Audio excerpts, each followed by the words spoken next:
Come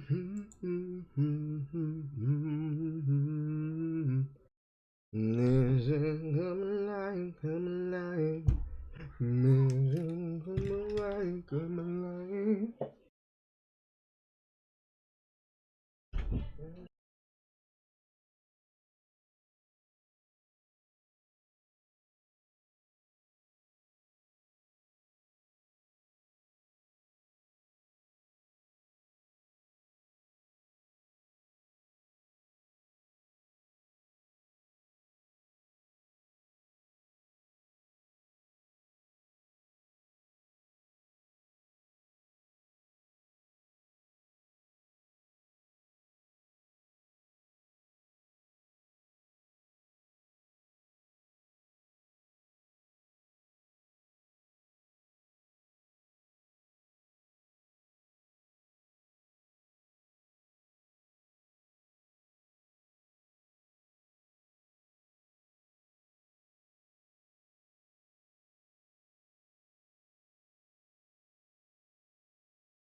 I'd have to check. Don't think so.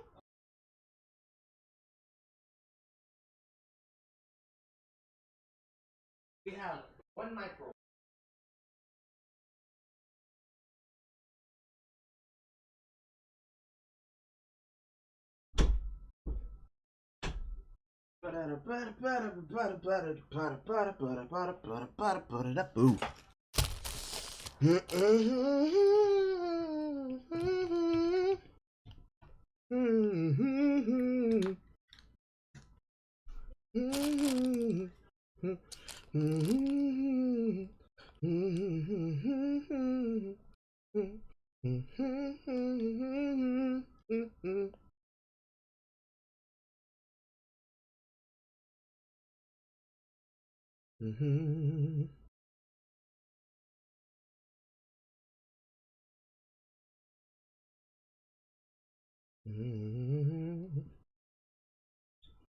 Tweet out again.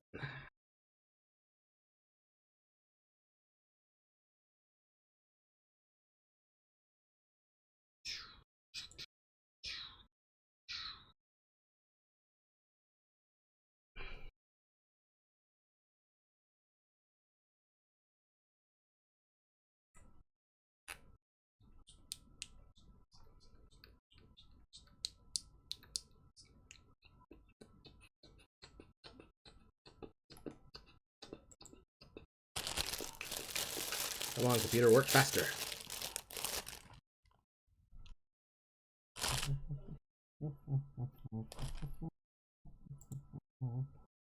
Jay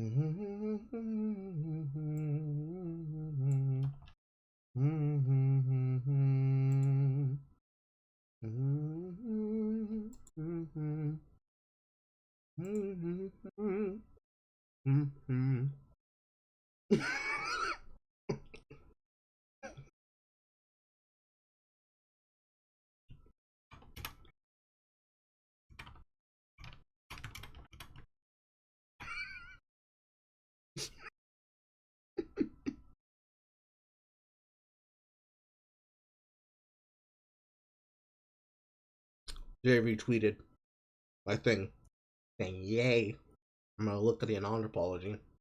I hit her back with, "You just want to see me in pain."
Getting distracted by shit posting.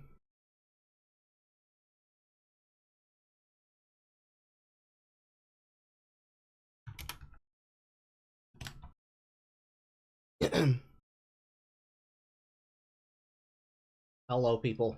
Hi. Hello. Excuse me. We will be starting in just a moment.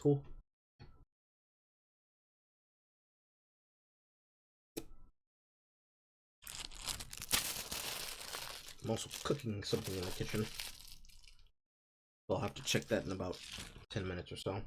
Hi. Hello. Hope all y'all motherfuckers tucked in. I expect this to be a lot more pleasurable than what I was... Well, I can't really blame Jay for that one. What I exposed myself to. This one is a bit more funny, because it's always hilarious when I see the E-boys, the unironic E-boys and E-girls, hurt themselves. And I got to see this train wreck happen in real motion.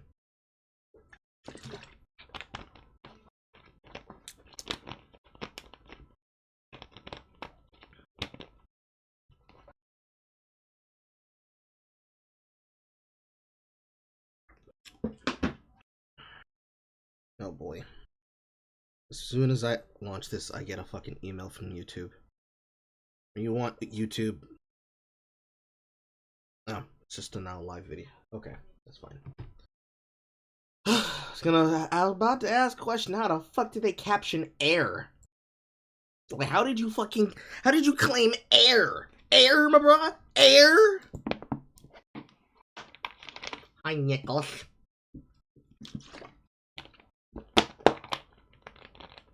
Lindsey got the mid-30s Asian housewife aesthetic going on.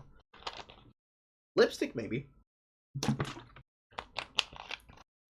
I wouldn't say Asian housewife or so, but possibly.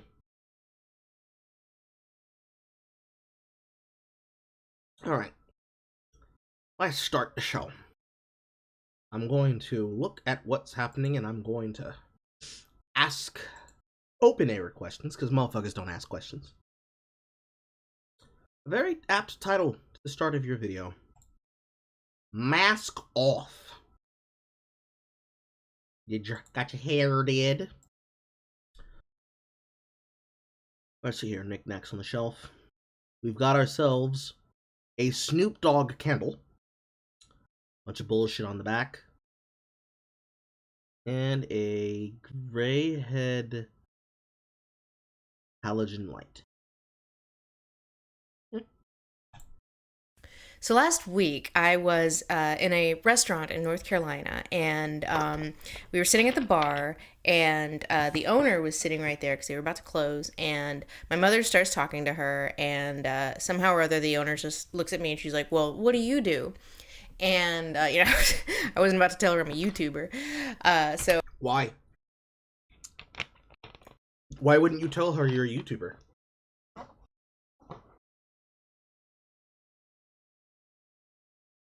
I question why this starts off with a story, but that's a fair question to ask, isn't it? Also, let me look at the camera. Yeah, I thought I wasn't on screen for a second.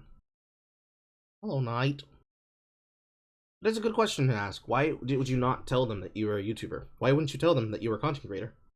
Why would you tell them that you are a master's in film study and that you use that to supplement a career of being an online content creator and verifiably head of industry, capable of going on stage at events like VidCon to talk extensively about the topic and subject matter that you have knowledge of? Why wouldn't you say that, Lindsey? Don't tell me you're ashamed of your own fucking creation. Oh no! Why would you be? Why would you be upset about that if that were the reason? Why would you not want to tell them if that were the reason?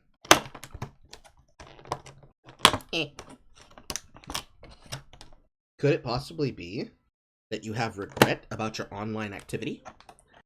Or is it the commonplace choice that most creators like us have to make, whether we're large or small, until we get to the point where people just see our faces and they recognize us? That you said, well, fuck, how am I going to explain what I do to a normie? To which I can say same. I've been there. I have that conversation anytime I have a person who has to do work for the family or on the house come and they ask me what do I do for business. Although I get to have a much better conversation than most. I get to tell them that I'm a streamer. I get to tell them that I play video games and I look at movies and videos on the internet. And based on how funny I am, people pay me for it. Or based on how informative I am, people pay me for it. Or people just simply like and entertained by the fact that I exist. And they say, here you go, bitch. Do a flip. I'm exaggerating, but that's what it feels like, and that's what it's become to be a streamer. Granted, it's the exact same thing as a YouTuber. A YouTuber's job and a streamer's job are two sides of the same coin. One has to research, or can literally just do no research at all, presents a topic for discussion, discusses it with whatever visuals and whatever entertaining music to fill as background, and they say, thank you for watching my video, I hope you come back to the channel again. And they keep doing that, video after video after video.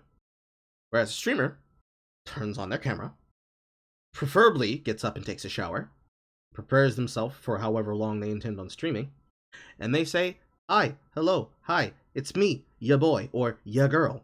We're gonna play video games today, or we're gonna watch movies today, or we're just gonna talk today, or we're gonna go onto a podcast today.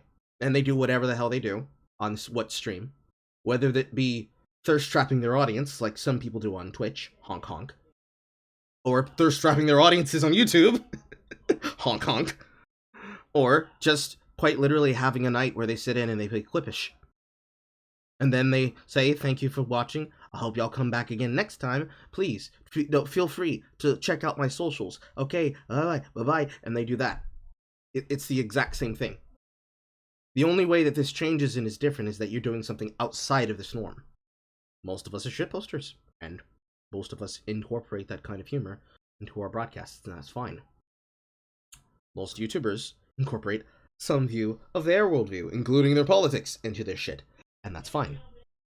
In fact, I remember before Ian, unfortunately, passed away, the last time he and I went out to eat, we were at a Smoky Bones in our local town, and he had driven in so that we could be able to talk shop.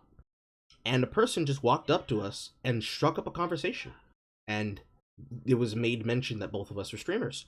So we started talking about our favorite games and our experiences playing them on stream and playing them and watching our friends play them on stream, as well as just playing them in general. And he became a fan of us and him overnight, right then and there. We both whipped out our phones and showed him our channels. That is sometimes how it happens, Lindsey.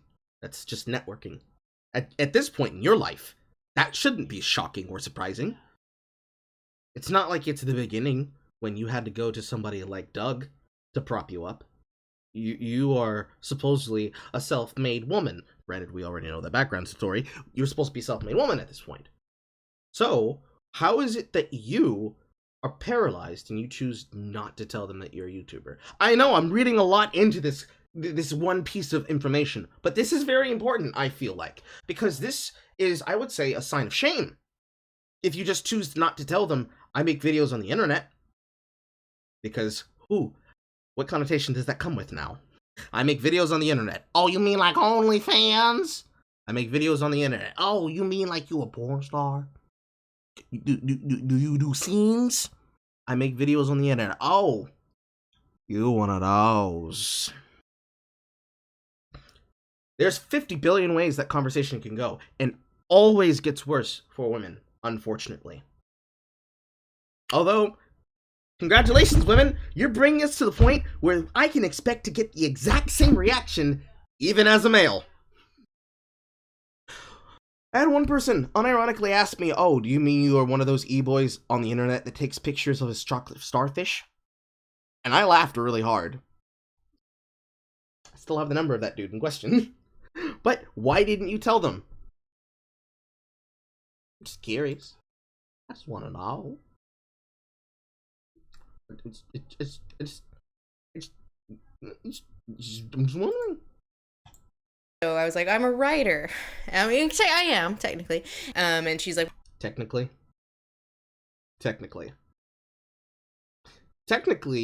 you threw Nella under the bus when it came to talk about that writing project between yourself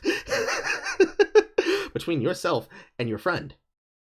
In actuality, Maven, the other friend, whose first name is slipping my mind, the wife of Paul Dugan, who has given birth to at least 2, if not 3, out of his children at this point.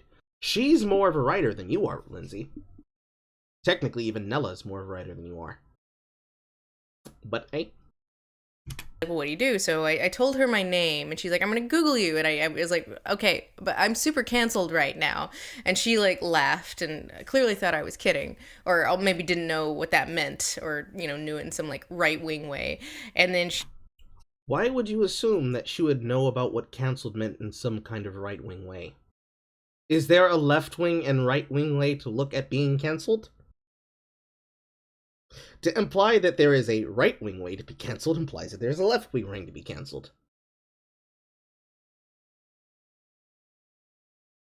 I'm almost more than certain there is a left-wing way of looking at being cancelled, because I've seen plenty of people who call themselves left-wingers get cancelled recently, and almost all of the same, none of their friends come to save them, and in fact, start laughing at them and saying, oh, fuck that guy, fuck that girl, I've never liked their stuff. Which tells me a lot about what it's like to be left-wing cancelled.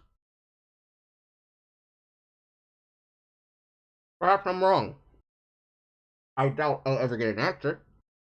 But I'm gonna make an assumption. To be right-wing cancelled is when people are saying your name constantly, even though you still have books to sell and things to do.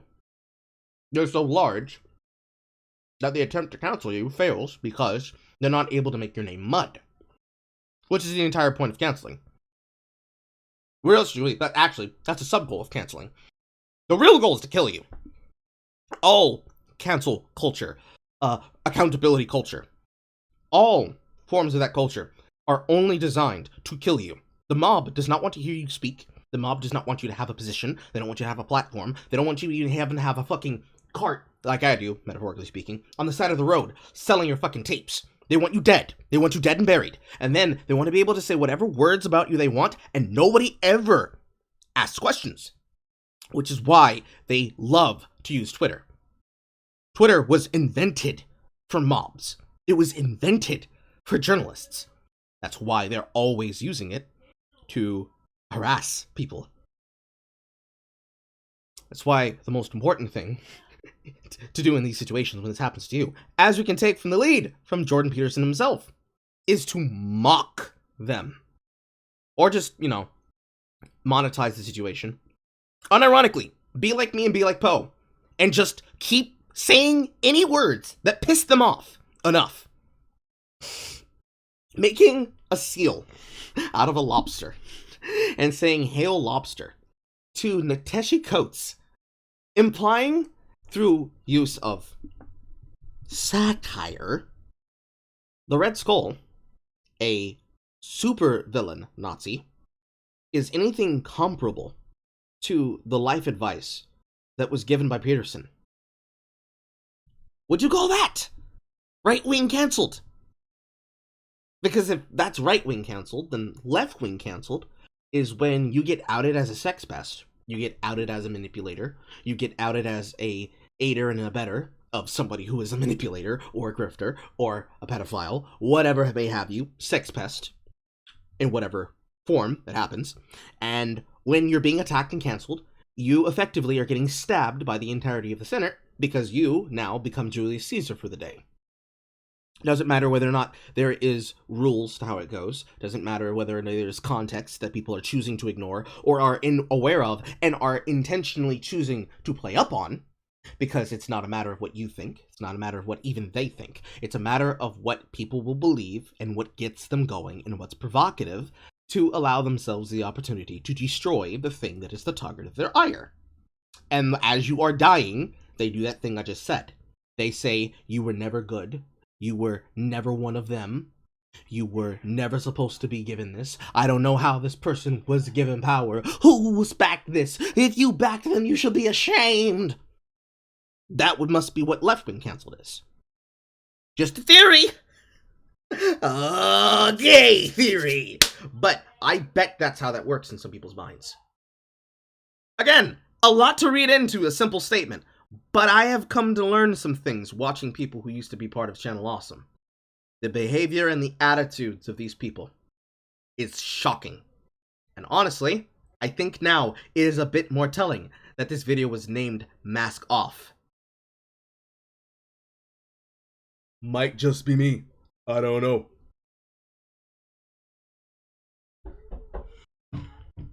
My nephew apparently needs me.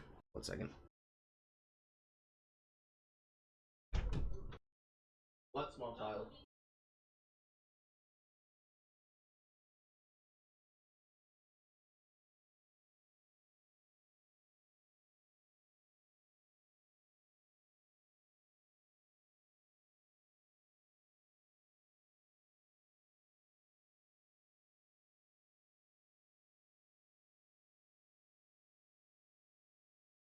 Hair.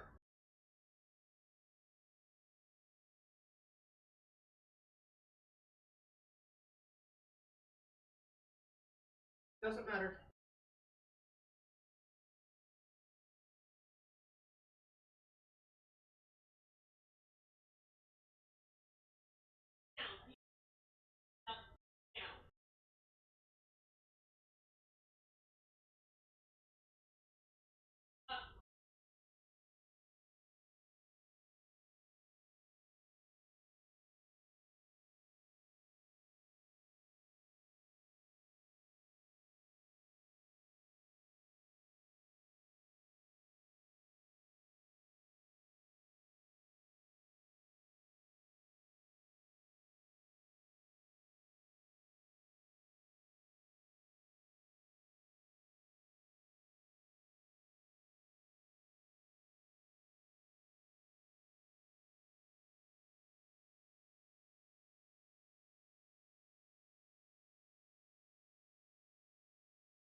My nephew mistaked a piece of hair on the ground as poop.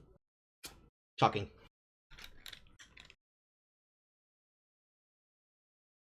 It is bad that the best Twitter accounts get banned, but that's how it goes. Let me get the chat up on my phone. I feel like I'm missing shit. I am missing shit. Whole video is an apology. I'll have to tap out since the live stream likely EFAP amounts long. That's fine. Redliners always discard their own comrades when their usefulness expires. Well, yes. That should be obvious to any person in question. But it is unfortunate.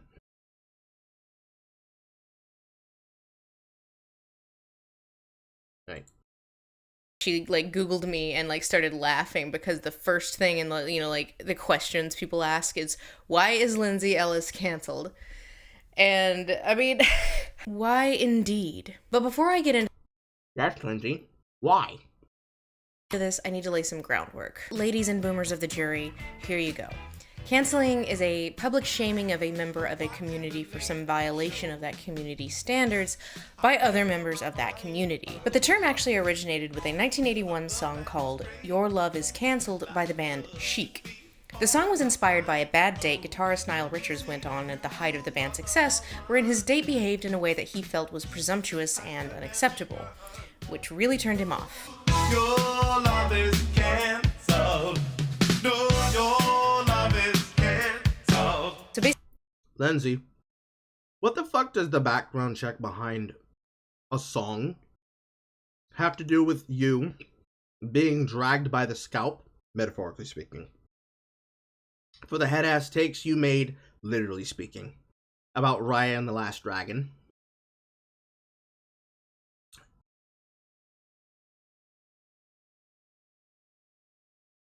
It is wild. It is wild. I expected some high extreme levels of diversion and cope, but holy shit. Oh boy. I haven't seen cope this bad since Matthew Myers unironically slid into the DMs of a minor to try to talk to him about sexuality. And then lied.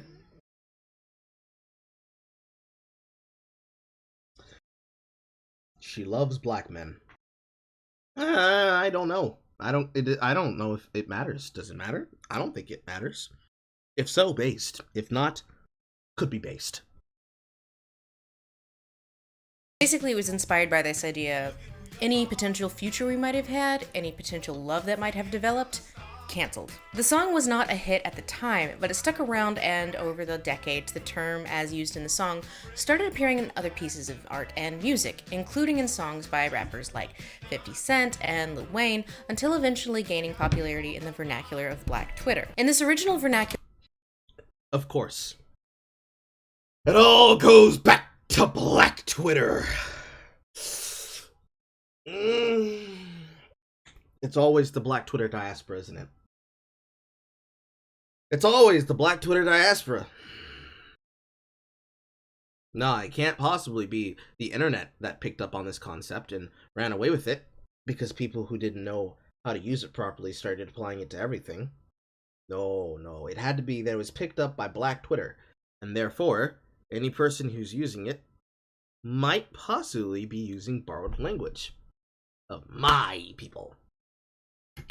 use, declaring someone or something canceled was not really an attempt to instigate a boycott or hold someone to account, but more of a personal decision, not unlike Chic's original song, canceling them in the television of your mind. So to cancel someone wasn't a call to deplatform, it was more just saying, you stepped out of line, so I'm done with you. In other words, it's somebody choosing to ignore someone when they say something that they don't like. Which, unironically, is how most people get cancelled. When you don't have people like Salty DK Dan intentionally trying to fuck with the metrics of Twitter to create a hashtag and create a non-controversy, which Twitter will immediately shut down, people will claim that's a canceling, when really it's just them trying to play up the idea of canceling, which unironically brings you to the idea of people like Troy Levitt being cancelled by an entire journalistic media who need him to be some kind of bigot.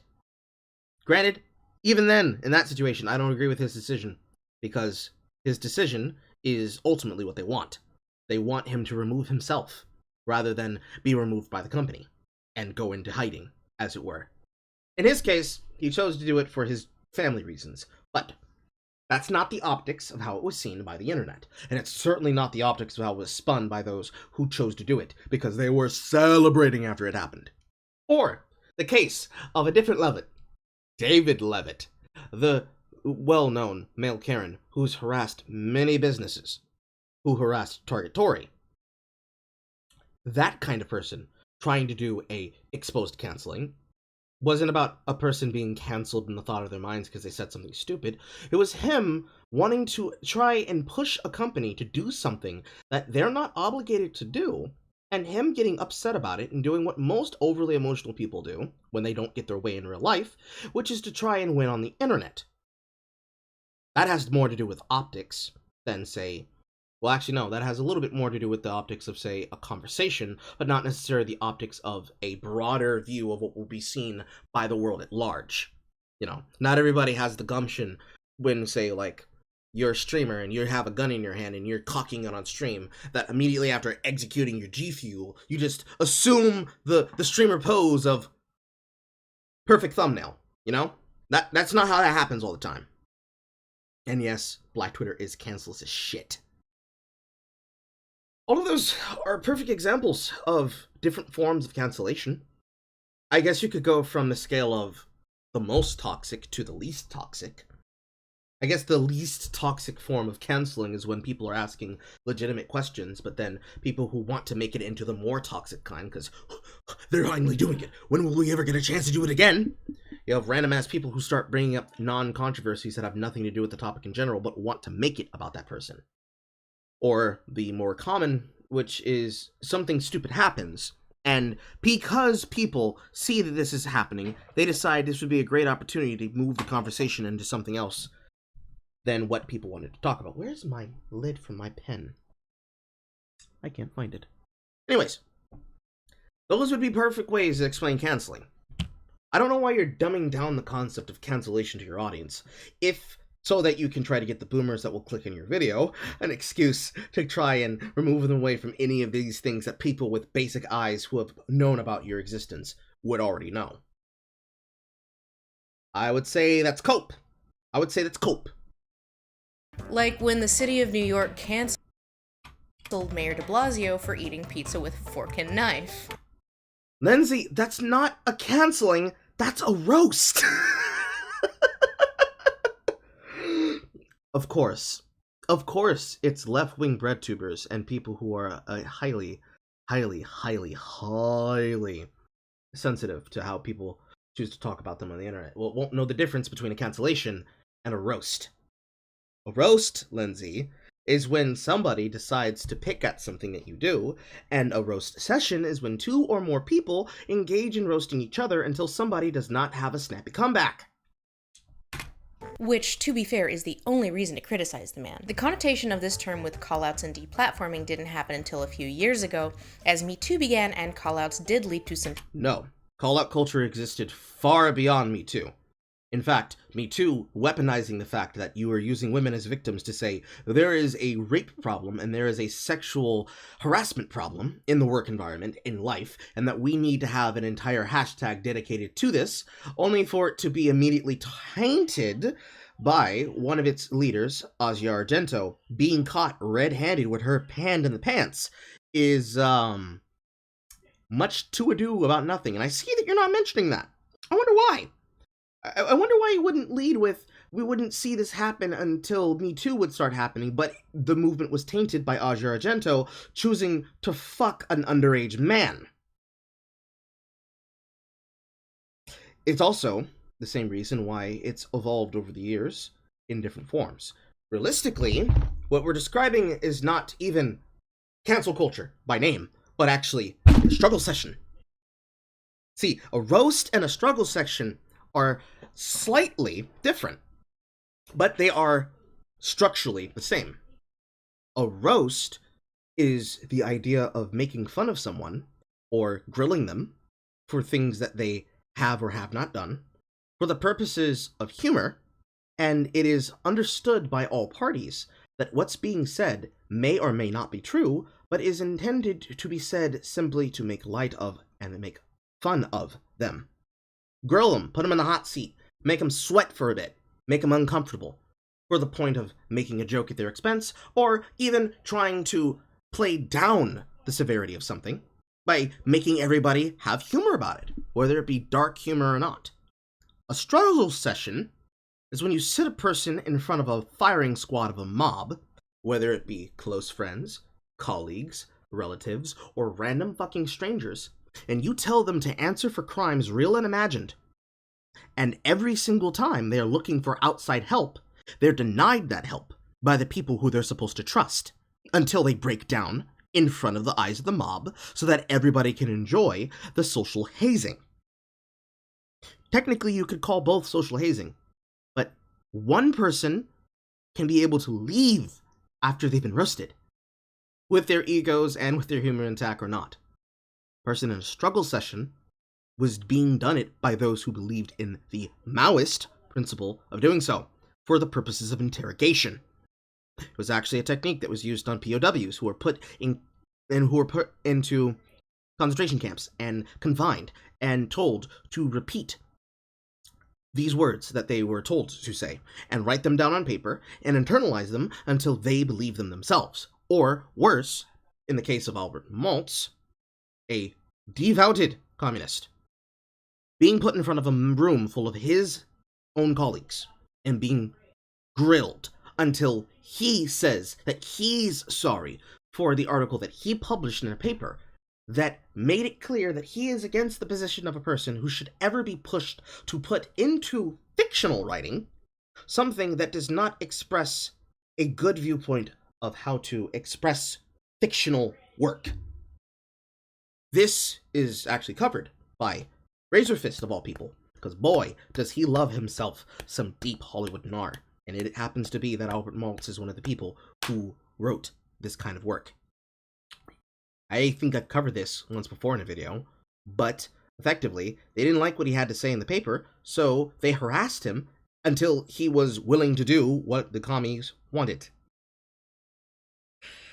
Is it good that the context behind the idea of cancel culture comes from those who are trying to socially and culturally change you by making you feel that you will never belong? Who knows? I'm just a ha-ha funny black man. Amazing how the group that engages the most in cancellations know fuck all about what being canceled actually entails. Oh no, I think she knows. I think she's being dishonest. I think she's fucking lying, because it makes it easier to swallow the pill. Gotta make money from content somehow. It's sad.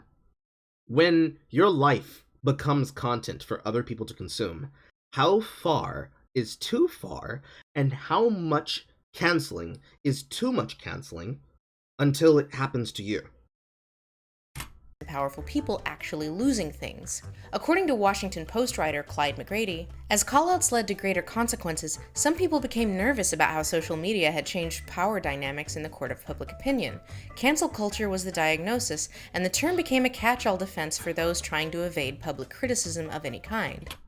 Not accurate. The problem with call-out culture is leading to greater consequences. Somebody goes on Twitter and they say, I met Carl at a convention, and he tried to rape me.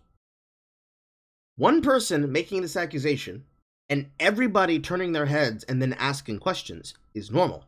Because the consequence of calling me out for such an action is I have committed a felony, and I must go to jail. If this accusation destroys my life, and the person who said it was, bruh, I was just upset at him. He blew my ass out though, but that didn't happen. But it doesn't matter. I'm already in cuffs and chains, and I'm getting fucked in my gym by Matumbo. If I'm screaming to the warden, I'm innocent. Please let me out. My butt can't take this anymore. Do you think anybody's gonna care what I have to say now that you've painted me as a monster? No.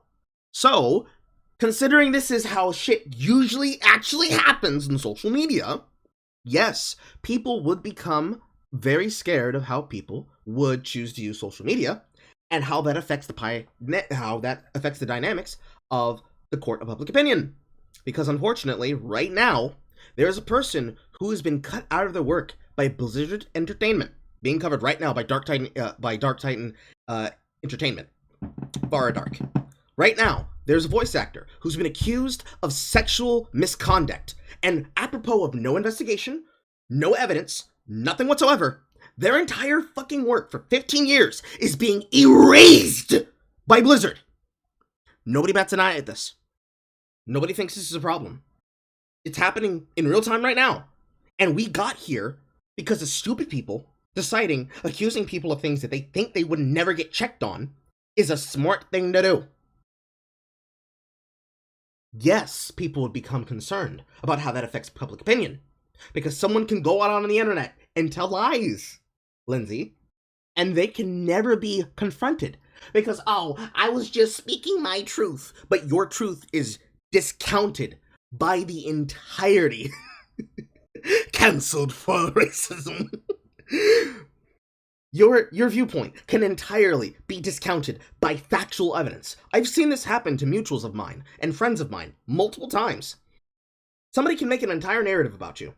They can tell you that you did a thing at this place at this time, but even if you have a literal stream showing your presence at the same time that this is happening, and contraposed to all of this, that one thing, or many things, like tweeting at the time that you put out the stream, showing that you're with other people that they could not have been with and could not have privy to the information of because it was not made available to them, or the stream itself showing that you were live for X amount of hours and the time period in which you're being accused of the crime and the actual time frame itself does not correlate, thus the alibi is rock solid.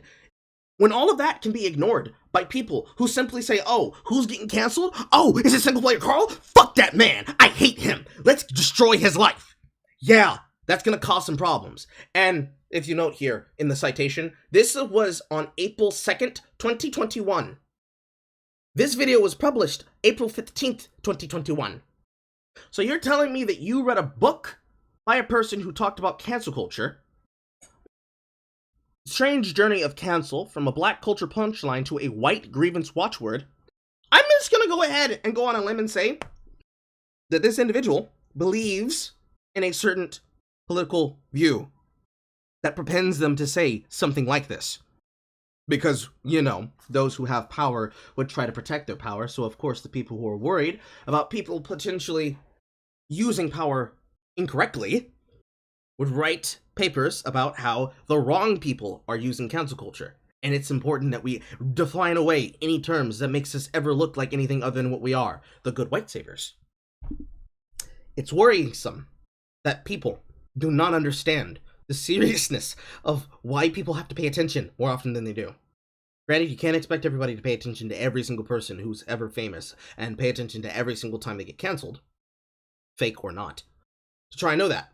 But it's important that you pay attention, because if you just, well, lie about why people would be worried about these things, and you put it in a paper, and then you publish a book, and you put that book out there, you can unironically be out here like Obama X Kendi, and say, oh, I care about you Asians, but you do need to understand that I think that you are white, and therefore the answer to the prejudice of those who support the structure of whiteness is past discrimination, present discrimination, and future discrimination.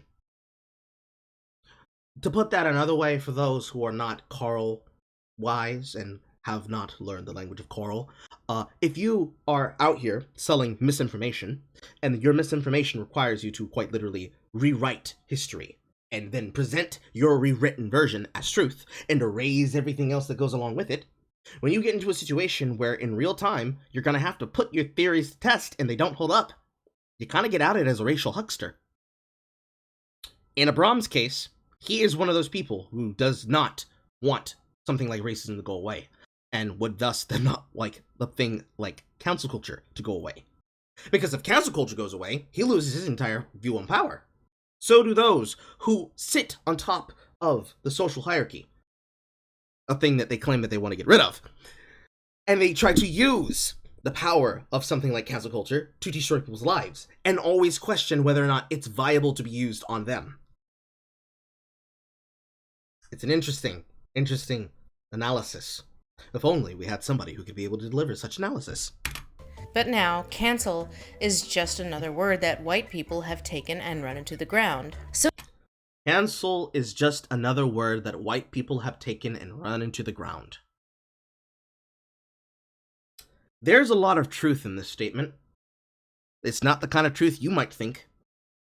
like woke before it, it has gone from AAVE vernacular to right-wing grievance buzzword.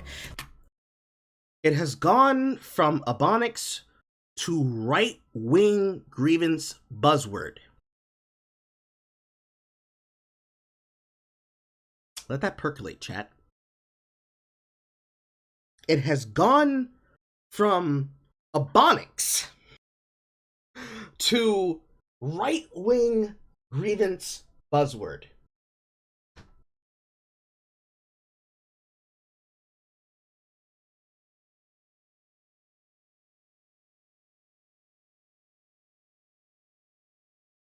What? We already watched the video from the girl who thought digital blackface is real. It's even funnier when Lindsey Ellis says it. Okay, nostalgia chick. Which is more or less Right. where we are today. Pretty quickly, and we are now seeing wokeism and diversity and inclusion. And This is just the cancel culture, and I will tell you, the people at home.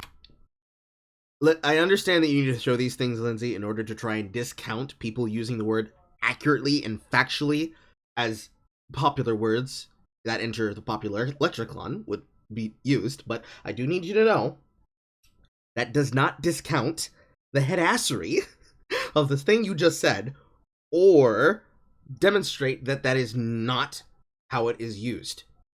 Words and how they started out, and words and how they're being used, are important to look at from the point of etymology, especially when you're trying to figure out how a word when it's normally being used works, and how a word when it's been used by the internet works. But, until I see a person tell me that scrotes, words used by unironic, female, clandestine, involuntary, and voluntary celibates, you know what to call them, are held in the exact same discriminatory look as the view of words like Stacy's and roasties, I'm gonna go ahead and call bullshit, okay? Hi, bullshit! Home should be scared because their ball game is next. Their business will be next. If it continues, it won't just be Republicans who get canceled. It won't just be the President of the United States. The cancel culture will come for us all. And it did. They're 100% correct. It's the fear that any person who knows how mob justice works has. If the mob is allowed to attack any person who's labeled as a target, it is stupid for you to believe that you would ever not be a target. Of course, you'll be targeted, and of course, you will be next. If you advocate for it, you are giving power to the concept. So since you're willing to advocate for the idea, there will be people who will be willing to use it on you. Because what's good for the goose is what's good for the gander. And if it wasn't good for the goose or good for the gander, why did you allow it in the first place? Because if you didn't want to be attacked by a mob, you wouldn't have sicked a mob on somebody else. So, live by the sword, die by the sword. Basic things for basic minds. Sounds simple and follow through to me. So how is it that you disagreeing with these people makes it, I found my lid, makes it right wing, to tell the truth? How? How, Lindsay? Also, you're appropriating my culture. Stop it.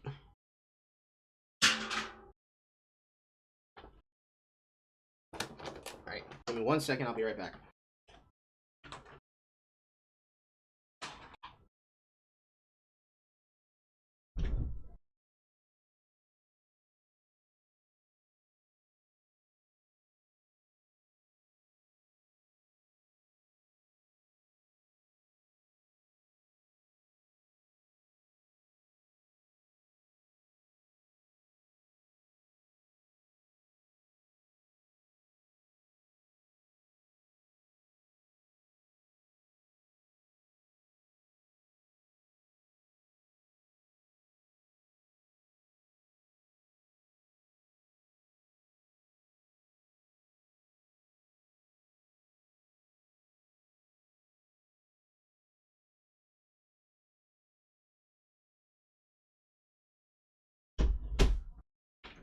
I have returned.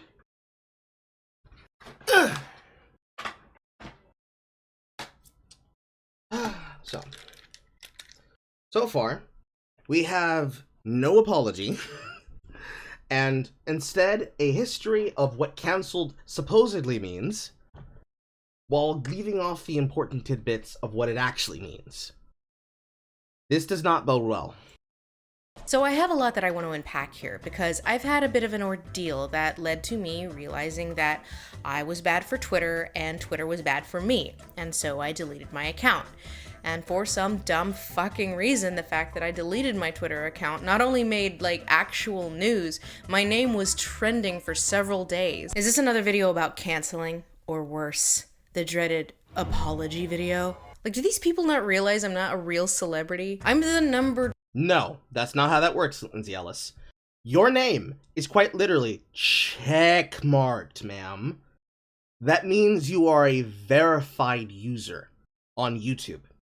YouTube gives a shit about who you are.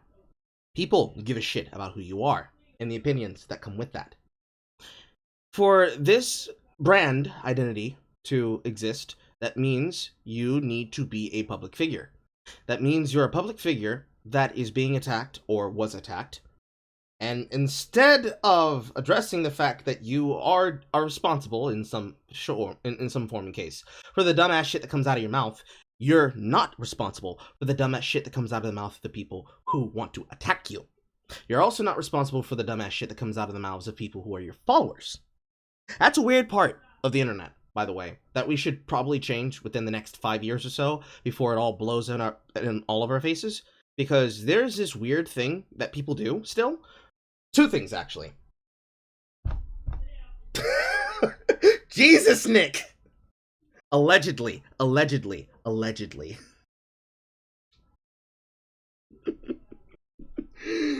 But there's some shit there, right? Number one, because you're a public figure, and because you're being criticized, and because people are making a mention about your name, instead of ignoring it, as you should have, by the way, not an agreement for your opinions, not against them, just it's stupid that people chose that as a thing to do to you.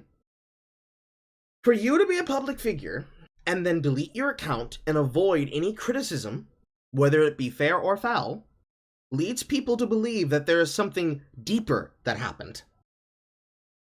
So, people trending your name because of the actions you chose to take as a public figure is normal. The second thing is people holding you accountable for things that other people have said that are unverified. Granted, you said the shit you said, but people claiming that your takes on Raya and the Last Dragon were going to spark anti-Asian American hate? Ridiculous. And yes, those takes do exist. People have seen them. They're ridiculous. You can find them easily.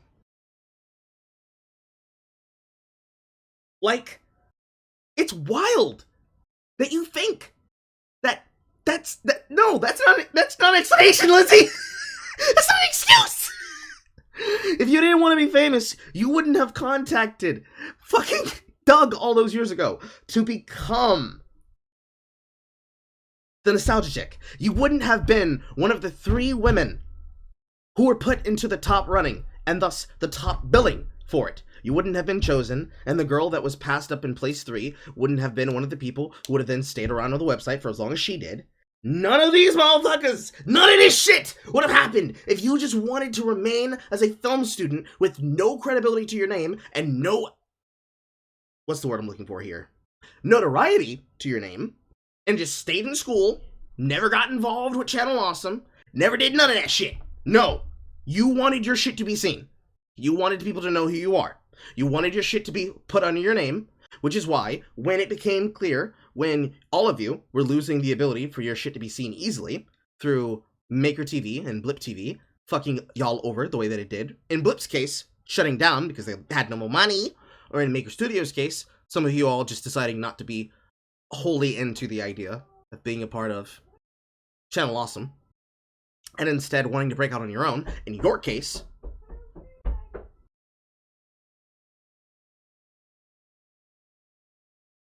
The small child summons me. In your case, taking your friends, taking Nella, taking... Is her name also Lindsey? I can't remember. Doesn't matter. Taking yourself, Maven, Rantasmo, I'm forgetting his name, Otatakon, him, Folding Ideas, which ironically, he has a video right here in the fucking sidebar, taking all of those people and putting them together to make Shay Apocalypse so that your content would be seen.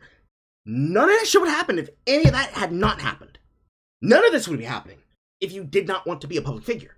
If you were just one of those no-name people who instead wrote hit pieces about YouTubers, that possibly could be more credible, but you would still be responsible for the dumbass shit that came out of your mouth because then you chose to make yourself a private citizen commenting on public officials. And it would still be just as dumb. You cannot make excuses in this. No, there's no more that you can do here. You have to accept that you're being laughed at and people are attacking you because they want to see what happens when one of the untouchables gets touched. And bitch, then untouched all up in your weave. Grab you by your head and just ragdoll your ass around a bit. Just to see what would happen. And apparently what happens is that Lindsey Ellis deletes her account and gets mad about it when people just say, hey, that takes shit.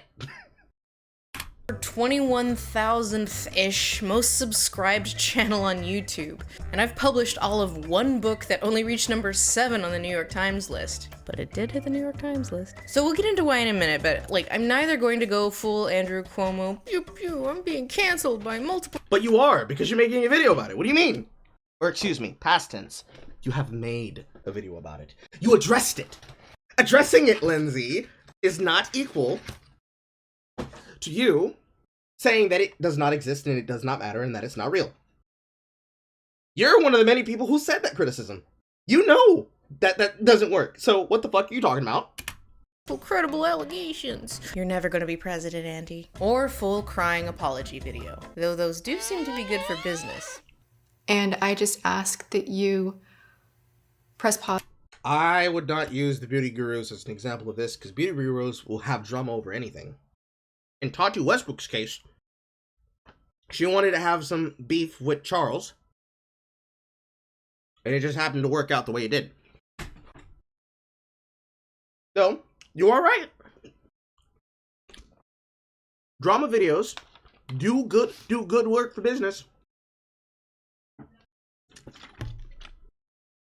So why did you make this one? Pause for a moment and even just for 10 seconds, just cover this in prayer because there is so much healing that needs to take place. Some of the time. No, sir. I've decided to do the one thing Americans should never do and vote third party. It's been a long time since we've done a list, hasn't it? So here we go. List. Part 1. Twitter is garbage. Yes. But we go online and we still use it. In the halcyon days of the early 2010s, Justine Sacco was a PR executive who traveled often for work, and not having many Twitter followers herself, often tweeted pitty little nothings, which on the morning— Funny that you mentioned Justine Sacco. You know, you could have actually talked about that in your background of the history of counseling. Hers is a high-profile case of a person quite literally losing their job within minutes. She went up in the air, and by the time she came down on her flight, she had no more of a job. Of December 20th, 2013, as she was boarding a flight at Heathrow for a work trip, included this tweet. Going to Africa. Hope I don't get AIDS. Just kidding. I'm white.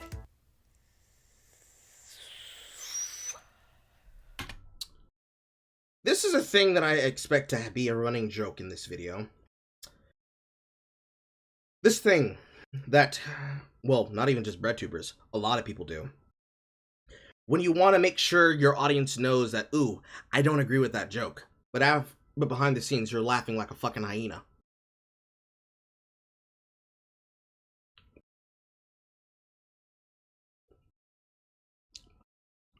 It's alongside that same thing they usually do. Calling people crypto-fascists, calling people Nazis, diet Nazis, alt-right, alt-light. You call people those words, and then you do shit like this in your video that you didn't have to put in with editing, so that you can be able to say, ooh, listen guys, I know I might be in trouble, I know that I might be edgy and have opinions, but at least I'm not those guys! It's stupid.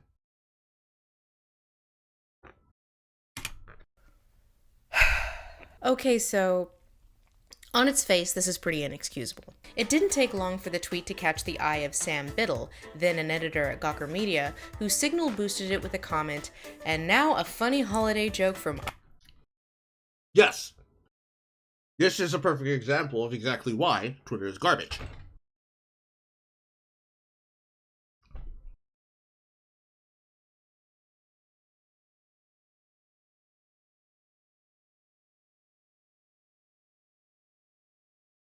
Journalists. Specifically, not the kind of journalists like Richard Lewis, not people like Lawrence Shields, not people like myself, not people like Vara Dark, or Mac Brown 42, or what's his fucking name? Yellow Flash. Not Ricada. Technically, you'd have to count Nick, not Nick, but Joshua Moon Nolan there. But unironical, verified checkmark journalists who look for problems on the internet and make problems out of nothing because they want somebody to lose their job for the day. IAC's new PR boss. The flight from Heathrow to Cape Town was 11 hours, and in that 11 hours, attention to this tweet spread like wildfire. Incredulity, horror, disgust, and also very quickly, glee, excitement. Sacco had less than 200 followers, and being on a plane with no internet, didn't know that she was Twitter's villain of the day, nor that she was one of the top trends worldwide. So there was a delicious irony to the fact that this woman had been canceled and didn't even know it. People had her flight number, tracked it obsessively, were just thrilled with this idea that she was going to land, and realized she had been found out. The hashtag #HasJustineLandedYet also began to trend. Someone even went to the Cape Town airport when she landed, took a picture of her, and shared it with the rest of the world.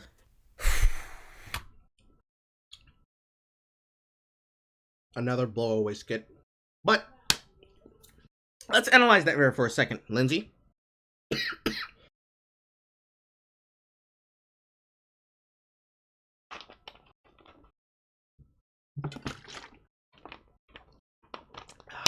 The eating will subside soon. I haven't had dinner. A woman tweeted something out on social media. A journalist, looking for something to use as their 2 minutes of hate,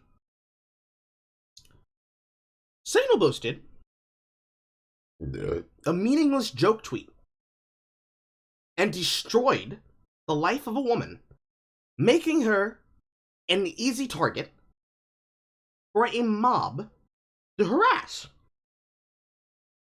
Would you say that would make people look at social media and be concerned about the power that the court of public opinion would have? Now, we already know your opinion because you put that fucking article in our face as though it mattered. Would any normal person, if told about a situation about a high-profile person working in business being deplatformed within 11 hours of them making a joke tweet on Twitter, not want to question how much power social media really has over the perceived perception and power of our lives? Yes or no? Smart people would say yes and maybe. Stupid people would say no, absolutely not. That woman deserved what she had coming. She shouldn't have made the tweet. To which I then have to say, do you think that you should have been canceled for tweets about Raya and the Last Dragon? Stupid people would say, yes, completely, absolutely, therefore this too. The reason why it's stupid, and why they'd be stupid people, is because they are chomping at the chance to do what was put in front of them by somebody who intentionally wanted them to get mad. This happens all the time. However, how many people ever really think about what they're looking at is real, and whether they should have listened to it? How do I know that you're putting this story in front of me because you need me to know about canceling, and how much of it is you trying to water down what's going to come later?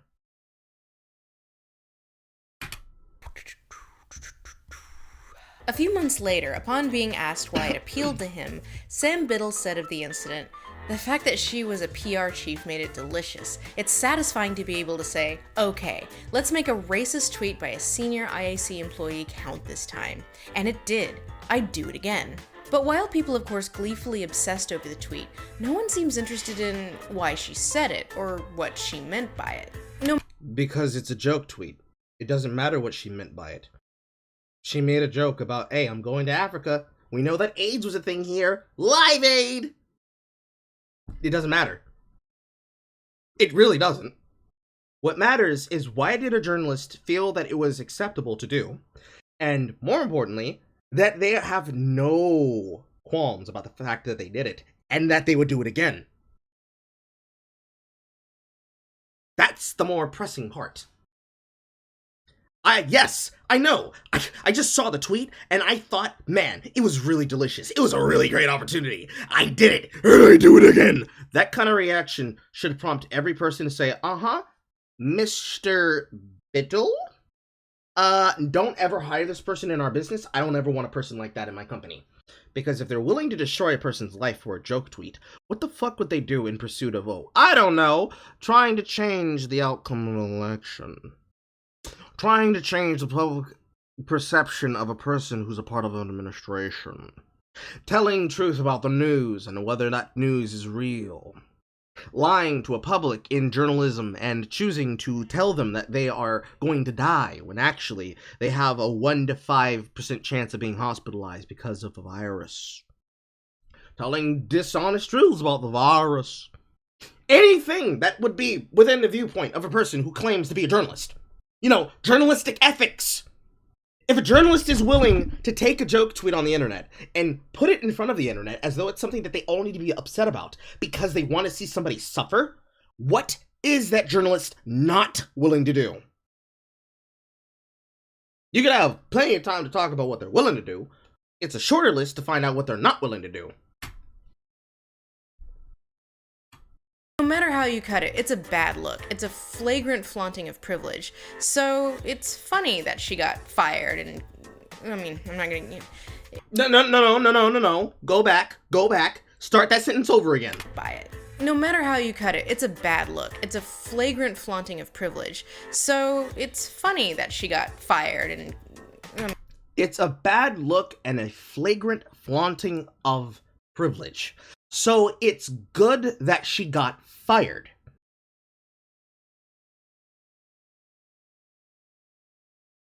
That's a take. I'm not surprised by that take.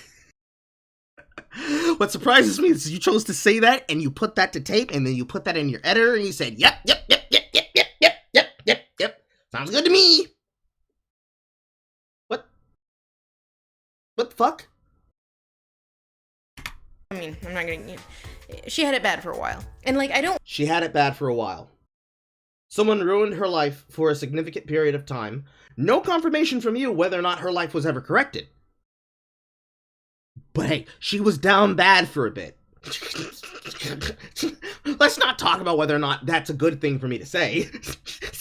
Running joke. Comedy gold. Comedy platinum. I don't want to speculate on exactly how ruined her life was.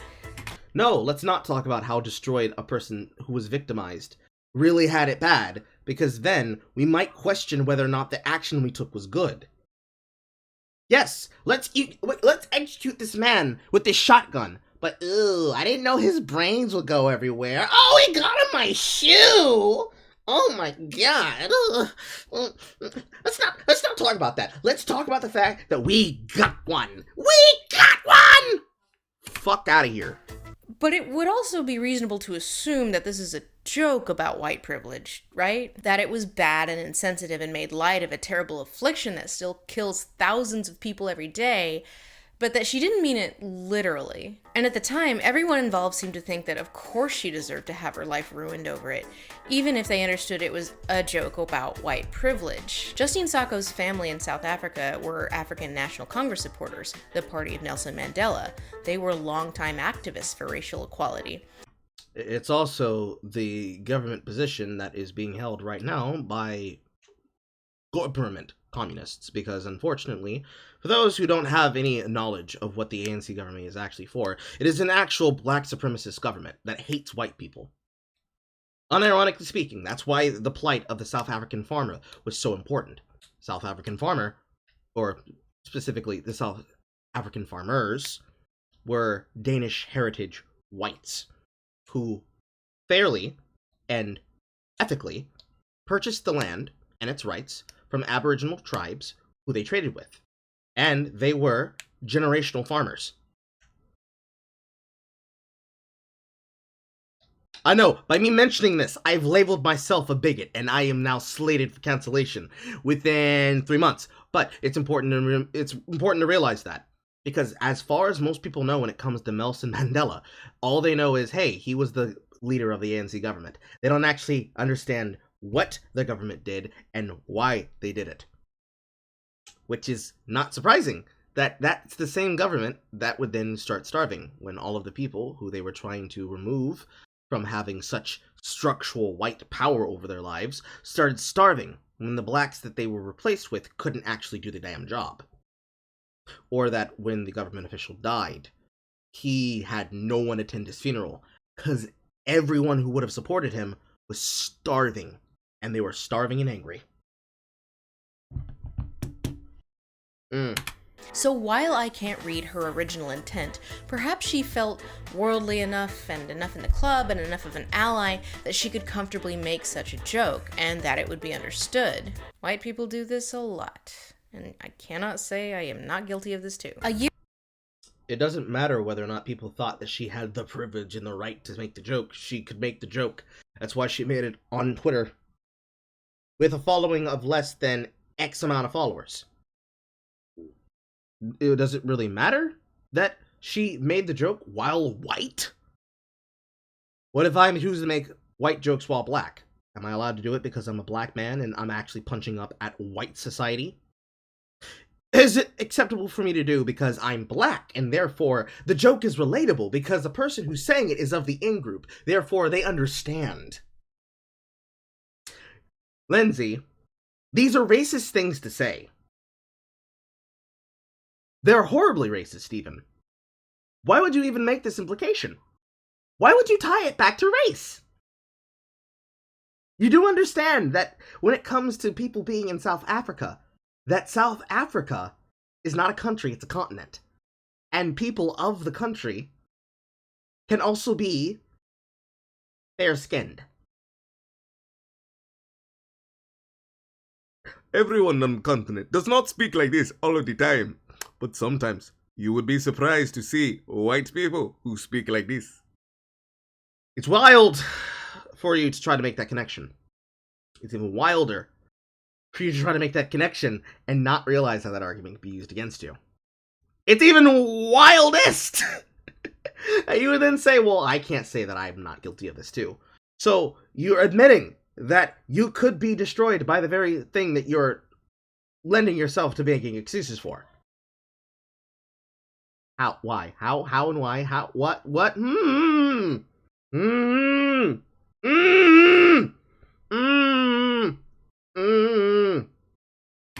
A year later, Sacco said to John Ronson, author of So You've Been Publicly Shamed, "To me it was so insane of a comment for anyone to make. I thought there was no way that anyone could possibly think it was literal. Living in America puts us in a bit of a bubble when it comes to what is going on in the third world. I was making fun of that bubble, while also conceding I had no business commenting on the epidemic in such a politically incorrect manner on such a public platform." That's bullshit.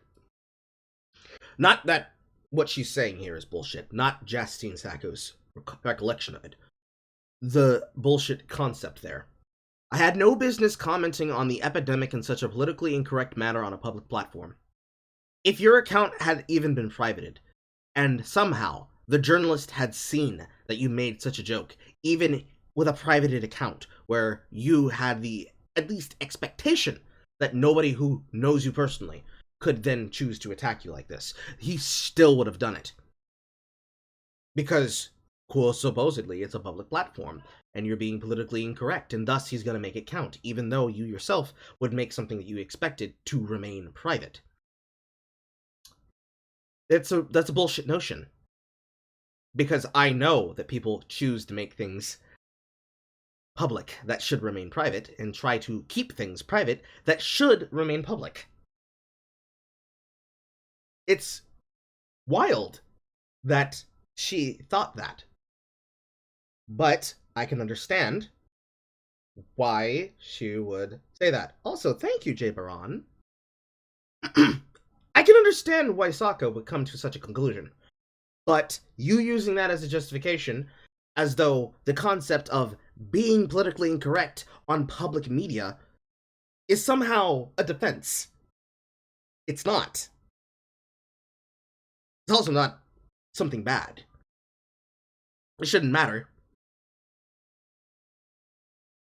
It's public perception, and people will choose to perceive what you say in whatever way. I mean, if you actually gave a shit about that, Black Twitter would be put on fucking blast for half the shit that comes out of that goddamn cesspool. Biddle got caught up in his own shitstorm when he tweeted the following in 2014. And you'll never guess who was mad on the internet in 2014. Ultimately, Gamergate is reaffirming what we've known to be true for decades. Nerds should be constantly shamed and degraded into submission. Then adding, bring back bullying. I was there, man. Bold of you to provoke them like that. Well, you can guess what happened. There was a massive campaign against him, some from obvious bad faith right-wing trolls. Name them! Name them, Lindsey. Name the bad faith right-wing trolls. Bet you're not gonna do it. But some who seemed to think that he literally was advocating for a return to the 1950s, where dumping books of dorky middle schoolers was de rigueur. Biddle publicly apologized to Sokka on the anniversary of her, well, it wasn't called canceling yet, Twitter-wide dogpile, let's call it, writing, Twitter is a fast machine that almost begs for misunderstanding and misconstrual. Deliberate misreading is its lubricant. The same flatness of affect that can make it such a weird and funny place also makes it a tricky and dangerous one. Jokes are complicated, context is hard, rage is easy. You say this only because it happened to you, which ding ding ding ding ding ding ding, everybody saw that coming, ding ding ding ding ding ding. You don't get a reward for that, ding ding ding ding ding. You people are stupid. Of course Twitter is a fast machine that almost begs for misunderstanding and misconstrual. It's like having someone like me sit next to you, and every single time you make a slip up and you make a sexual innuendo, my grin gets wider and my eyebrow gets higher. It's what people do to fuck with people, because most of the time, you get roasted. It's funny, but there's a limit. It's the same kind of idea if it would happen in actual public society. If it was to happen in a conversation between friends. You have a friend, and you have another friend, and then you have yourself sitting in a group full of other people, and a couple of those people know that you have some wild times. And every single time you make an unintentional innuendo, everybody in the group goes, ooh! And you're like, no, it's not like that, shut up. And every other sentence, you do it again. And they keep doing it, and they keep doing it, and they keep doing it. But if somebody were to jump in and say, she's a whore, everybody would be jumping down that person's throat and saying, you can't talk to your friend like that, they're our friends, only we can do that. Because everybody understands. Yes, you gargling on Noah's Ark would be great, but if everybody knows that it's complicated, they're going to make the joke because they're supposed to be one of those people who were there to know it was complicated. But if other people who don't understand and instead want to make something out of it choose to take out of context, yes, of course, people are going to make drama about it because people want to know things. They want to know information so that they can be able to say, ah, yes, that thing. But don't necessarily want to be involved. It's actually a popular phrase in saying that I've come up with. People want to know 110% of the details, but only want to be 10% involved. If you're constantly affable and distant, and every single time somebody brings something up, you can say, ha, that's actually funny, because you have no care one way or the other, you can never realistically be canceled for something that you do, or something that you say, or a take that you make. Because for you, it's just some bullshit. Haha, look, that person I don't like got canceled. Haha, look, that person I don't know about got canceled. Haha, oh look, that person I don't know anything about, but I know they make videos on the internet, got canceled. You don't ever have to actually take a position. You don't have to defend a position either. But it's also the weakest position to have, because now you have no skin in the game. Can you really say you give a shit about this problem, and thus it should affect your life in any real capacity? Realistically, no. Why would you care? You don't know them. Not at all. You know the details of what would happen. You can recount the details to a group of people who want to know, but it doesn't matter to you because I have no involvement. You're not a passing fan, you're not an active hater, you're not a business rival or a political rival. It's a bad position to be in, because if something it would happen that would then affect you directly, and you can't say that you understand it because you're not intimately involved in it. For example, if somebody's stupid ass bullshit got your money on an entirely different platform, Patreon, if a person was to get their money taken from them by people choosing to do the exact same thing that Biddle did in the case against Sargon, one of those supposed alt-right bad faith trolls I think you're talking about, and in the situation of actually saying the hard R to a group of Nazis to show that he's not terrified of them, if he did that and something were to happen on Patreon that would then result in people like Styx, Hex, and Hammer losing half of their fucking funds because people just drop off the website because, oh, they're gonna censor somebody for some bullshit like this? Fuck them. If something like that happens, and you have to tell them, oh, I lost like $5,000 because some stupid person on the internet said a word. but it's no problem. It's no issue. If that were to happen, you would damn right be steaming angry and mad. Because it's personal at that point. You've been personally affected by some stupid shit that shouldn't affect you. But that, unironically, is how almost every creator is and is made to feel when somebody gets canceled. Especially if it happens to somebody who's supposed to be in their industry. Doesn't matter if it's a YouTuber, doesn't matter if it's a podcast. He is in fear of having to talk about whether or not he needs to understand what bullshit of the internet this week, that day, on that year, did something that now makes him have to talk to somebody in conversation and someone's like, oh, are you one of the good ones or one of the bad ones? It's one of those things that we have to consider. That's unfortunately how it works. It's not fair that it works like that, but there is no such thing as fair in this business. Because fair is constantly being redefined by the very people who would seek to have it this way all the time. So when you sit here and you show this in front of my face, from a person who said, oh yes, I'd take her out of context, I'd do it again. And then you show me seeing him, actually, it's really bad that people take people out of context, because, you know, it's really damaging to their personal psyches. What am I supposed to do other than say, because that's the only response that you're going to get. Worst of all, Goobergay in 2021. Yeah. Gamergate in current year! By this point, they had actually become friends, and comparing their experiences, he said, structurally, we had made the same sort of joke. Here is what a truly horrible person, a person whose attitudes were entirely opposite from mine and those of the people who know me, would say. You could argue that hers was worse, conjuring a real and pernicious attitude that had resulted in systemic historical oppression and mass death, but the impulse was the same, and so were the reactions. So Bullshit. For those who are not aware, in Sako's case, she made a tweet about the idea of, haha, so no, Africa, guys. AIDS! Ebola! And in your case, from a reaction of a woman choosing to sleep around with 5 guys.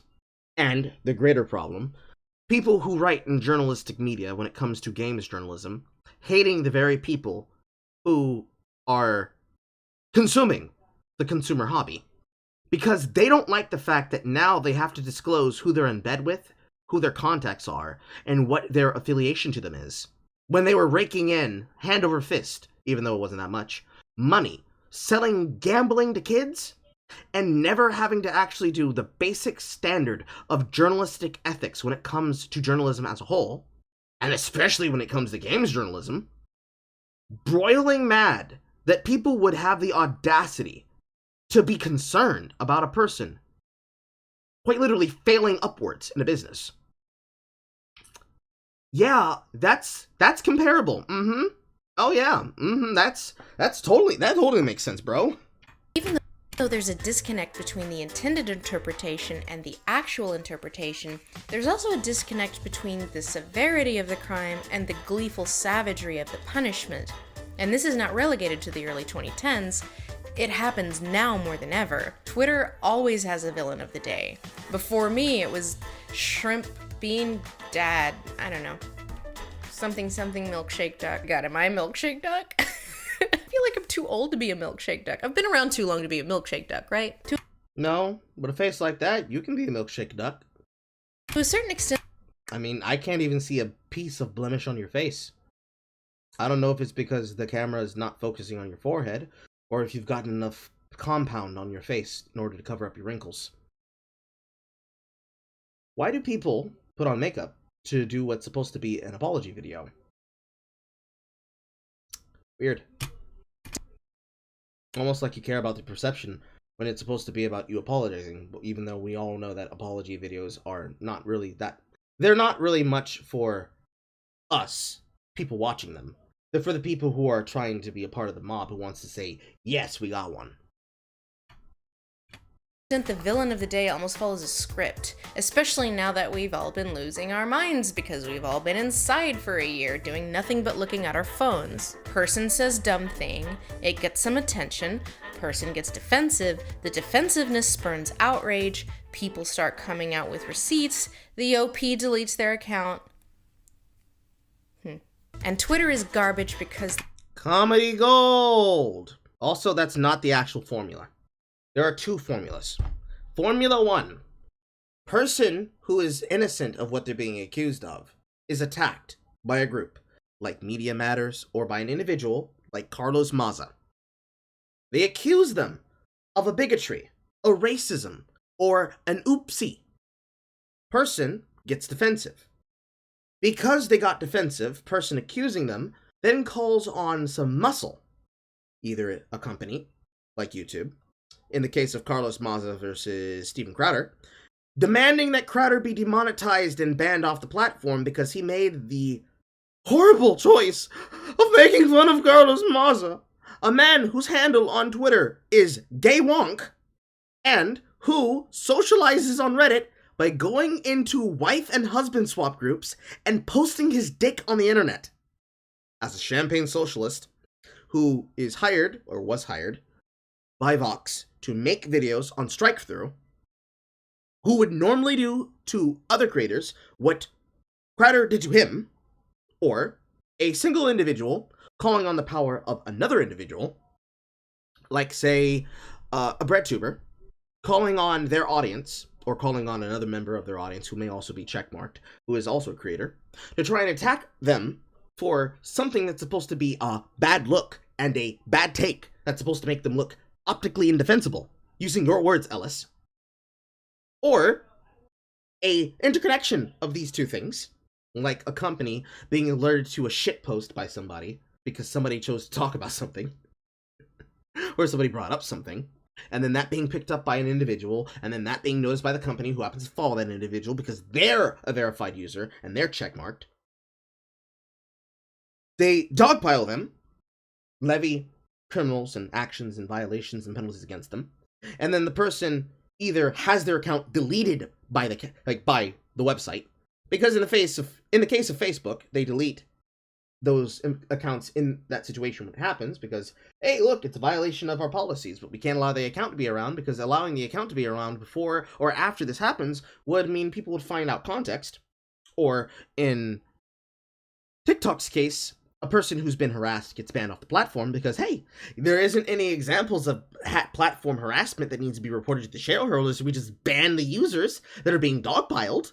Or in the Twitter's case, locking the account and taking control away from them and forcing them to delete their tweets, and then putting up a notice that says this tweet's been deleted, or worse, completely breaking apart how the tweets are supposed to be read. So that instead of being able to actually see what happened in real time from beginning to end, you have to learn about it from half-taken screenshots from other users, which may or may not have lies in them, may or may not be false information, may or may not be somebody using inspect element to insert details that did not happen and did not occur, whether it be just to take the piss out of somebody or they're actually trying to change the narrative. That's what happens when they're not guilty. What happens when they are guilty? Person says stupid statement. People look at stupid statement, read it, internalize it, and say, hey, this is a stupid ass statement. Why did you say this? Person then gets defensive, saying, what do you mean it's a stupid statement? This is great statement. I'm not stupid, you're stupid. And then the entire internet starts mocking them and laughing at them. They delete the tweet. People comment, they deleted the tweet. Look at him, she's crying. Or, he deleted the tweet. Oh, look at him, he's crying. And then the person deletes the whole thread. And then people notice that they're deleting shit and like, look, they're deleting everything. Look at them, they're crying. look, we got the archive. Bro, I got the archive, bro. Look at me. You can see in the picture where she's starting to tear up. And then they delete their account. And then the next time something stupid happens, everybody's like, hey, y'all, have we been here before? I feel like we've been here before. Have we been here before? Hey, remember last week, that dumb broad? Or, hey, remember last month, that dumb guy? You remember, the guy that did the thing. Who? Oh no, this person. And then they post the thread, and they post the details, and everybody's like, no! I remember, bro, I'm dying. That's how it goes, Lindsey. Whether or not you have shitposters like me in there responsible for it, that is actually how that flowchart goes. It's a very wild flowchart because people will look at and obsess over the weirdest details and obsess over the weirdest points of a story because that might be the funniest part. I, as somebody who archives this shit so I can talk about it on my podcast, I choose to look at those kind of things and I document that shit because, unfortunately, if people make it important, it's something that I have to notice, and if I notice that it happens, I ask myself, is this important enough to be news? Or is this important enough for me to give a shit about it? Do I actually care that this is happening? Yes or no? Most people bring it up to talk about it, because it's something that's probably funny if it's thrown at that person's feet. Right now in my chat, somebody's constantly roasting you when it comes to your relations with Channel Awesome and your personal relations with a particular creator. The reason why that sticks with them is because it's public knowledge.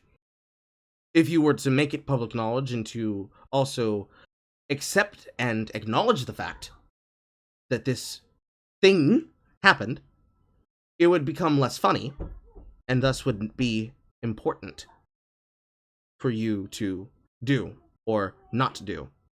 It would become important or less important or more important to acknowledge or not acknowledge. Most people in this situation choose not to acknowledge these things. So, the internet being full of people who love to piss people off, choose to do the opposite of what you want. Hold on. My nephew keeps summoning me.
Where was I?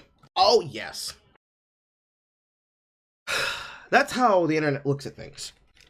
I can say with certainty, when it comes to things happening, what makes them stay around is how does the person take to being attacked and being made a target.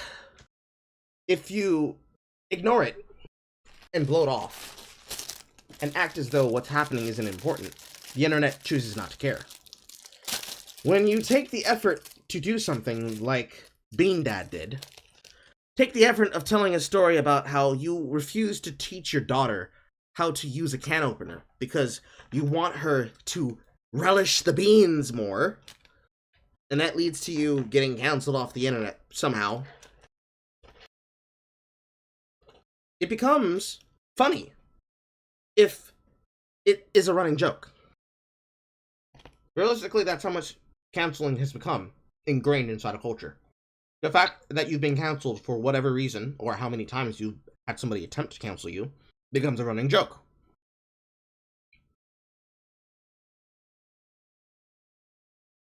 I think it's very telling that you would try to present this false narrative instead of just telling the truth. Because what the fuck do you mean, Lindsey? I saw you during Being Dad. I saw you, and I remember how you laughed. The user experience, UX as they call it in the industry, is designed to encourage this kind of behavior. It's engagement, fast and emotional and satisfying, and easily forgotten. Communication through Twitter often happens through shorthand, micro-interactions that fit a limited number of predetermined narratives and scripts because you're exposed to thousands of these per day, which is why we have these Twitter script phrases such as, wow, this blew up, friendly reminder, casual reminder, mask off. I don't know who needs to hear this, but thank you for coming to my TED Talk. Should have stayed in the drafts. Read the room. I'm trying to see something. I'll just leave this here. Asking for a friend. Send tweet. The list goes on. And the way it provokes rage and dog piles is baked into the way the very platform itself is designed. No. Not accurate. Their level of engagement and the outrage that it gets is the design of how it's made for the platform, because it's made to simulate addiction. The way that users choose to behave on the platform, and that behavior on a wider margin, large enough to be observed, is people behaving as they would on the internet. People behaving the way that they would when they have the assumption of anonymity, Lindsey. Twitter as a company has a really big problem where outside of its user base, its reputation is quite bad, and it hasn't really seen an increase in active users in years. When a site hits its peak in terms of total active accounts, there is still capitalist pressure to increase value and profit. A shrinking pool of eyes plus a need to increase revenue equals a service that needs to squeeze more blood from the same stones. So every UX decision is geared towards increasing time spent with eyes on the screen. That's why they've developed non-chronological timelines, tweets that get added to your feed by virtue of other people liking them, goddamn fucking quote tweets, and so on. Twitter is designed quite literally to be addictive. They aren't getting new users, so they have to keep the ones who are there from logging off. Twitter wants you to post, and it wants you to boost, and it wants you to engage, so it will put as few barriers between the user and engagement action as possible. So with all that in mind, it's no wonder that among the many pre-written shorthand Twitter scripts, Twitter's villain of the day is even a thing, and that it's a common truism on Twitter that the only goal is not to become the villain of the day. Not true. The reason why the villain of the day exists is because people are going to laugh about somebody, and they're going to laugh because that's how Schadenfreude works. Realistically, Twitter's goal isn't even to necessarily control the flow of information, except when it comes to political elections. Their goal, actually, is to keep you on the website, yes, but it's also to serve as a method of affecting how you interact with news. That's the important thing there, Lindsey. Twitter was created for journalists. I don't know, Jay Braun, but I did talk about it. I did note the candle.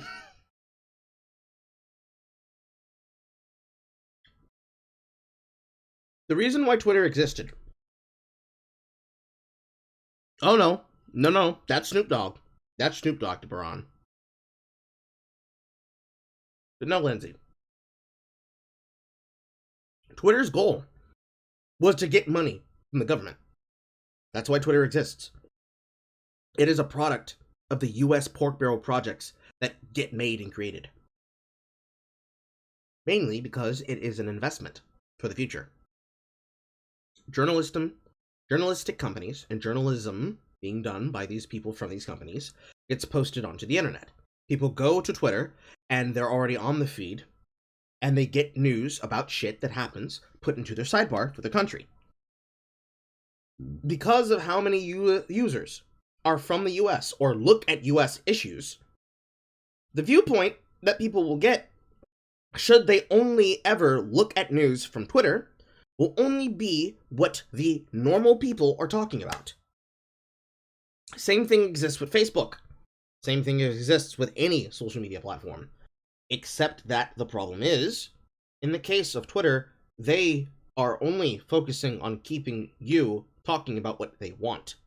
If it poses a problem to them, they will remove it, as we have seen with Project Veritas. If it doesn't do anything to them, they will actually intentionally signal boost what is happening and put it in front of your face so that you can get mad about it.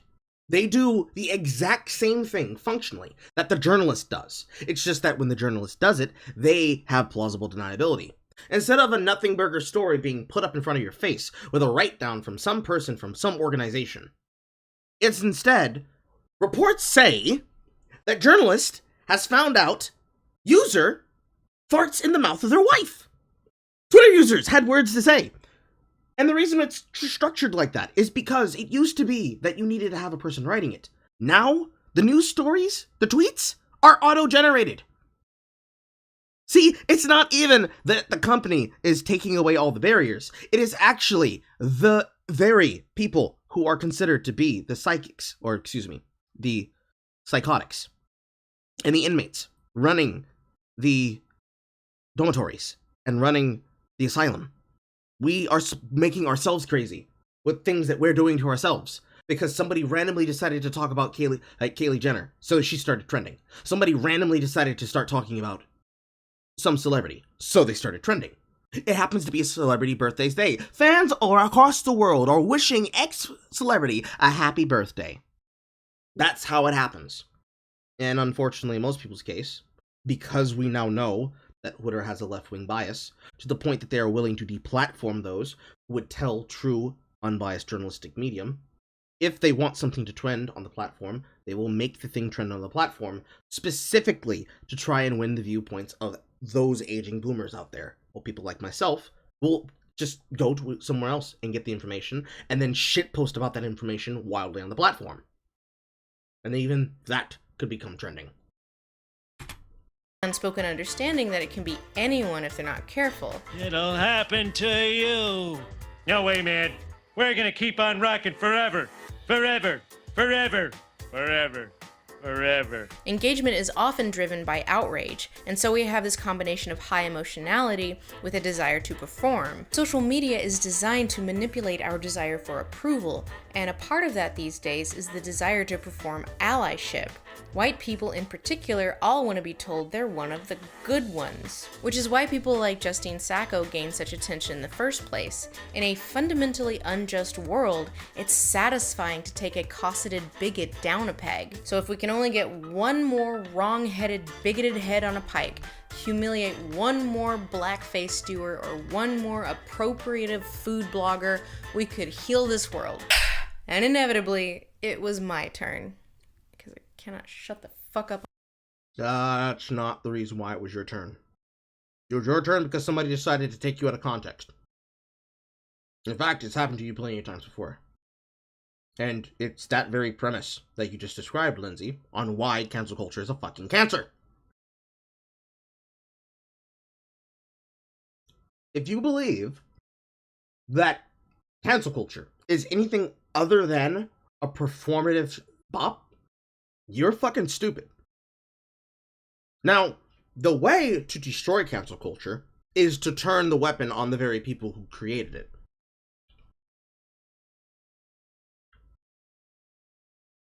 Yes, it is very important that the journalist gets hit the way that he chose to hit others, because then the journalist realizes how dangerous what they're doing is.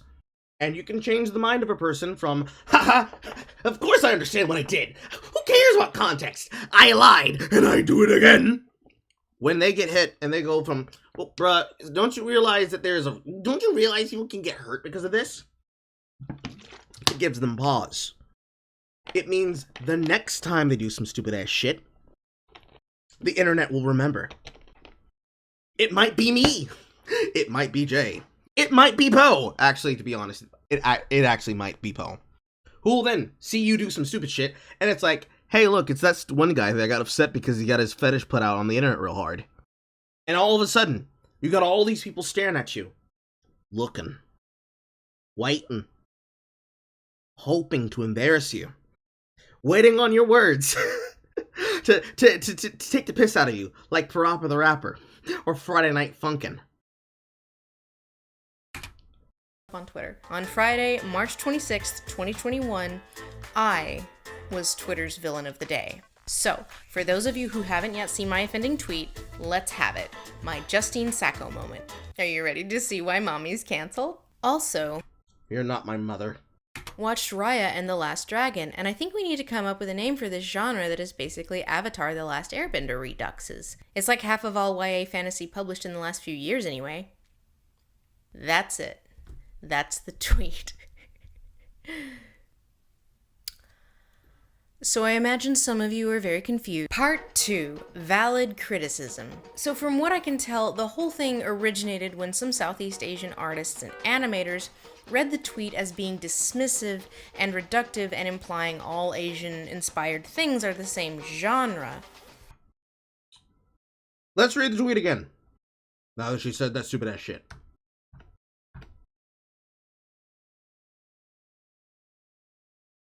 Also watched Raya and the Last Dragon. I think we need to come up with a name for this genre that is basically Avatar the Last Airbender reductless. Avatar, now referred to as Atla. It's like it's like half of all YA fantasy published in the last few years anyways. You said, I watched this movie, and I think we need to come up with a name for a genre that is just people copying Atla. People from the Southeastern Asian market, animators, natives, and what have you, saw you say this, and because there is additional tweets that go along with this, but she didn't put these here. So let's go off what she's presented. They see this, and they assume that you are bad-mouthing because the SEA market haven't been eaten for a while. The last thing that they actually got, supposedly, was Mulan. And unfortunately, Mulan was filmed nearby a concentration camp. So I imagine they would wonder what the problem is and why are you comparing it to Atla. They would ask for questions.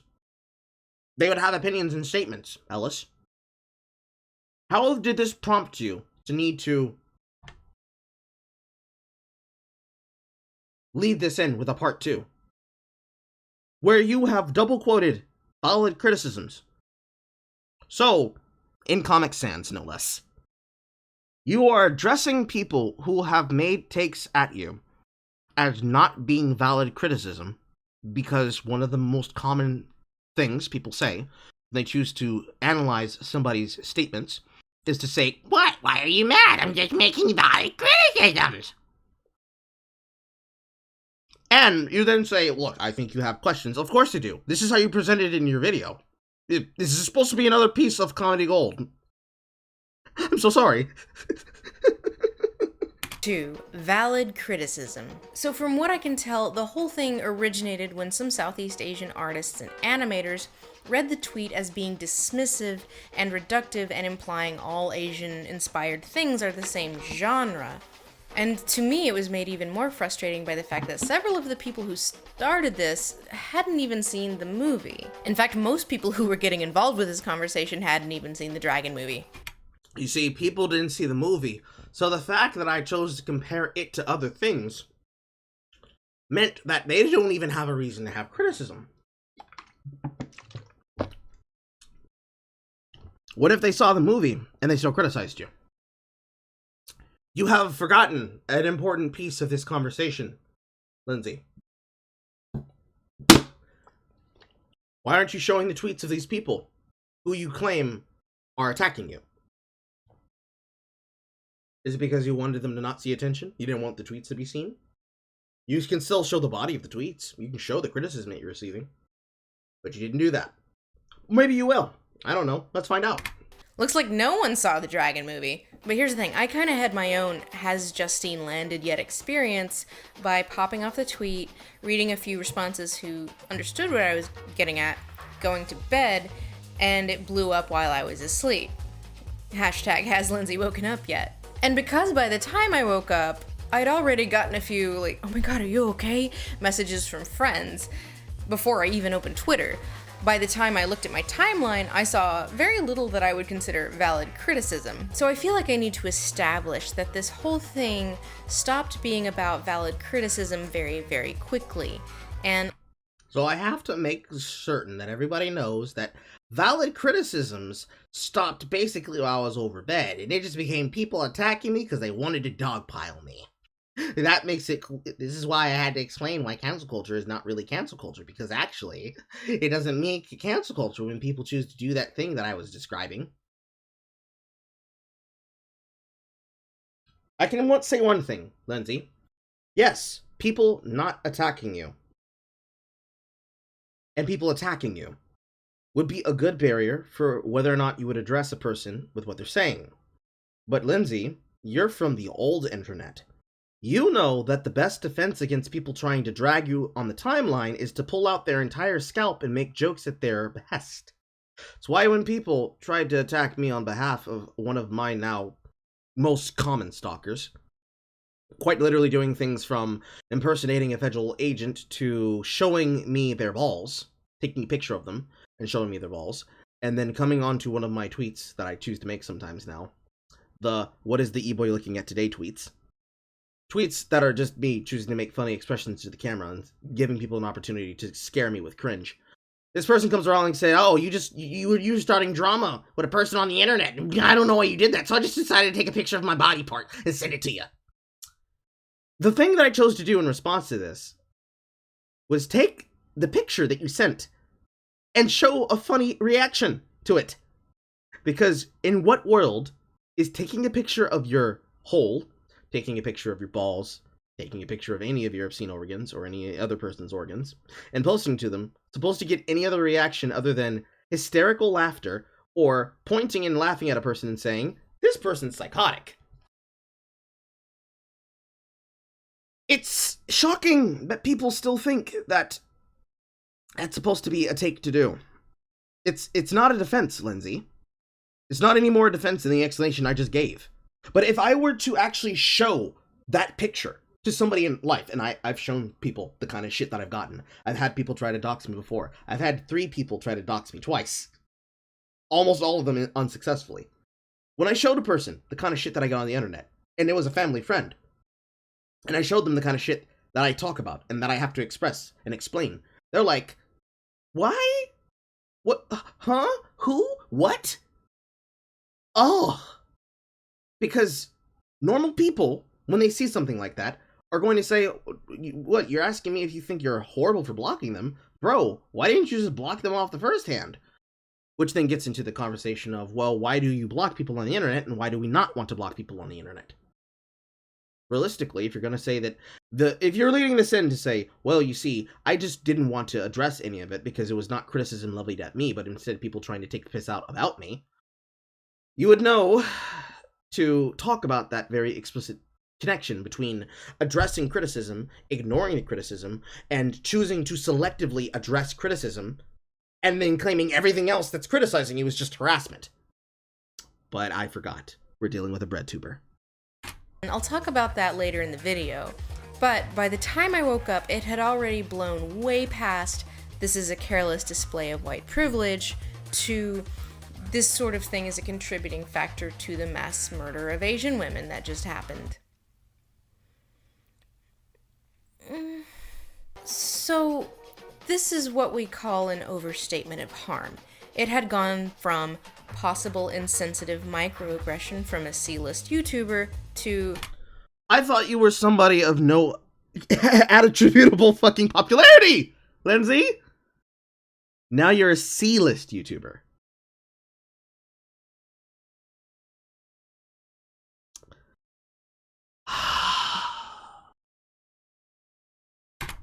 contributing to hate crimes. And that didn't feel like anything I would consider valid. So it's, early in the morning, I just woke up and I responded with frustration because I was being ascribed an intentionality which was not there, which, well, if anyone who spent any time on Twitter can tell you, getting defensive and doubling down is about the last thing anyone should do, so if you know that, why did you do it? that was an oopsie.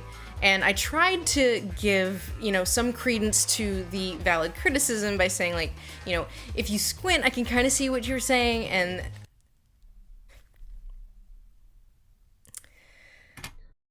Comedy gold!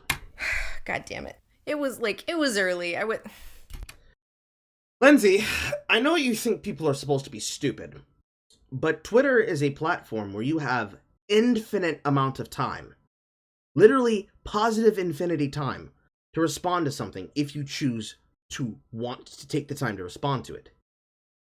If you were a live streamer like myself, or you were any of the other YouTubers that don't involve themselves in this kind of tomfoolery, I could understand why you'd have to see a point of urgency, especially if it was your first time having to deal with it.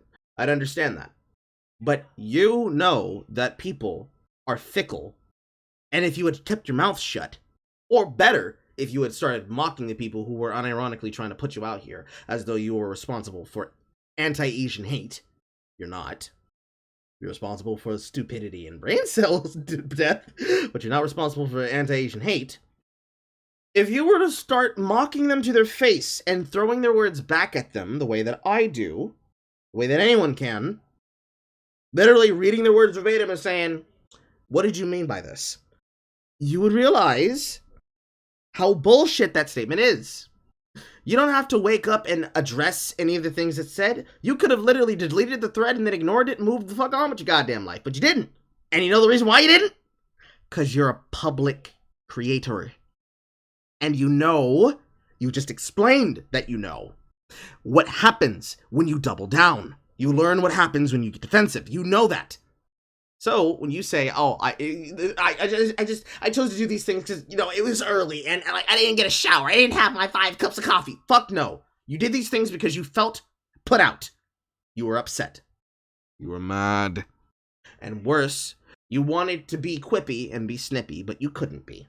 Because to be quippy and snippy means that you'd make it worse. And that happened. And now here you are to make excuses for yourself. It was you shouldn't tweet in the morning. No, you shouldn't tweet at all. You shouldn't tweet. Nobody should tweet. So that very poorly worded frustration was met with even more outrage that I was not taking in to be valid critique of POC when I am too busy being bowled down by mountains of hyperbole. And this word racist over and over and over, which is bound to make anyone a little bit defensive. So when all... Lindsey, where are the tweets? Where are they? Where are they?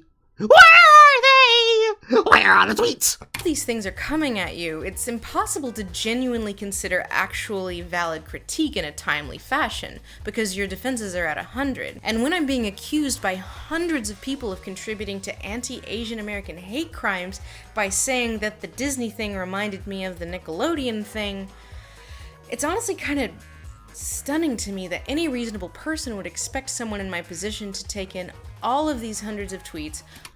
Let me stop you right there, Lindsey. You don't have to take in hundreds of tweets. You can literally take in tens of tweets. You could take in 50 tweets. You could take in any number of tweets or any number of threads, to be exact, on the subject matter. and you can respond to them in your due time. It can be done. You can also, again, address none of them. What you're about to say is a bullshit excuse that I hear and see way too fucking often. Nobody should be expected to have to answer all of these things that happen because of a thing that I said. Even though I chose to double down on it, I don't know why people think that they deserve to have a response. I hear that all the time as an excuse to why a person shouldn't address a very valid criticism. And then when they're told, hey, why didn't you answer that question from so-and-so? You start blocking them and muting them because people just kept asking me this question over and over again. And I just don't know why do you think you expect you can get an answer from me? This is a common thing that you do to people. You will demand answers from people on subjects and topics and matters that you think is justifiable. Like people harassing someone that has been canceled. And when people ask you, so what's your opinion about canceling, miss? I think that I should be able to cancel people. It's devout good and right to do so. You think that if they were to levy that question to you, if somebody, unironically, right now, was to clip this and take the part where I said that you were full of shit, and you were to address it on the platform, you say, I don't know who the fuck thought that Carl had the responsibility or the right or even the fucking privilege to be able to expect me to answer this question. I don't have to answer things that I hear. You don't get to make that take, because now you're being a hypocrite. You want to have all of the power that comes with being a public platformed creator and comes with having your opinions and your takes, but you don't want to take the albeit negative downside of people saying stupid shit to you.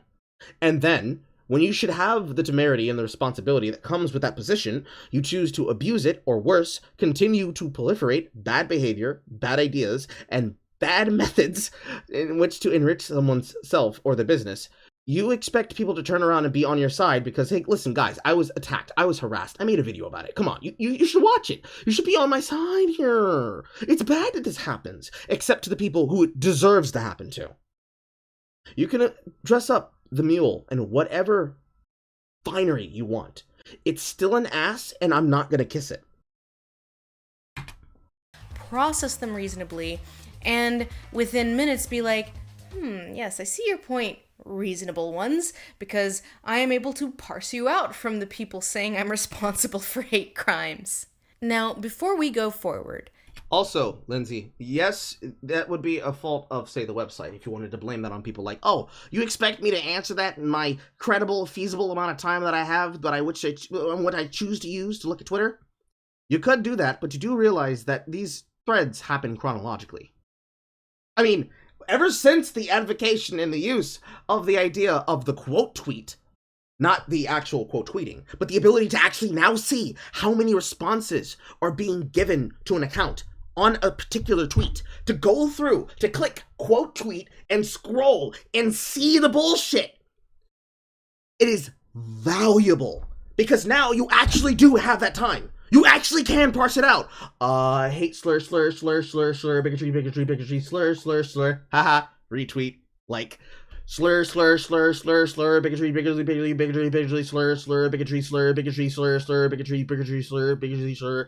based, slur, bigotry, based, slur, bigotry, based, slur. You can literally do that now. We've been able to do that for 2 years. If you're saying this as though people who don't use Twitter would not know how to do that, that's a lie. You're lying. You can do that. You don't want to invent the time to. If your argument at that point is, well, I don't want to take the time out to respond to them, okay, you can do that. But then you also don't get to say, I was harassed, I was abused, I was attacked, and not show any examples of how you were abused or harassed or attacked. You don't get to just accuse people of things that they did or did not do, and you don't confirm or deny, in this case, not confirming, that that is what happened. Give me some examples! Where are they? They don't seem to exist. Which makes me believe that either they do exist, but you don't want to show them because, listen, I'm a platform creator. If I show people's names, I could be accused of sending a hate mob against them, which, no, that's bullshit. And any person who believes that, or ever accepts such arguments, that's bullshit too. But more importantly, I don't want to show their names because if I allow them to be on screen, I'm living what they want. They're winning. That's bullshit too. because this is your name that's being dragged under the mud. People are accusing you of the highest crime. So why don't you take half of the time that you chose to make this video and use that to address those people? Even if it's just a look at the face. Even if it's just literally looking at your camera saying, what? Even if it was just that. You address the opinion and you address the take as the person, respectfully or disrespectfully, chose to come at you. Let me give you a perfect example. If a person has a take at my expense, and I choose to respond to it on my phone, or I choose to use my microphone and use my camera to make my now platform famous video replies, and someone addresses and says, look, he's mad, he made a video reply, and I'm like, no, I make video replies for everyone. It's much easier to communicate with you when I can see what you're saying in real time, and I can respond to you and let you be heard. If a person accuses me of something, like, say, platforming the concept that patriarchal whiteness is a systemic racist institution, and I address the fact that, hey, if you think that's an institution that's fully racist and bigoted, why did you marry into it and have kids with it? If a person then tries to accuse me of perpetuating that system of bigotry, and like, why do you think this is something for you to take out of fucking context, Carl? And they bring up some bullshit that has nothing to do with anything, and I then tell them, you're lying, get the fuck out of here, and I block them. Would you say that that's fair or unfair to do? If the exact same thing that could happen, somebody also accusing me of not knowing something I'm talking about, I'm referencing a real life thing, by the way. If I address something about the royal institution, and I make mention that Meghan Markle is a horrible fucking person, and I start citing the ways on how they're horrible, and someone says, well, you can't really hold that against them, they've never had to deal with a thing like this. Can you really say that I'm unknowledgeable about something if I give you the knowledge that you're asking for, and then you come at me with some bullshit to accuse my character, or anyone else's character, as being unfaithful?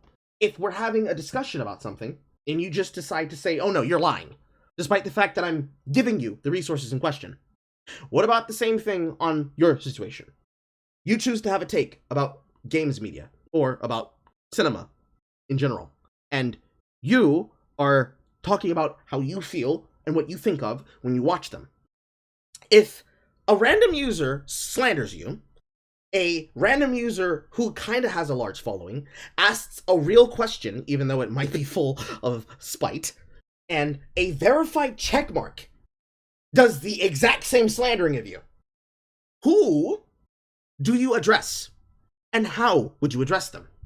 Would you say some stupid ass shit to the person who just attacks you, who's a literal who? Would you give respect to the person who addresses you, who's a literally who, but with some people following them? Would you also address a person who's following you, who has the checkmark, even though they may have attacked you in the same sentence? Would you show them deference because you know that person's a verified individual, and you know that they're a person who exists? Maybe even somebody you know personally. That's what you're suggesting that you were trying to do. And yes, you can do that. I know I've done it. I know many people have done it. Any person who's ever been accused of a hate mob has had to do it. Because people choosing to come out of the word works to say, literally who? Who is this? Why should we care? Why should we even be concerned about what they're saying? Bro, why is this even news? I've seen it and I've had it all. I've had people throw that at me all the time. It happens every other Tuesday, actually. When that kind of thing happens, it kind of puts the onus of information on you. You have to address it because it's been made notice. Whether or not you think it's important that it was, because you're a public figure, you have to address it. If the severity goes from, okay, this is a stupid ass take on Twitter, who cares about what I think about Atla, to, excuse me, you're accusing me of being responsible for anti-American Asian hate. Should I possibly address this so I can make clear that there are some people who are just outright lying? Realistically, the answer is yes. You should do that. You should defend yourself, by all means necessary, in whatever way you choose to do so. Whether that be muting and blocking the accounts, or when pressed on the question on, say, a live stream, you answer the question, even if you've erased all context to it that is fully in or outside of the context. It's a very nuanced position to have to take if you think about it long enough. If the responsibility falls on you to address something because it's serious enough to be something that requires your attention, you can say, well, I don't have the time to answer everybody. But you can say, I may not have answered you, but I did read what you said, and I acknowledge that this exists. That would be the more responsible thing to do, Lindsey. Because you're accusing people of the bigotries. You're accusing them of the racism. You're accusing them of the thought crimes. And it would be a lot more helpful for you if you said, no, I can't respond to everybody, but I do acknowledge many of the arguments they made. It would do you a well of good. But you can't do that. Everybody has to be put in the generalization. Because if you ever take responsibility for your own actions, well then, who knows what might happen. People might respect you. It must be acknowledged that being any person of color in the United States right now is just to be constantly worn down in a million tiny ways every day, all the time, by a society that is low-key shitty. No, ma'am, no. That's not what Twitter is. Twitter is going online and looking at the state of life in the world. Usually the first world, because nobody ever looks at the second and third, because they don't have Twitter. And either making up funny jokes at the expense of the things happening around you, or being worn down by people who choose to make it a personal problem to attack you for whatever reason necessary, whether you be a regular user of the platform or you be a power user of the platform, a checkmark. Some person who requires their career to be used through social media, who actually has to be on Twitter, because otherwise somebody would impersonate them if they didn't. It would be an important factor for you to look at the internet and say, okay, is today the day that I log in and I go check on a thing that should happen? Or do I log into Twitter and do I comment on the fact that somebody has shown me some really nice food porn? That's what most people do when they go on and they log onto Twitter. Otherwise, they log onto Twitter and they cry because now they're on Twitter again. But no, you're not going onto Twitter every day and being harassed by society and being torn down by 1,000 cuts. That's not what's happening. No, stop it. Stop it. Stop it, goddammit. High key shitty. It's shitty. These critiques don't come from... Also, hello, Jessicine. Hi. Nothing. And there are issues both in the film industry and the culture at large that is making people hyper-vigilant. I'm not going to follow that with a however. I just want to lay that groundwork and acknowledge that. Kind of like that. Look, Lindsey, it wasn't that hard, now was it? Now do that, but with all the people you've accused. Part 3. White nonsense. I know that's not the most PC way of saying that, but I have many, many white friends, so I'm allowed to say that. So, is it kind of like having many, many black friends and being allowed to say hard R? In the case of this tweet, I went to bed, morning on the East Coast, and, there was some discourse by people who, had some valid upset, and the nations all lived together in harmony until the whites attacked. Because a common refrain of these valid...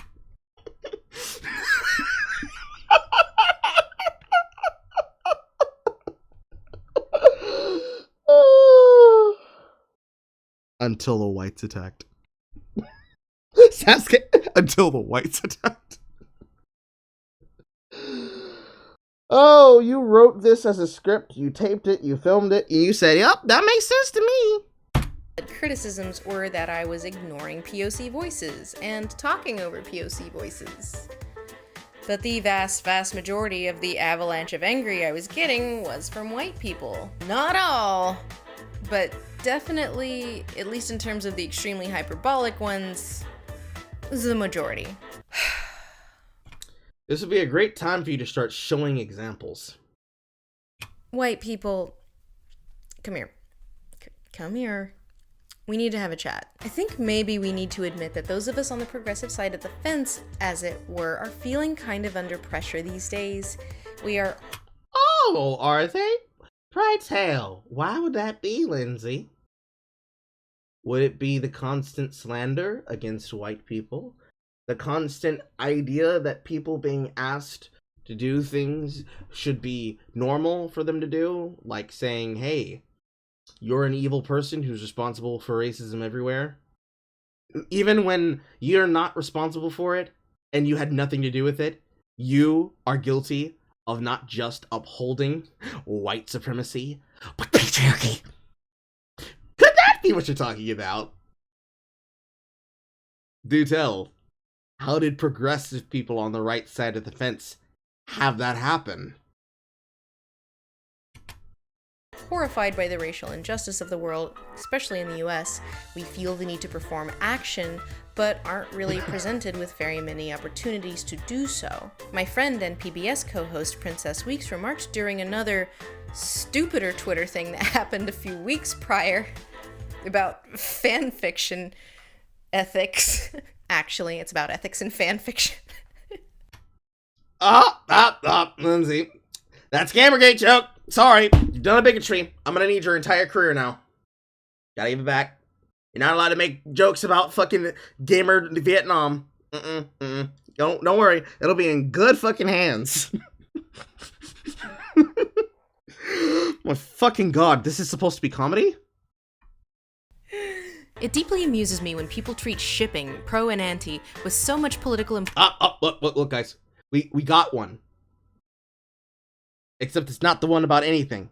We still have not seen the tweets. Importance when they literally apply that to nothing else, and to remove all nuance and context, to share fake quotes and facts, to perpetuate harm in order to own people over the right for two white people to kiss. When you marginalize really queer BIPOC and marginalized people, for what? In other words, often white progressives cite black voices when in service of your, well, in this case, ship.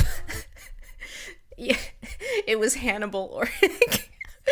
Oh my god, this is so stupid. You're interested in black voices when it's in the service of pwning another white person or white creator whomst you disagree with, but show little interest for issues or advocacy that actually concern black voices in their community. Remember last time when I talked about the unironic people who will say you open your mouth for black penis, but you don't open it for black issues? This is the other side of that gate. When people only ever cite the opinions of those who they like when they happen to be a token on an issue, and then ignoring them outright when it doesn't sit their benefit.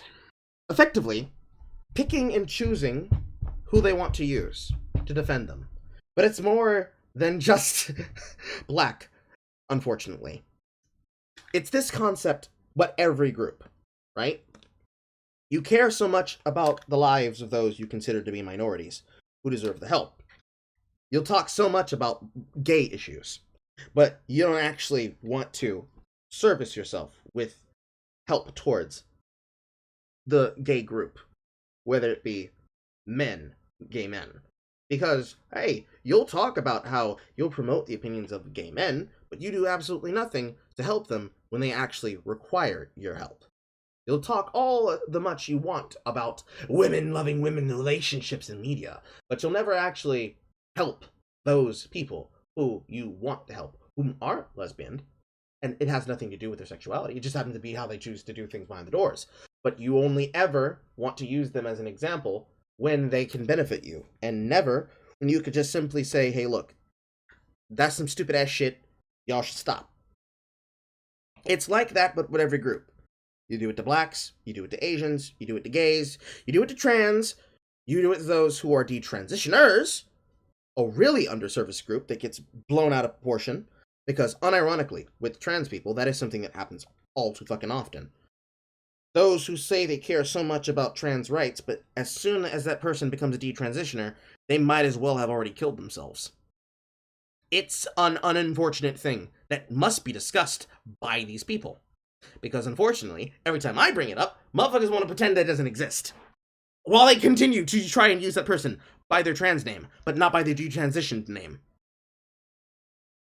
Or worse, when you're getting grilled by somebody like fucking Rand Paul. And he tells you, hey, can you answer why you won't speak to the effect of these things? Why you think this is normal? And the activist, instead of saying, oh, well, you see, yes, I will say yes or no to your question, instead tries to make it about needing to be in the power position in order to make that judgment. Yeah, that's how that happens, Lindsay. That's a horrible thing to do, by the way. To only use people as tools to build your career up on the back of yourself.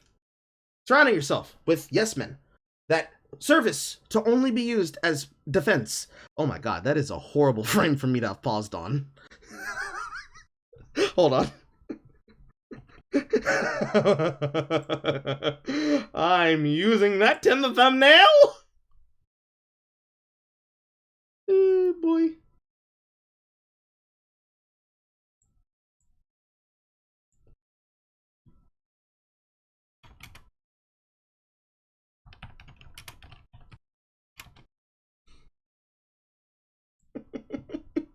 I'm using that in the thumbnail. But yes, that is a thing that happens, unfortunately, Lindsay. An entirety group surrounding themselves in literal yes men that are more than willing to have their entire lives and careers broken and destroyed. And then they just go and do whatever the fuck. Despite the fact that nobody wants to address the fact that that shit just happened in real time. Happens all the goddamn time. I can name several creators that it happens to, but unfortunately, all the names I can name are people who we already know about. BreadTubers do it on a regular basis. Streamers that are adjacent to BreadTubers continuously do it on a regular basis. E-girls and e-boys like Pokimane and Linity do it on a regular basis. CrumbTubers, the YouTubers who are too small to be BreadTubers, and so instead suck up to them, like Kezbaz. They do it. Pig Puncher does it. The Janitor does it. I don't even think you could really count H-Bomber Guy as a CrumbTuber. I think he actually qualifies as a full-fledged breadliner. Although he looks like a fucking CrumbTuber. People who now are in jail because of the crimes that they've committed, while being one of yours. Like Russian Deadpool. People who have completely cut to their views and their opinions. Like, The Amazing Atheist, or the Angry Aussie. There are so many that do this on a regular basis, no matter what subject matter it is, and yet nobody ever has a single goddamn word to say when it happens. Because it's not about telling the truth. It's about telling a version of the truth, and making as much ado about nothing as possible. Unironically, it's what most people look to when they look at something like, say, Rent. You'll talk all about the plight of a supposed group of people who needs to be understood, considering that Rent was made to try and bring attention to the AIDS crisis of the early 90s. But it's wind, signifying nothing. And worse off, it is the weakest form of activism, the weakest form of slacktivism that I could possibly think of. For you to bring it up as a defense, despite so many of you being guilty of it. Repugnant. Independent of said ponage, only to immediately be told you're not a real queer little girl, you Look! Now she's showing the examples! Also, ponage, only to immediately be told you're not. So you're calling me a black queer woman in a fandom, a privileged twat playing the victim for talking about my experience because of your conflict with other white creators. Got it? Cool. By the way, this is a failure by you, Lindsay. You left in the @ name! Now you're responsible when I go look this thing up! That's unironically how some people think that shit works, but you did fail at this. You failed to censor their name all the way. Shame on you. You should be better at this. Shipper hipster.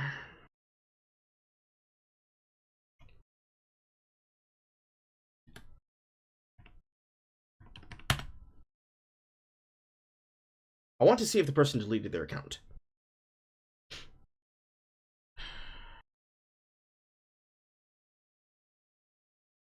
Let's see here. Stop demanding victims apologize to bully the shipper hipsters. Envy, she, they. Transformative fandom enthusiast and advocate.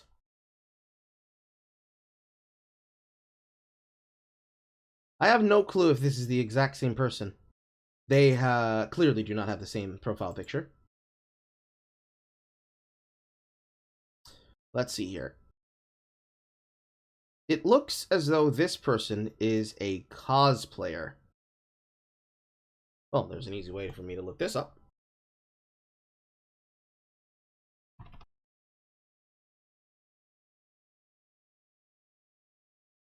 Weeks Princess. Weekes.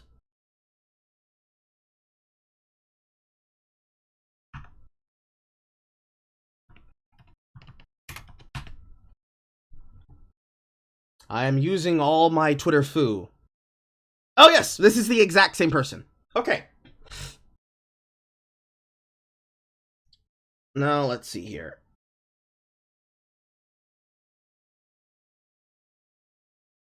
Ah, I have found the tweet in question that she has clipped this from.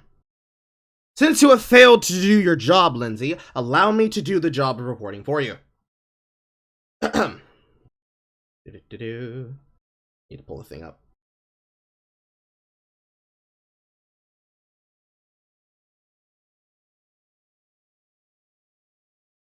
Let's drag this off of here and then drag it onto this one. I know how to use my Google Foo. Here we are. So,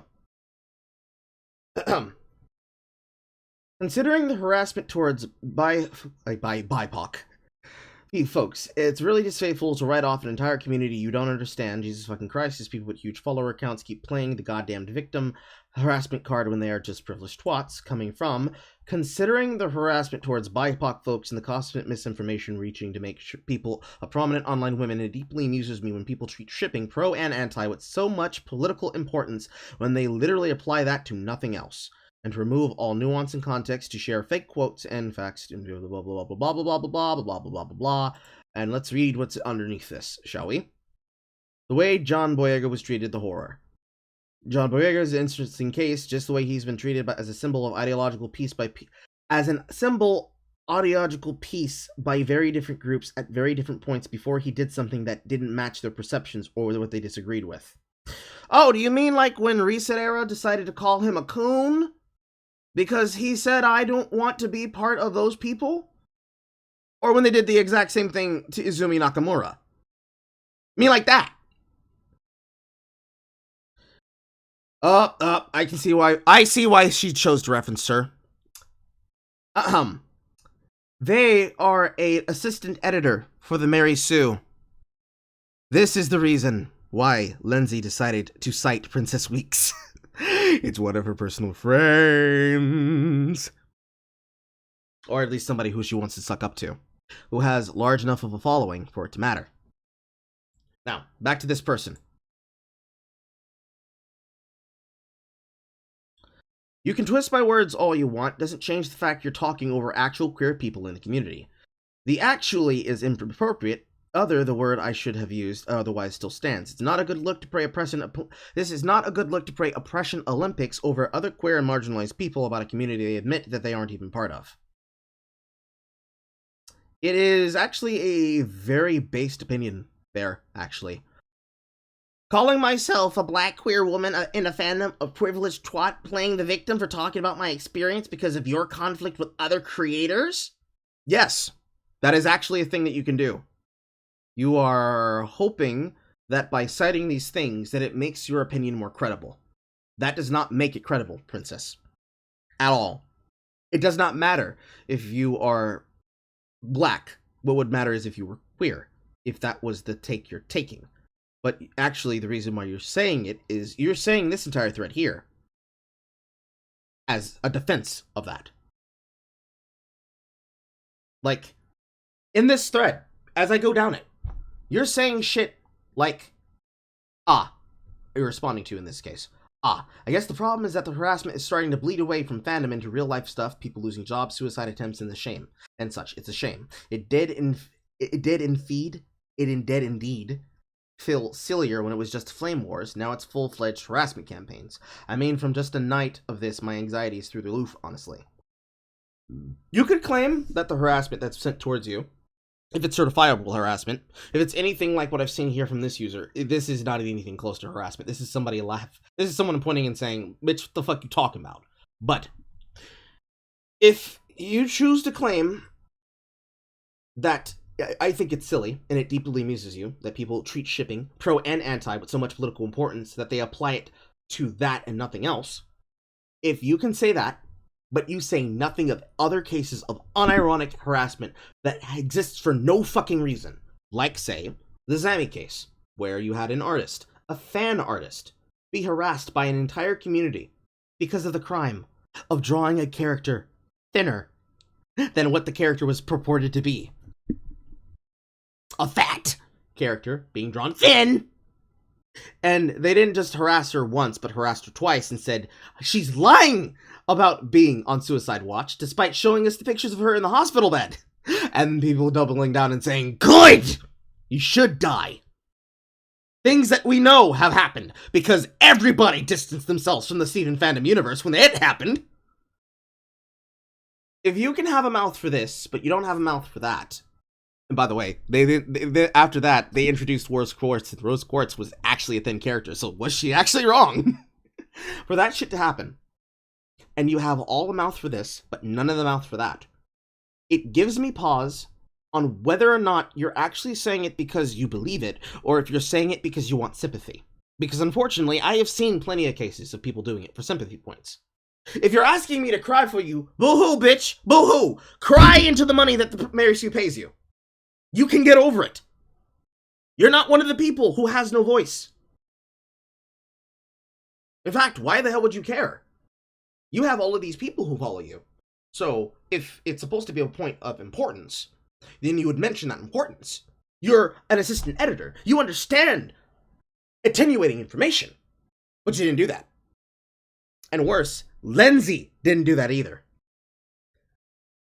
So instead, Lindsey decided to put a person who should have had all of their information blotted out so that nobody would make this connection, put out in front of the audience as though this example means, well, you see, this person did this shit, so that means no.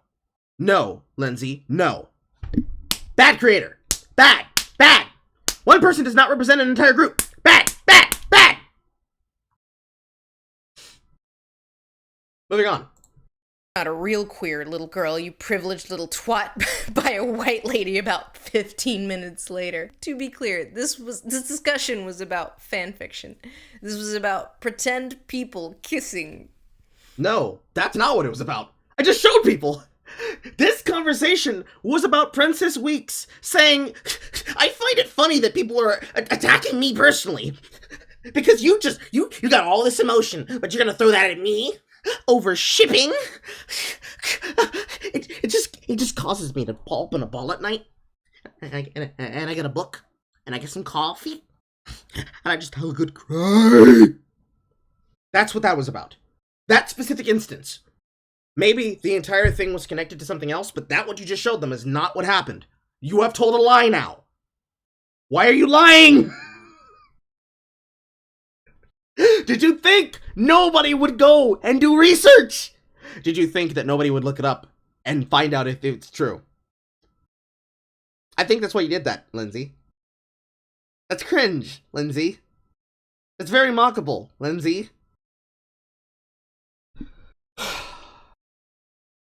Lord. Lordy Lord. Lord, Lord, Lord, Lord, Lord, Lord. Pretendly. So I saw a lot of mealy-mouthed smug nothing about do better and listen to POC. Always listen to POC.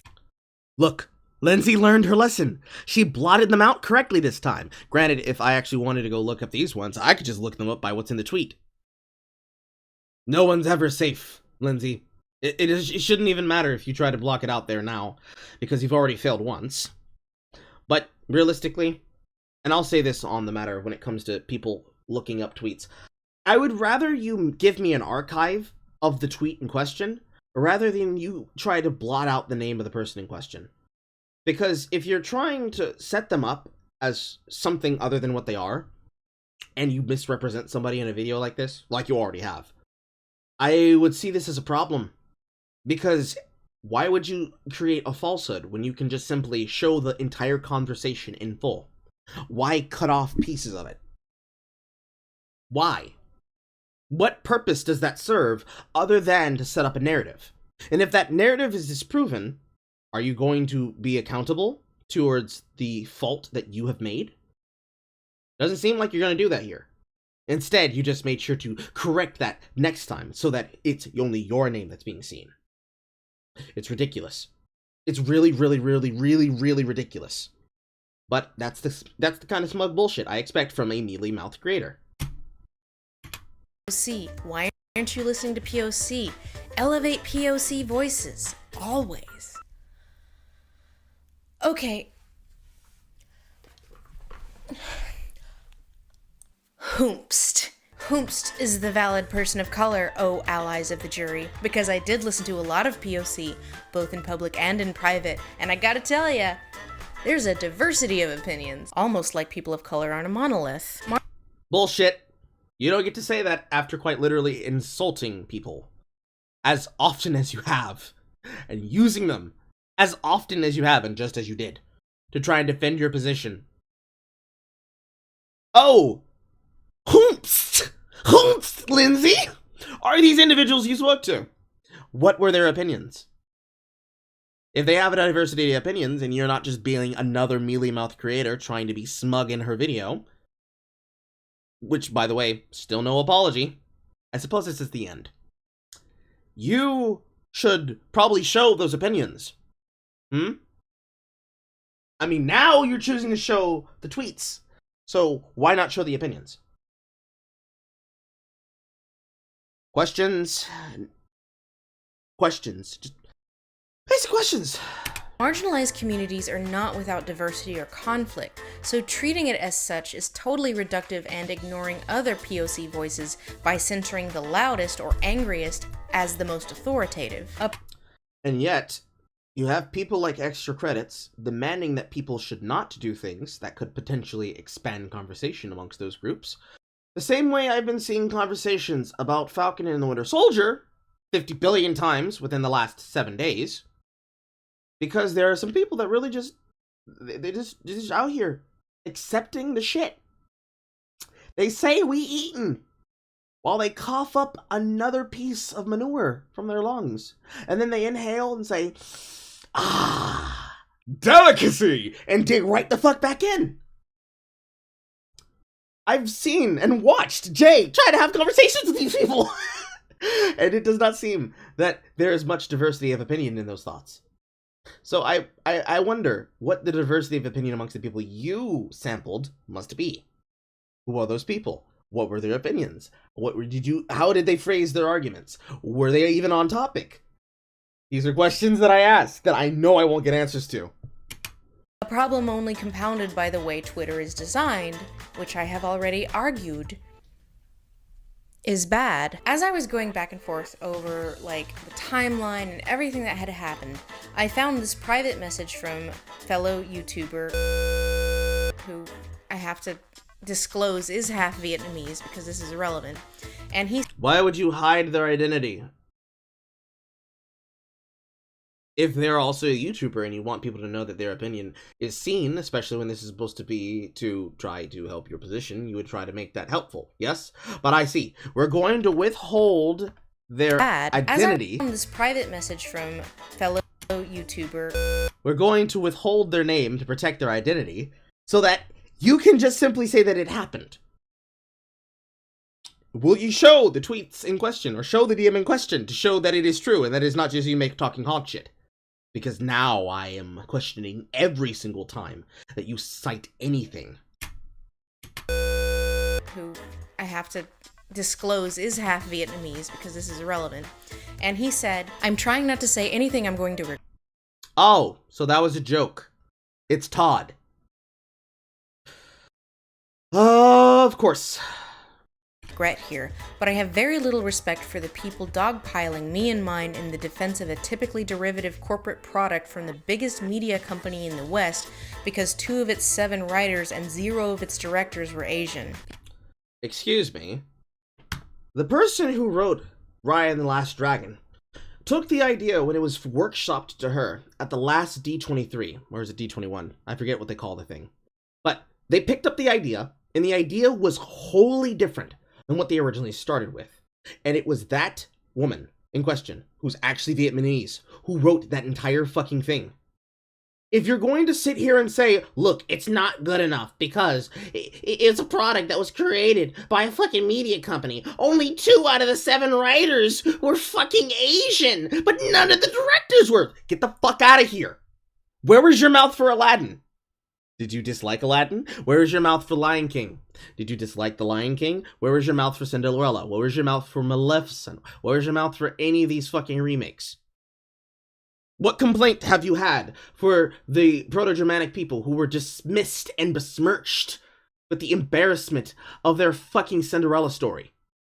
Where was the besmirchment for all of the old fans and all of the new fans who watched as you butchered The Lion King on screen, insisting that a story about, technically, things in Africa, which again, we've already stated, people in South Africa and people in Africa in general can be white as well as black. How did they feel when you chose to make a story and try to put in as many black voices as possible and then label that as a work of black history? Because, bro, I saw those screens. I saw those awards. I saw those takes. Y'all are fucking wild. You don't get to do that. No, no, no, no, no. No, no, no. Bring that ass back here. No. The entire reason why Raya and the Last Dragon exists as it is because of the head writer being Southeastern Asian and saying, we don't have many stories about our region, so I'm going to make something out of this half-bitten product that you bought and make it worthwhile. And now you've thrown away all of her effort because how many writers do they have on staff? Shame! Shame! Shame! In the West because 2 of its 7 writers and 0 of its directors were Asian. This in private, of course, because, you know, he didn't want to get harassed. Privileged twat. So I find the listen to POC refrain. And no, Ellis, that is actually apt here. You're throwing out accusations about something that you don't know anything about, Todd, because you assumed that, oh, you see, it's not an all-Asian cast, so how could they clearly know how much this matters to the Southeastern Asian continent? Meanwhile, all I have echoing in the back of my head is the stupid-ass takes from Vito Gestalt. And also Vito Gestalt claiming that I can't make a point to save my life. This person who thought, bro, it has Asian people and dragons. What do you mean it's not for China?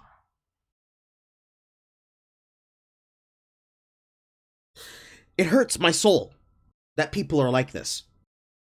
It hurts my soul mainly because I don't like stupid people, and stupid makes my brain hurt.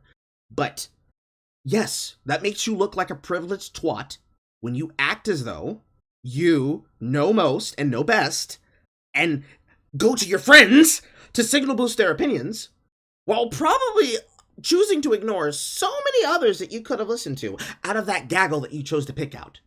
But you only showed the person who nobody would like, or nobody would reasonably agree with when presented in this context, because, look, they're being ridiculous. Why would I respond to this person? No, what I'm going to do is I'm going to put them in the video, and I'm going to pretend that I won the argument, because I put them in the video.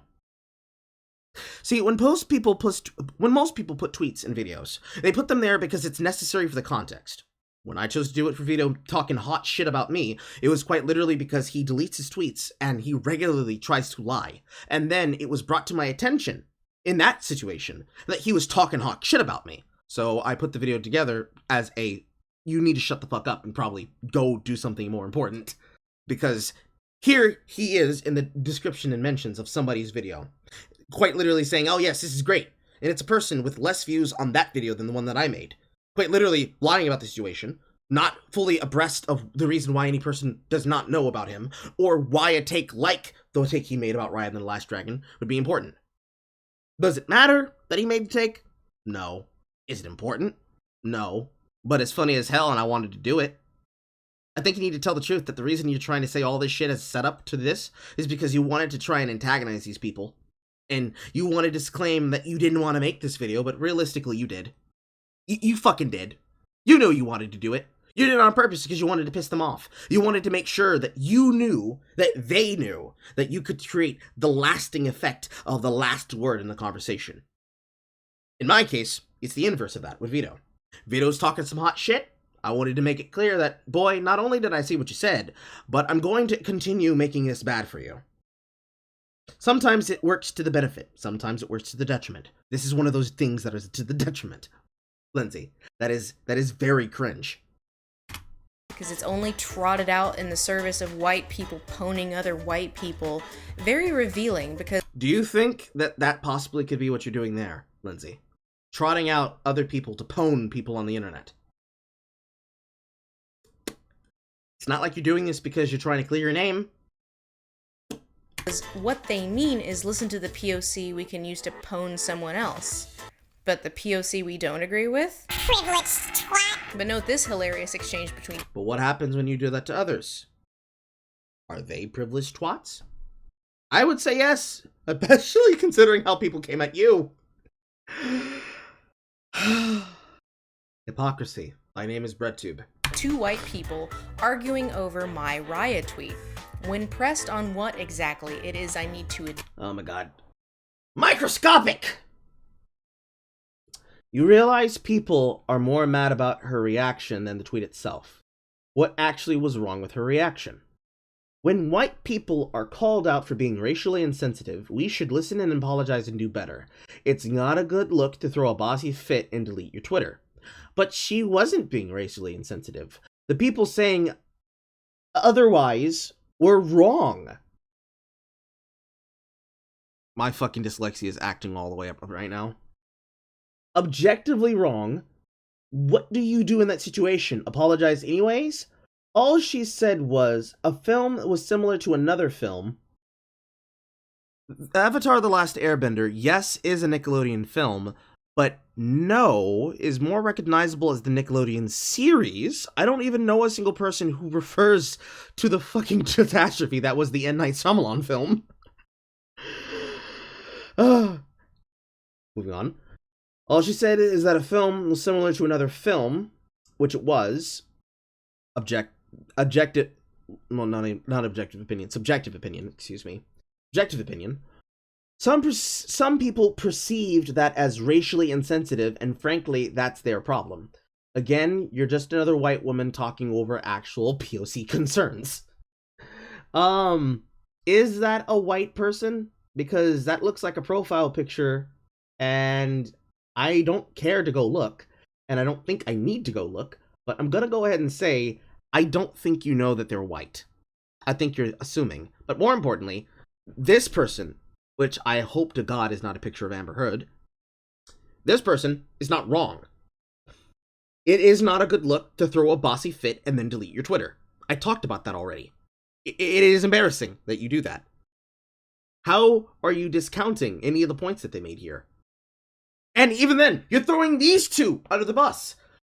Look at these people who are talking under my tweet. Come on, guys, you care more about this than I do. But you cared enough to delete your tweets. You cared enough to delete your account. What does that say, Lindsay? Admit wrongdoing for. This woman says, again, you're just another white woman talking over actual POC concerns. I love this exchange because this person, one of the shit billion white people mindlessly regurgitating this listen to POC shorthand, the very same person who called Princess a privileged twat. You're not. Ah, I see. That's why you're putting her out here. You're throwing her out here because you want to use this as an example to make the point. I did not realize that was the same picture. But you're throwing this person under the bus because you wanted the last word.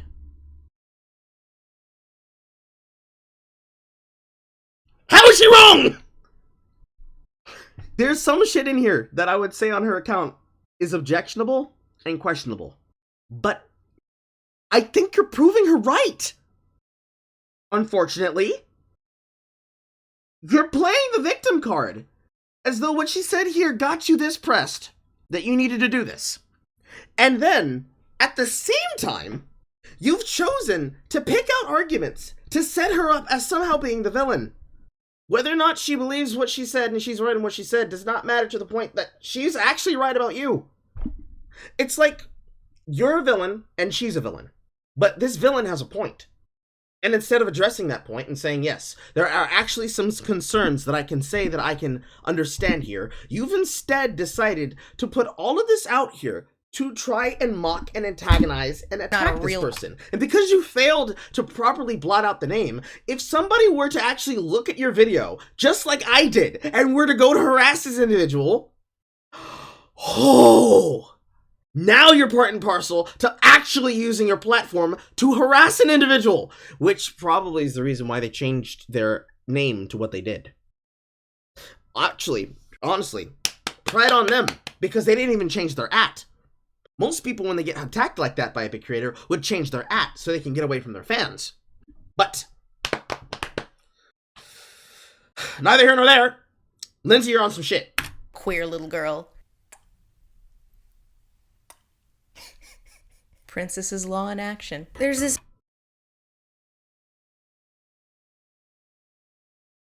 I hate smug white people. Specifically people like Lindsey. incredibly childish dichotomy with the way a lot of people discuss racism, that there are the racists and the non-racists. The two genders, and the way to solve racism is to root out the racists and cast them onto Racist Island, away from me and mine, the non-racists, one of the good ones. They do this because they are insecure about their own internalized racism. They cannot conceive that they have any. That thought is terrifying to them because a racist is the worst thing you can be. So instead of doing any introspection, they remain hyper-vigilant to root out the secret bad people, so everyone else will know they're one of the good ones. Do you think that might be part of the reason why so many people look for new, fresh meat? Do you think, Lindsey, that what you just did just there with this account from that person is you doing exactly that? Look! Look at this person! Look at them! Look at them being stupid. It's beautiful. It's perfection. The irony. The stupidity. The hypocrisy. It's delicious!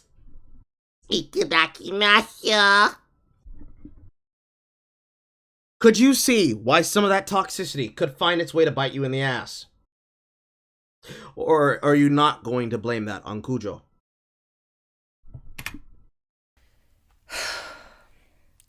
Racism is a complex system upheld from all wings of our society, from laws to hiring practices to generational wealth to community redlining to internal biases to individual actions. We live in a white supremacist society when you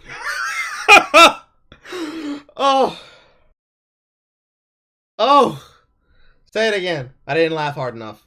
Practices to generational wealth to community redlining to internal biases to individual actions. We live in a white supremacist society.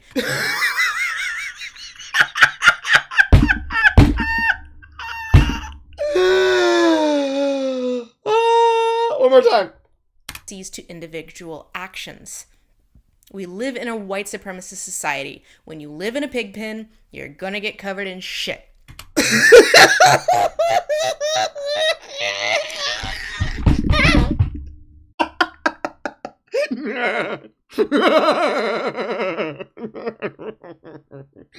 Oh. Mwah. The stupidity. Mwah. The ignorance. Mwah. The accuracy. And yet the pure miss. Mwah. It's beautiful. Oh.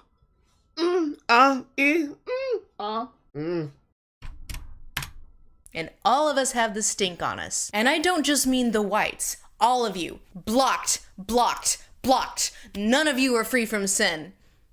But especially the whites. And yet people Comedy gold. still have this, like, I'll be the racist dragon attitude about how racism works. Why are you crying so? I'm crying because all of those horrible villagers chased me into the scary cave. I think it's because I'm so racist. Get your hand off my tail, you'll make it dirty. Racism isn't a system perpetuated by many, many things, including actions, but a character trait, a disease that people try to hide from the world because they know if they're found out, they'll get banished to Racist Island. And suddenly, he wasn't racist anymore. While there are still, of course, racist hate crimes and the like, most general displays of racism don't come out of grand, cross-burning style gestures, but out of ignorance, carelessness, or negligence. And for Lindsey, something that happens because of racial ignorance would be the example that I gave last stream about somebody calling somebody something that is such an antiquated, slur, that they have to be informed on why they should be offended by the slur. Or worse, making an example out of something like some connotation about some character trait or some trope, and suggesting that people that don't know that must be secret undercover Nazi bigots. Trying to get people to go into the crypto-fash alt-right network because they didn't laugh at the joke that was supposed to be tailored to detect the crypto-Nazi fascist. And what happened to be is that they didn't grow up in that area, they didn't grow up in that society, or they didn't grow up with these connotations in society. And so they didn't laugh at the joke because they literally didn't get it. And them being attacked for having not gotten it, and it being evidence that they are a secret crypto-Nazi fascist, because everybody laughs at the Trump joke. Everybody laughs at the unironic bigot. You're supposed to laugh. Don't you know? That's when you know you're supposed to. It's on the sign that's flashing in your face. It says, laugh at the stupid Nazi. It is not choosing to do something and knowing that you're telling a lie and presenting it otherwise because you put 50 billion things in front of it to explain away how this super uber specific example is a different example. This is why telling the truth is very important. It's also why accepting your own faults and also understanding that you don't have control of these things is very important. No one asked you to be the moral arbiter. So why do you feel you need to? I know why you feel the need to do so by yourself. So that you can say, no, you can't judge me. You got this thing on you too. You're guilty. You're guilty. You're guilty. What happens if somebody's actually not guilty? Ellis? Do you become a ring wraith and they get to shove a sword directly in your mouth and you just fucking shrivel up into white powder and burst? Is that what happens? Because I've seen that happen. I've seen people try to accuse somebody of something. I've seen people try to accuse me of shit that I'm not responsible for. And worse, I've seen them accuse me of doing it for money. And then they have to find out that not only do I not do it for money, that I actually don't think those things that they think of me. And then when I ask them, who told you that I thought that? Where did you learn that? And why didn't you just ask the question? When they don't quite literally melt into a puddle, start corn cobbing, and try to block my account. They claim they heard it from somebody who doesn't like me. And when I find out about who the person is, I then have to inform them that they have been tricked. Most of them show some level of shame. Oh no, I didn't realize that person tricked me. Damn, they got me. And then most people move the fuck on with their lives. Some people do it just because they make an assumption. And when that assumption has, we chalk that up to a missing communication of information and we move on with our lives. It is only the most reviled and evil bunch. Most of them evil, some just simply uncaring. Because some people just do it as a laugh. That will quite literally say, no, you can't accuse me of having done that because how could I know that he wasn't that? Don't you know we're surrounded by them every single day? I think that's a bit worse, Lindsey. I think that's worse. To try and make that as an excuse. Because now you don't have any excuse if it happens. You're guilty of these things. So you're going to say, oh, well, I'm guilty, but you see, you need to let me do what I want. Because don't you know, I have a voice and a platform. I need to speak. You need me to speak. But remember, everybody's guilty of these things, but nobody should be upset at you because you're a literally Hugh YouTuber.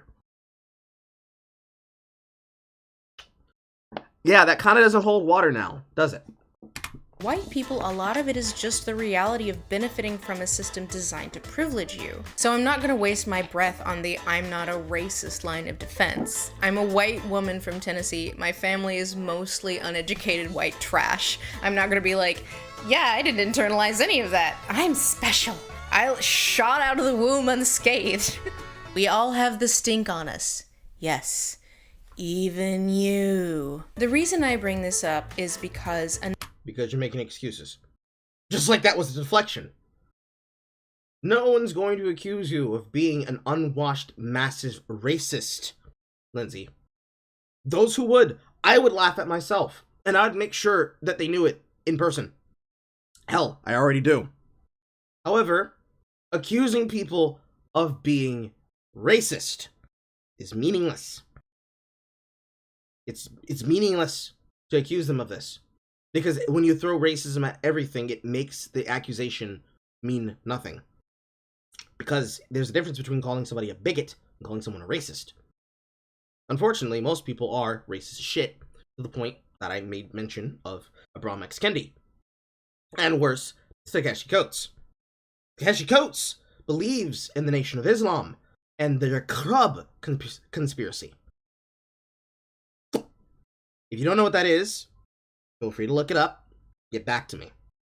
In Abram's case, he's supposed to be a scholar who understands and knows these concepts, and yet is selling and peddling the concept that he can simply be bigoted to whomever if they're upholding the concept of white society.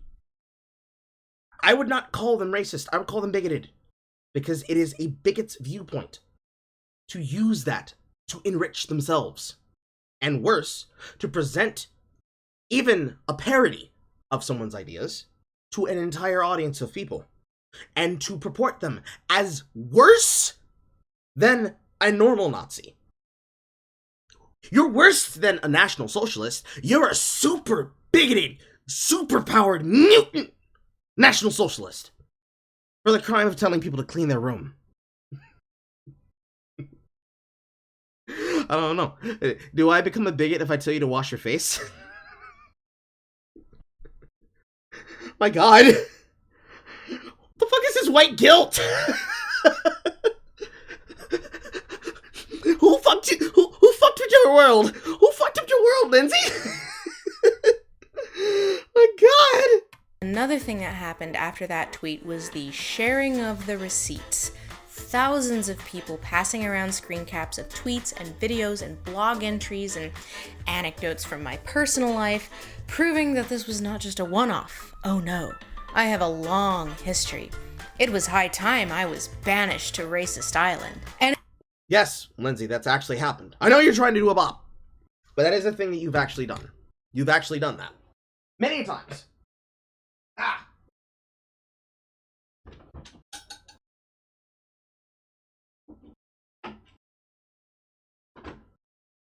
You cannot sit there and say, oh, see, that's ridiculous. Because that's another thing you're doing here.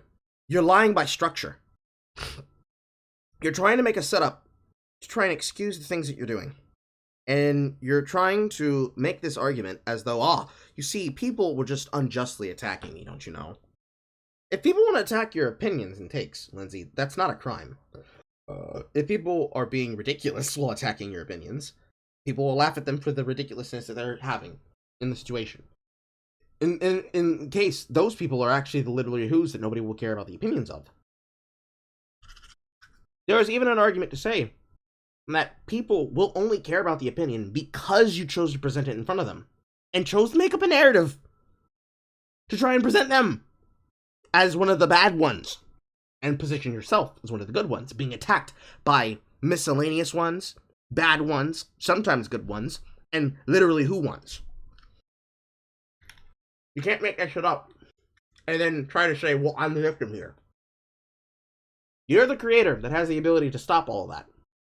Instead of stopping it, you made a 1 hour, 40 minute, 31 second video, and you included this into your defense. What hog shit. And it's true, I do have a long history of being on the internet. Longer than pretty much all of you. Not longer than me. You decided to be on the internet in your adult years. I was on the internet while I was fucking 5. As far as being an internet creator on the internet,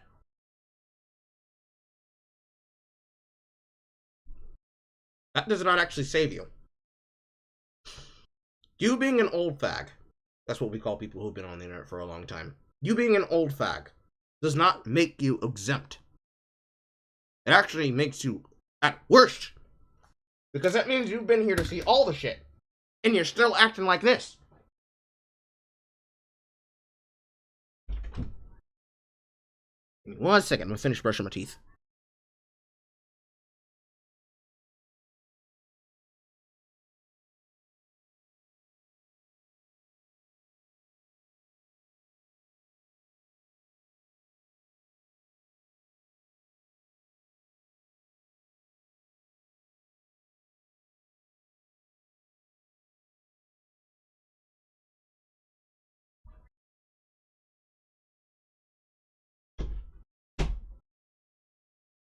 It's ridiculous to try and cite your internet age for whatever argument you're about to make, because your amount of time on the internet has nothing to do and has no bearing on the accusations being made against you. It's why I can criticize you, it's why your friends can criticize you, it's why literally who's can criticize you, it's why anyone can criticize anyone. Your opinion is not made more valid or less valid because of the amount of time that you've had in your business when it comes to something that is a subjective opinion. This is not something that draws on expertise. Doesn't matter if you've gone to fucking college. It doesn't matter if you spent 5 minutes looking at it. Technically. Argumentatively speaking, it doesn't. This is an argument from authority, and you're trying to make this argument as though it's going to help you, and it doesn't. Statistically, probably. And there is a list of sins floating around Twitter, carefully and obsessively curated over a period of 13 years. Amazing. Is it because there's a pandemic? Like, where do you guys get all this free time? So I've been accused of a lot of terrible things and remanded for never owning up to my mistakes. Well, today is your day, receipt keepers. You guys have worked so hard on this, so I am going to give you what you asked for. Finally, all that hard work, She's wasting a lot of time, and I'm turning on double speed. I'm turning on double speed. Oh my god. Combing through every word I ever said is gonna pay off. Well, that's what you wanted, wasn't it? Part 4, my list of sins. She had the candle the entire time for the setup for this joke. Comedy gold! You weren't prepared for this to turn into a drama channel, were you? No, maybe you were. I mean, this is just what happens when they break your spirit. Utterly. So a big part of my, self-preservation strategy over the years is to explain myself as little as possible, because, if you do that, it's already a losing game, and rarely, if ever, talk about my personal life. Clearly, a big mistake on my part. Well, today, we are turning the page. We are spilling the tea. The whiskey. I mean, I knew I was saving this for a special occasion. I mean, technically, I've got my I haven't used this one in a while. I really haven't used this in a while. So, take a shot every time Lindsey Ellis does a problematic. So a common refrain during that weekend where I was trending was, Party A says, Lindsey did a racism. And Party B's like, well, what did she do? Party A would show the tweet, and Party B would be like, I don't get it. This doesn't seem like a big deal. And then Party A would be like, no, she has a long history of problematic. And Party B is like, I get it now. And then they skip off together into the sunset. Twitter user Dragon Lady Celeste Sparkle has conveniently collated my long storied history of all my other sins that explain why the Raya thing was just a mask-off moment, and I deserve this, actually. A very good and normal thing to do with your finite minutes on this earth. No, Lindsay, you don't get to say that either. Unfortunately, that's not a defense. There are so many people who have collated quite literally rundowns of their entire careers. You could claim that on somebody, on something like Kiwi Farms, but unfortunately, you can't blame Kiwi Farms for that. Drama's channels keeping notes of things like this is something that all people have done, because when you have a creator with some level of a background behind them, people are going to take notice of the most dramatic points when they choose to chime in on shit, and when they choose not to chime in on shit, like I just mentioned earlier. And worse, that's not even them who started that. That's actually something that was started by something awful. It was left-wing trolls that started that trend. They just didn't like it when people started keeping actual receipts of things. Receipts, archives, submissions of legal documentation, all the things that get thrown around when people start asking for receipts. Because unfortunately, that's what people do. When people need to address the thing, you kind of have to address the problem. It's ridiculous, ma'am. Like, what, who, what? What? Any person with any amount of time on the internet's going to know that you're lying through your teeth. I can look up threads right now that are still active on Reddit that were created to create a controversy on Twitter. Controversy. Controversy! But no, that's ridiculous. What you just said is, again, another misrepresentation of how it actually happens. What happens is depending on what group is doing it, you have people who ask questions, hey, what did this person do? And if it happens to be a particular person who's asked this question, you get 3 types of answers. If it's somebody like me, I run down the gist of what happened, and I show all credible archives relevant to it. Archives because I don't have the time to fucking ask people to like tweets and then retweet tweets, so I'd rather just archive the thing in question when the drama's happening, and then throw it into a bot-managed folder. And then when people ask me questions, I can just go back through what I've already saved in a folder to read for my podcast, and then I give them the link, and I say, here's you go. Here's all you need to know. And then, depending on whether it's left-wing or right-wing, what you have people do is you have people who will run first to Reddit or first to Google Forums to find out about what somebody said, and then they bring up that drama, and then it's put in front of them, and they're like, this is what you asked for. And then you have people who are disingenuous trolls, whether they be left or right, that will run to a particular creator and will get a version of events that leaves out the tidbit that somebody's actually upset about. And then they'll say, here's what you need to know. This is you running defense for yourself, and it's not very good. Like, you didn't have to do any of this. You didn't have to address these things. But since you're going to address them, if you address these things here, and you don't do differently what you're doing, Lindsey, you just have to remember, you cannot claim that that is a good thing. You can't claim that it is a bad thing. You can't write away your problems and say, you see, these people have taken all of this time, and that's just a normal thing to do. You know, you just sit on the internet, and you just find out about people. When you have just demonstrated to us, there are people who are willing to be petty enough to do anything. Like, lie about the news! Lie about the internet. Lie about a person. And in your case, lie about a woman. Make up a guy, and then get mad about it! You don't get to sit there and say, oh no, look at these people wasting their time. You don't get to do that because what did you do here? Fix your fucking life, woman. My God. Oh boy. Ooh. Jack Zion's going fucking off. Yes, Lindsey, we have. Because you're a fucking bigot. Tracked down your bullshit, caught you out, pinned you down, and laughed at your idiocies. Don't want to hear about your shit. I want to hear about your... Can't read. I don't want to hear about your fucking idiocies. I don't fucking care about your desperate effects to catch an apology, try to get money again. I want you to change your fucking behavior or just disappear, go away, never return. What? Earth, take down that YouTuber. Take her down. Literally, all day, people have been replying to my tweet with more and more examples of truly harmful rhetoric that Ellie has been pushing for a while, and all I can say is, how the fuck has she not been called out on a mass scale before? Well, Dragon Sparkle Celeste, she has. She just never deleted her Twitter account before. Actually, no, that's not true. Last time I deleted my Twitter account, I didn't trend, because I guess I wasn't, number 21,000 on subscribed YouTube channel by that point. The last time I deleted my account, it was because of the, white genocide crowd. So, I guess that's something you have in common. I don't get why I'm, so hated by both sides of the political fence. I don't think I'm, interesting enough to, gather this much attention or emotion. Drive off. I would say it's because you don't kiss enough ass of the people who want you to give them more power. And also because there are people who, even amongst your side, do not like what you choose to put out. You're not seen as hard enough for the hardest detractors of the hardest of the bunch, and you're seen as too milquetoast and safe and accessible for the most lenient parts of the bunch. And both sides hate you because you won't take a stance that goes with or against them, and even when you do, you throw many of them under the bus. I'd imagine that would be a reason. Honda Civic, Jesus. So thank you for compiling it in one convenient thread. Makes my job easier. Now, the problem with this not at all creepy and obsessive list of every single one of my perceived transgressions over a period of 13 years is that it does not include the times when I have addressed them. But, I'm sure they just, forgot to screen cap those tweets / blog posts / streams / videos, etc., because this list is in such good faith. That's not a defense, Lindsey. If people are choosing to attack you for whatever reason, and choose to document it for whatever reason, you have to actually address their opinions. All you're doing right now is seething. And then after that comes coping. And then after that comes dilating.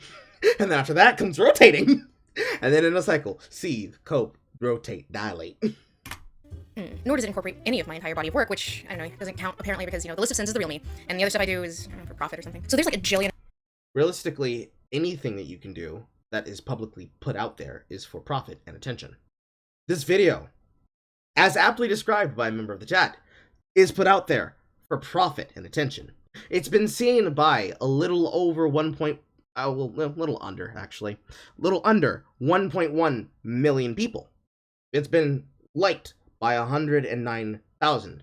It's been disliked by 3.2 thousand. In metrics of a video, this would be seen as a healthy video. And as a healthy video, where you have many people coming to see what you have to say, anything that you've said here matters less to the amount of money you made off the ads for this video. If this was a matter of you wanting to have your opinion be heard, you could post this on a non-private or private messaging app, put it on your website, you could put it anywhere where it's not going to be seen by people who are just casually viewing through Twitter or even looking through YouTube for your apology video, non-apology video, and you can say whatever the fuck you have to say about it. You can do what I do, and you can choose to react directly on Twitter in real time. You could choose to do nothing at all. You could choose to do as little or as much as you want. But you cannot say that you did not do it because, well, lol, I only ever do things for... The only time I ever do shit is for money. This is the real me. And anything else, that's just scripted. That's just cloud. And throw that away and say that that's actually a bullshit argument. There are many people who only ever talk about something because it makes them money to do so. They don't have an opinion either way, but they choose to have a public opinion that is for one side or the other because they know that either one, there's enough evidence against the person in question that they kinda can't be on their side unless they are literally coping, literally seething, literally rotating, and literally dilating, or what I see most commonly, where they choose to play both sides of the fence. They make a video about how the person has gone too far, and then they make another video where they need to talk about the creator. But then they make another video after that one, or before that one, where they have to be on the side of the creator. So they get the money from the people who are for it, they get the money from the people who are against it, they get to make the money from the people who are in the middle, and then the entire time that they're covering it, they choose to repeat the words of the public as though it is news. They make money off of that. I've seen it happen to myself.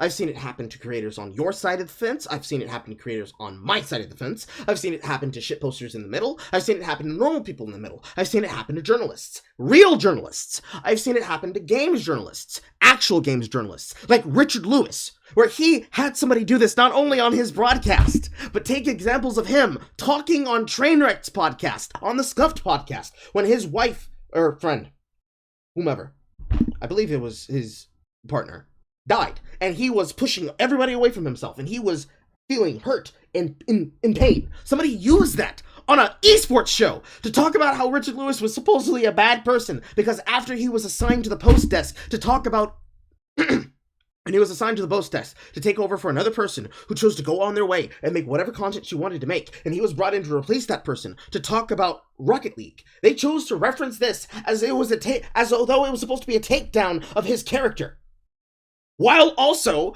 wearing the merch of a esports organization. And if you know nothing about how merchandising and about how your apparel works, when you're choosing to say things on a broadcast like that, while wearing the merch of that broadcast and while wearing the merch of the organization who may have given it to you, both the people who has employed you and the person who you're endorsing with your clothing are now going to be tied intrinsically to the shit that you say. So here was a esports journalist who was shitting down the throat of another esports journalist and didn't realize any of the ethical boundaries he just violated and how hard he really fucked up. That, Miss Lindsey, is unfortunately what you are quite literally doing here. You are making excuses to try and discount credible things, or even before we even know what the actual thing is, what is credible things, and say that this person is ridiculous because who wastes their time on this? When right now, there are channels and organizations that make money off of creating drama and proliferating off the drama. When it happens in esports, and it happens towards people who are actually involved in something like, say, two players playing in a competition. That's not really real drama. Most of them are doing it because it gets attention. It's something that you can actually end up watching people do, because you could talk as much shit as you want about CSGO. You could talk as much shit as you want about Valorant. At least you have people drumming up bullshit to get people to watch the match. When it comes to fucking Overwatch, you don't have anybody watching. Same thing with League of Legends. Even though you have plenty of people talking mad shit about, the game is getting bigger. It gets bigger every year. No, people watching the game at Worlds gets bigger every year. I doubt there are people who follow the spring and the summer split. This is a very weird segue. There's a reason why I'm going on this rant. It is weird to see people talk and mention shit that they know nothing about, only because their favorite organization is making money. But where are those people's mouths to talk about how Riot is still trying to push women into single arbitration for those who were raped and abused at the head of the company, because they don't want it to come out publicly in a full class deposition that they are responsible for creating a dude bro work environment when they claim they are such devout woke individuals. It's kinda like they kinda know what's gonna happen. Kinda like you know what's gonna happen. So after and before every single thing, you have to preference, these are the bad people. These are bad ones. Don't believe anything they say, but anything I say, take me at my value. Let me give you examples from these things that I've chosen to cherry pick from all of the millions that I could about how I'm right and they're wrong. It's dumb, Lindsey. Very dumb. Very wasteful of your time. Of these grievances, and this video is already like 12 eternities long, so believe it or not, what I'm about to address is non-comprehensive, because there are a lot of people who were really, really dedicated to, mask off. Also, that is correct. Especially, it's good that there are people in my audience that still play League of Legends, because I don't, but I watch how people behave in it, and it is a world. At least in A. The attitude of players playing in North America is like, we're supposed to be top shit when our region is the worst region. Even compared to something like Oceania. But people only watch one part of it, and then they purport that that is a reporting of all of it growing overall. Realistically, I think it's more people playing in other regions other than North America, because realistically, I have yet to meet a North American player that is actually happy about their life experience while playing League. Many of my friends play the game and have played the game, but they're almost all bronze and silver. I think I'm the only high-ranking player that has ever gotten close to Grandmasters, or in my case, broken into Challenger, sold their account, and then did it again on an off-brand account, just to make money, selling it to somebody who wants to buy it for the ELO. Felt no shame doing it either. But it's ridiculous, man. And also, I understand, Jack.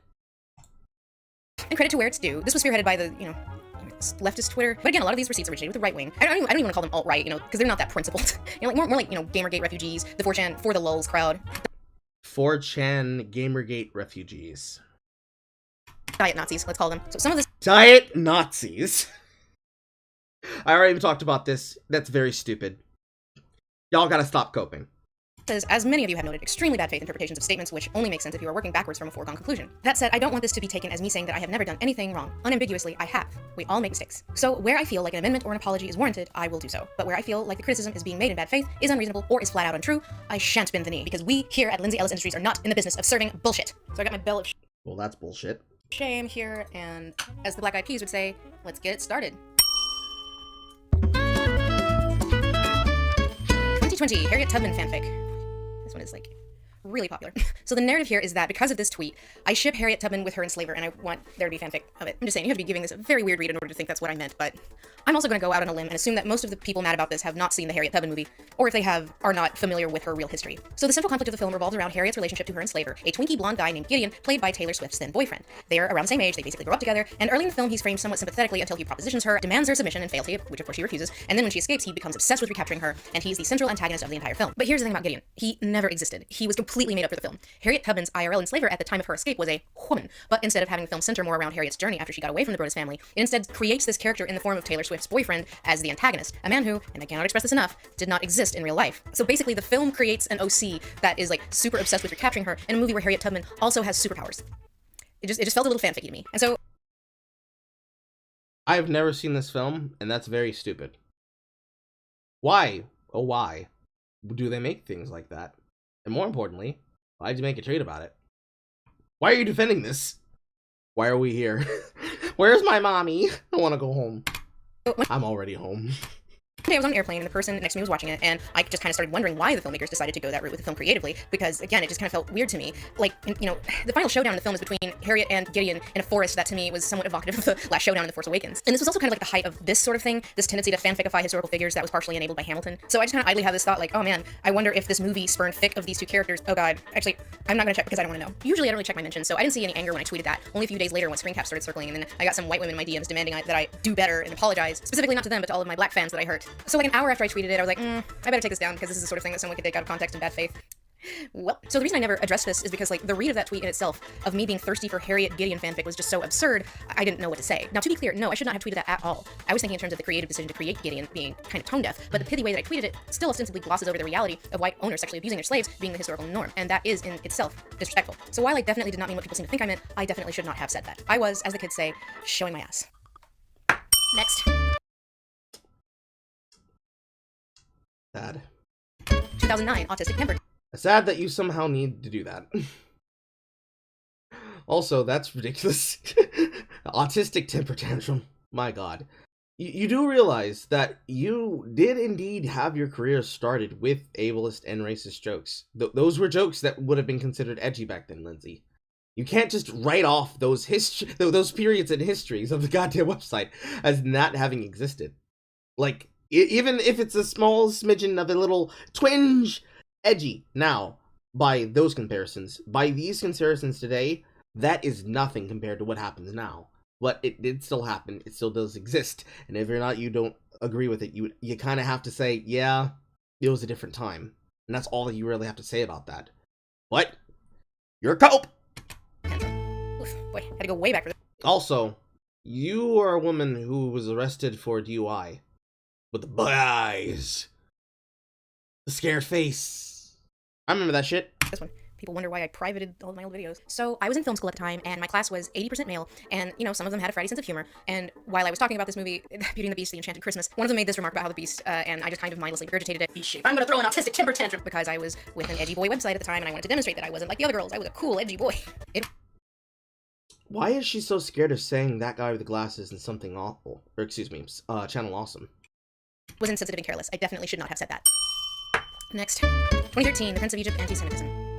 God, I can't believe somebody kept this for so long. I'm sorry, this took so much dedication. So, You're continuing to draw attention to the amount of time they spent documenting things, but you don't seem to understand the power of a very simple phrase.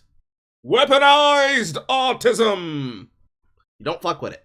qualm here is that I did an anti-Semitism because I don't like the way the Prince of Egypt, functionally excuses the mass slaughter of innocent children in the narrative, because the Book of Exodus frames it as a necessary evil. And yeah, I don't really care for the Prince of Egypt, and I just don't think the Book of Exodus works as a kids movie. Because it's a kids movie, it has to frame the protagonists as understandable and relatable to modern family audiences, and frame what happens in the Book of Exodus as, all fine and good in the framework of the movie, even when the good guys do some, mass slaughter. That 10th plague, man, it's a doozy. I remember when we got to Exodus in Sunday school, and, when it got to the part of the wailing and lamentations of the Egyptian women, when they woke up and there's dead children, even at the age of 5, I was like, it was pretty fucked up. So my thought process here is that we take for granted the morality of narratives of biblical texts because we grew up with them and they just kind of have so much informed our cultural framework, when if a story like this existed independent of the Bible, it would probably be considered pretty messed up. Especially considering how the movie frames it as all Pharaoh's fault because he's such a stubborn jerk. That's the narrative of the film. You kinda can't discount that. More importantly, does anybody remember Prince of Egypt being sold as a kid's film? That's a weird take. I could see that you could make the argument of, well, it's animated, and animated films are for kids, but that's a stupid-ass take that we're still trying to get away from today. Because that's getting so much from being able to be made in the industry as it is. But did anybody ever actually, did anybody ever get the feel that Prince of Egypt was a kid's film? And also, yes, she is actually very upset that somebody's actually keeping all of these records. Ramses, you bring this upon yourself. At least in the Bible, God keeps hardening his heart. And the other thing is, in the way that the film progresses, it's really funny to me when mass slaughter of children happens, Pharaoh Ray finds is weeping over the corpse of his only son, and then Val Kill Moses morosely pieces out, and then bam, miracles. I mean, I guess in a matter of speaking, the 10th plague is a miracle. And this is not to say you can't make a modern movie about the Bible. I actually really liked Noah. It's easily my favorite Darren Aronofsky movie because it leans in hard on how fucked up and traumatic it would be to have to sit back and, watch and listen while every other human on Earth dies, because God... Hold on. Wait a minute. What? The plagues are fucked up. The 10th plague is fucked up, bro. Like, bro. Yeah, even in Sunday school, I thought that was fucked up. But Noah. The film that was made to try and beautify Bible stories.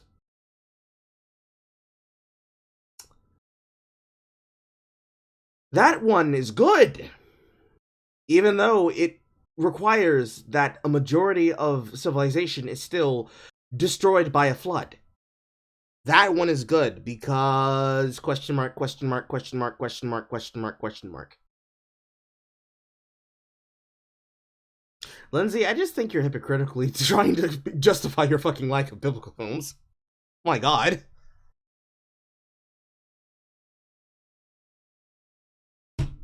Said so. Just people. There's room. There's no room for them.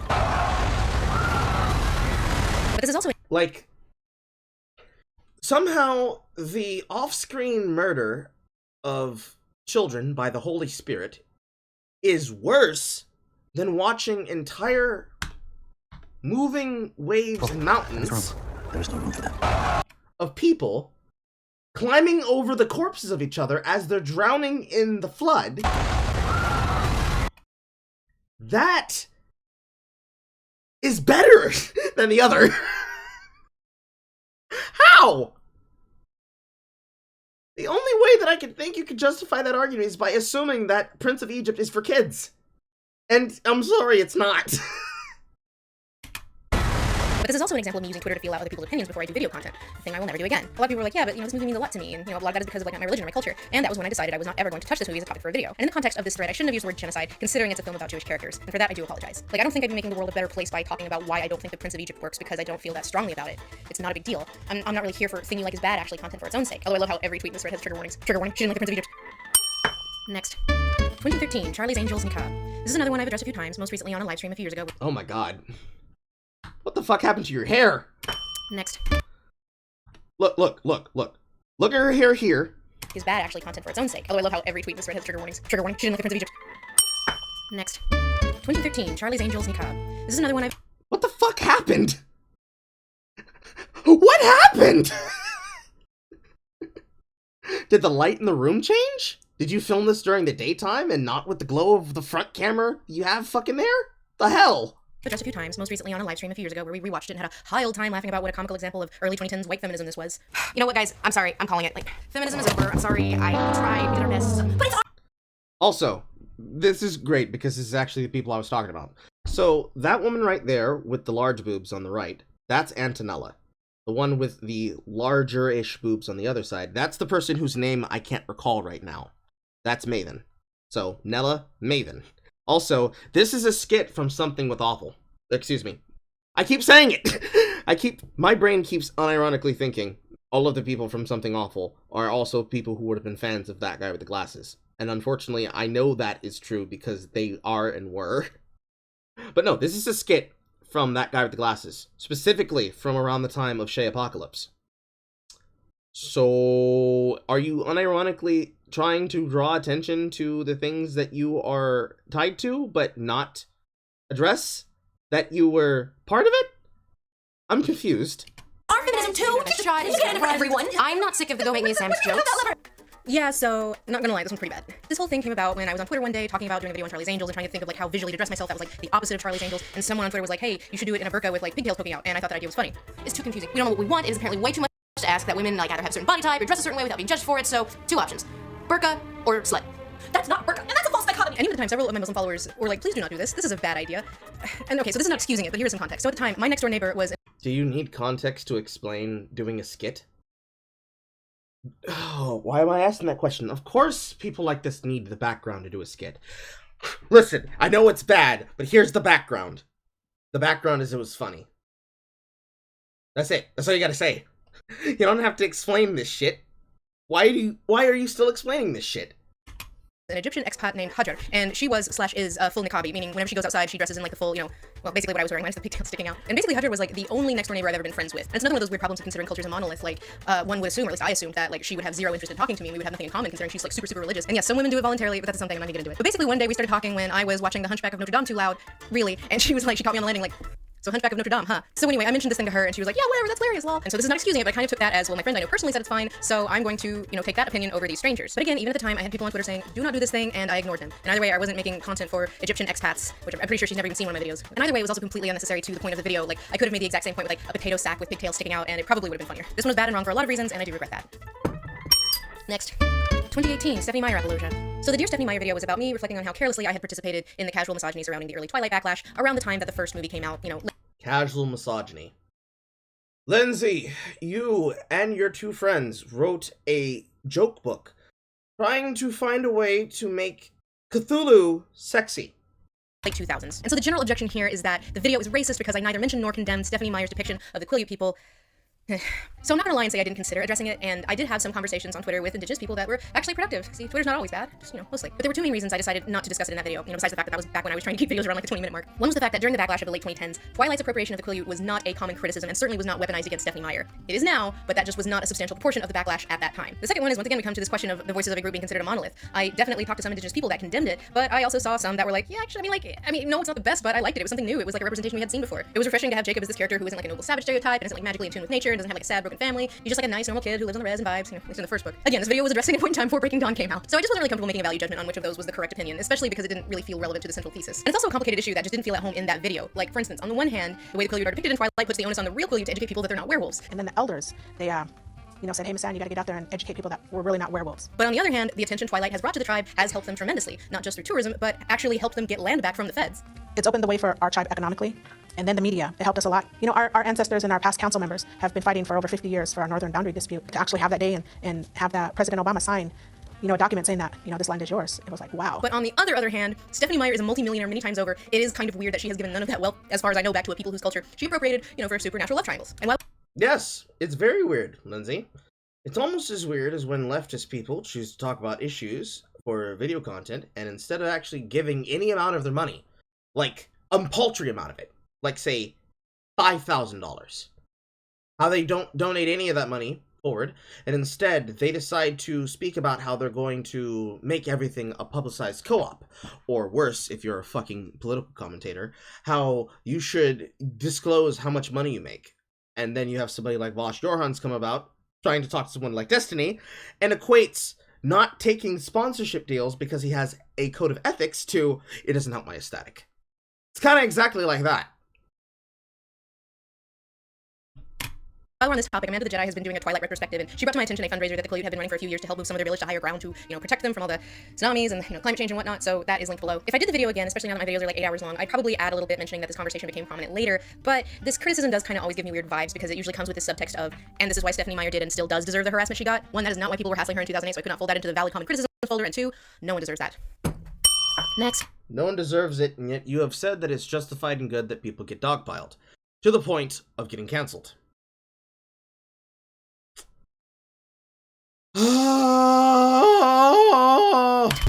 2018, transphobia via Tarzan. I genuinely, honestly, really do regret this one, and I have said so a few times. Why do they never screen cap the retractions? Weird. When it was announced that LeFou would become the first out gay character in a Disney movie, the L's, the G's, the B's, the T's, and of course all you filthy cues. I think it was like 15 minutes after this video went live that I was like, oh god, why did I do that? Less because I was thinking about the optics so much as it wasn't a good joke. Like, I should have used Mulan, goddamn my eyes. I thought this idea of AFAB Turk being angry about wearing a dress was funny, but in hindsight, I really should have considered that it wasn't just any Disney character. It was a gorilla, an animal that trans women are sometimes compared to, and it was extremely careless. And it's a shame because I otherwise really do like that video.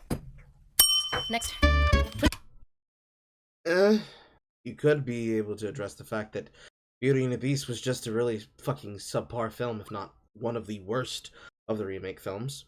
Not just because of the merchandise, not just because of the horror bad adjustments made for Emma Watson, but the fact that, well, the most important part there would be that it was just not necessary.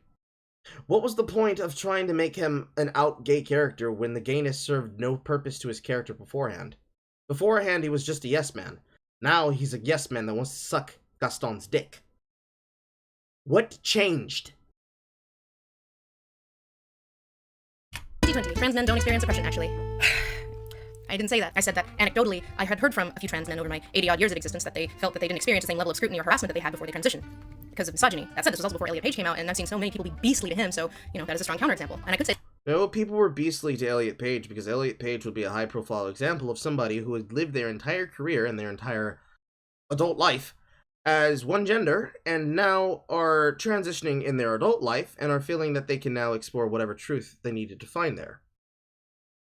I'd imagine more people would be savaging him for the same reason people were savaging Caitlyn Jenner. The same reason why I brought up the fact that people who love to attack trans individuals choose to also not talk about detransitioners. Because I've seen all sides of this argument. And, all y'all with were fully with sin. Completely. That I can't speak for all trans men's experiences, but I didn't claim to, and I'm not sure how you could read that in my statement. I was just repeating anecdotes I had heard. So some of the hate mail I've been getting is calling me a TERF because of this, which I think is really funny. Called a TERF for saying trans men are men. Alright. Next. 2017, Zack Snyder hates his mother. Once again, clipped out context, and another one the Gamergate refugees were really obsessed with. Not that you guys have anything. Another one the Gamergate refugees were really obsessed with. Can you show us some examples? No? Okay. So these tweets are all long deleted, but this was a conversation between me and another film critic, I forget who, talking about how difficult it is to meaningfully discuss Zack Snyder's films, especially at the time, because his fans are a little touchy. And one Snyder fan said, I don't mind when critics talk about his movies, I just don't like it when they say stuff like Zack Snyder hates his mother. And this was just absurd to me because I have never ever heard a real critic say that. So I responded with what I considered obvious sarcasm. Well, I actually have it on good authority that Zack Snyder hates his mother. So this was really bad timing because I made this joke literally the night before the news broke that Autumn Snyder had killed herself, the very night before. And so I wake up to just this flood of outrage in my mentions, and I am so deeply confused before I even realize what's going on. And it was just like, oh my god. So I don't like Zack Snyder's movies for a lot of reasons, but he does seem like the rare, decent, powerful man in Hollywood, and I can't imagine how awful it was to go through what he did, especially during such a huge production, and... Rare, decent, powerful man in Hollywood. I don't remember exactly when. But this would be, what? 2 weeks after he basically threw people from the Phantom Menace under the bus? I'm not sure how much of that influenced her opinion here. I'm impressed and appreciate that the Snyders have been doing such broad advocacy for suicide prevention now. But harassing me in the name of, suicide prevention advocacy is, come on. Now, this is by no means Zack Snyder's fault, and I do not mean to imply that it is. Again, from all I've heard through my Hollywood grapevine, he seems like a decent person, and he can't control what his fans do, even though I wish he had done it sooner. All I've heard through my Hollywood grapevine. I'm nobody of importance. I'm literally not even important. Why are people coming at me like this? Why do things happen?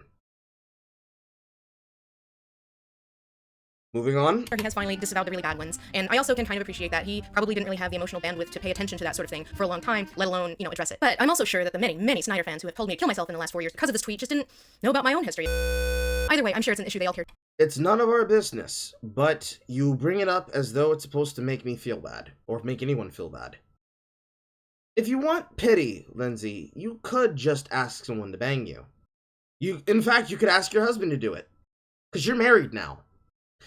You could talk about this with whomever you want to on whatever sullen, silky couch you need, and we can get the equivalent of Oprah, which I guess in this case is Ethan Klein, to hear your opinion. But I don't have to care about it. Get to the bullshit that actually matters. They're deeply, deeply about. All over a few Martha jokes. Jesus. Next. 2020. Did a misgender. This was a misunderstanding. John Mulaney did an SNL monologue that I didn't love. I said something about it. Curio responded to that. I said, yeah, I know, thanks, John, addressing John. We talked it out over Twitter. I apologized. Those tweets are still up. Next. 2012, defending the yellow-facing Cloud Atlas. I'm surprised there are no screen caps for this, probably because the Diet Nazis didn't find that worthy of preservation. But this is true. There was a lot of criticism of Cloud Atlas at the time, and I said something to the effect of, I didn't think it mattered as much as, conversations around blackface because they had a different history. And I don't know why I said that. I don't know what the hell I was thinking. For one thing, I was definitely revealing my ignorance because, yellowface is just, a topic I had never really studied. I'd done plenty on blackface, nothing on yellowface. Imagine. Lenny, on the topic of blackface, but not on yellowface. Yellowface as an academic topic. Perhaps we could just learn to move the fuck on from that film. No? Alright. Falling on your sword for Cloud Atlas of all things. My podcast partner's gonna be so disappointed. I'm sorry, Cobbie. So yeah, I still like Cloud Atlas, but the creative decision to use yellowface in the way that they did is pretty inexcusable, and honestly, it does kind of make me uncomfortable to watch now. My bad. Next. 2015, bisexual erasure.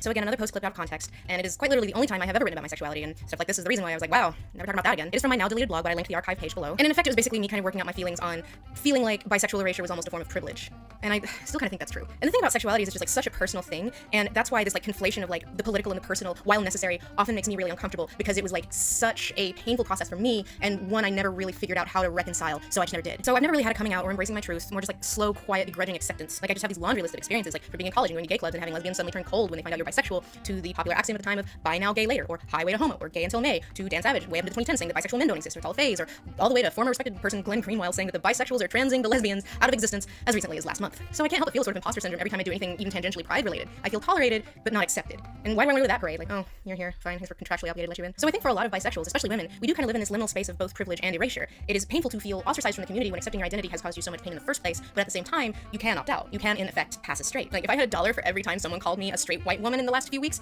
that would take care of my Patreon for at least a month. And to answer very good faith actors like Glenn Greenwald, what's his mother thinking? So to answer very good faith actors like as to why proportionally bisexual people tend to end up in heterosexual relationships 75-25 rather than 50-50 logically should be, I wonder why that could be, you know. Who do you think you should blame for that, Lindsey?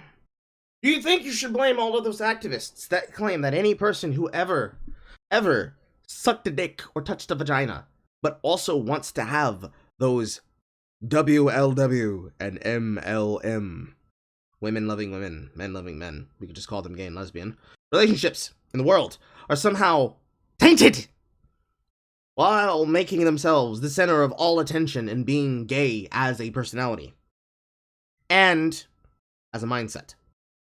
Could you blame groups like GLAAD? Could you blame activists like yourself? Could you blame any person, anywhere, for selling up how it is a sin? A blight, even. Could you blame the news for giving people the opinion and the optics that you are just being erased from existence, when in actuality, it is your own making you feel unwelcome, because they don't want you to feel welcome unless you agree with them on all points of merit. And one of those points of merit is effectively you agreeing with them that actually, no, it's not a problem, or actually, yes, it is a problem, when they demand you to do so. Kind of like if they were just pulling a gay out of the pocket to try and justify how their viewpoints and opinions are right or wrong. Excuse me. Could you, at any point in time, see that, Lindsey? Or are we going to move the fuck on after you've brought this up? Imagine blaming Glenn Greenwald for something that your own community did yourself. If we had a fucking nickel every single time people wanted to talk about gay hatred, while addressing, or not addressing, the amount of lesbian hatred and lesbian violence inside of your LGBT community, or as I like to call it, the big gay, you kind of have to address that maybe you don't care enough about it, or you don't want to talk about the real issue. Just besides the fact that as a proportion of humanity, there are more straight people to choose from. Well, here I am making a thing out of it. Am I in the club now? Next. 2014, did a bisexual gatekeeping against Mara Wilson. So we have reached the speculations on my private life portion of the game show. Is now a good time to bring up the fact that Lindsey Ellis was super shitty and biphobic to Mara Wilson when she came out as bi, or are we giving people of color a moment to drag her for filth before we bring up other shit? Be honest. I guess we're doing this. You may know Mara Wilson from her work as a child star in films like Matilda and Mrs. Doubtfire. In the last decade or so, she's worked as a non-fiction author, a voice actor, a Twitter person who makes approximately 680 retweets per day, and also occasionally a writer of op-eds for outlets like the New York Times. In 2016, when she gave... Actually hilarious. When I had those two writers from... One of them was the writer that was for this now show that was supposed to be Lights Out with, I'm getting his name. Actor for Joe Dirt. That one. Cusco's voice actor. That actor. I don't know why I can't remember his name right now. When that writer, and then an ex-Googler, tried to come at me for some bullshit. Because the woman she was writing for, or excuse me, man she was writing for, was one of the many people who had illicit relationships with women who were half his age and had a daughter of that age.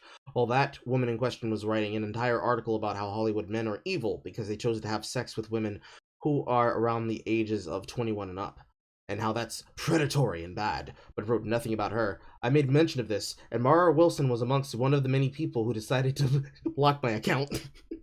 Not important, just funny. Gave an interview about coming out as bisexual and included this quote. I remember being with bisexual friends. I said, I think I might be bisexual. And a friend of mine who's not a friend anymore said, no, you're not. She was a gatekeeper. David Spade! Got it.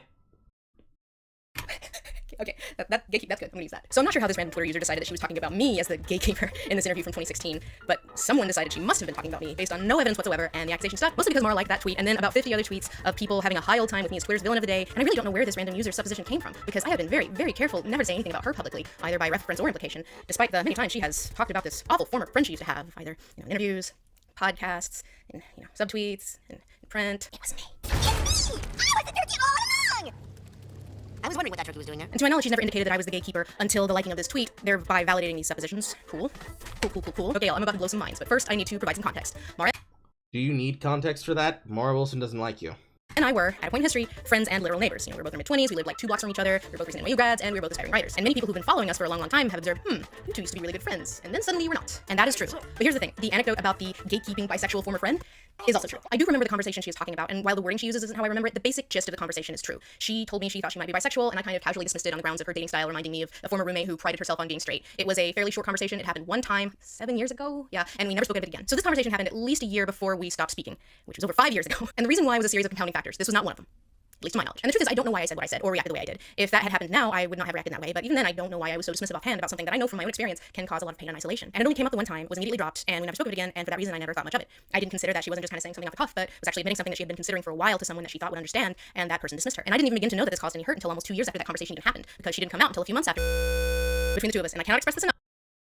What is the point of putting up a buzzer that says it's none of our business if you're choosing to address these things and you're actually going to share your soul to the world so they can understand even a smidgen, even a taste, even a tap, even a touch of what you seem to be having going on in your head?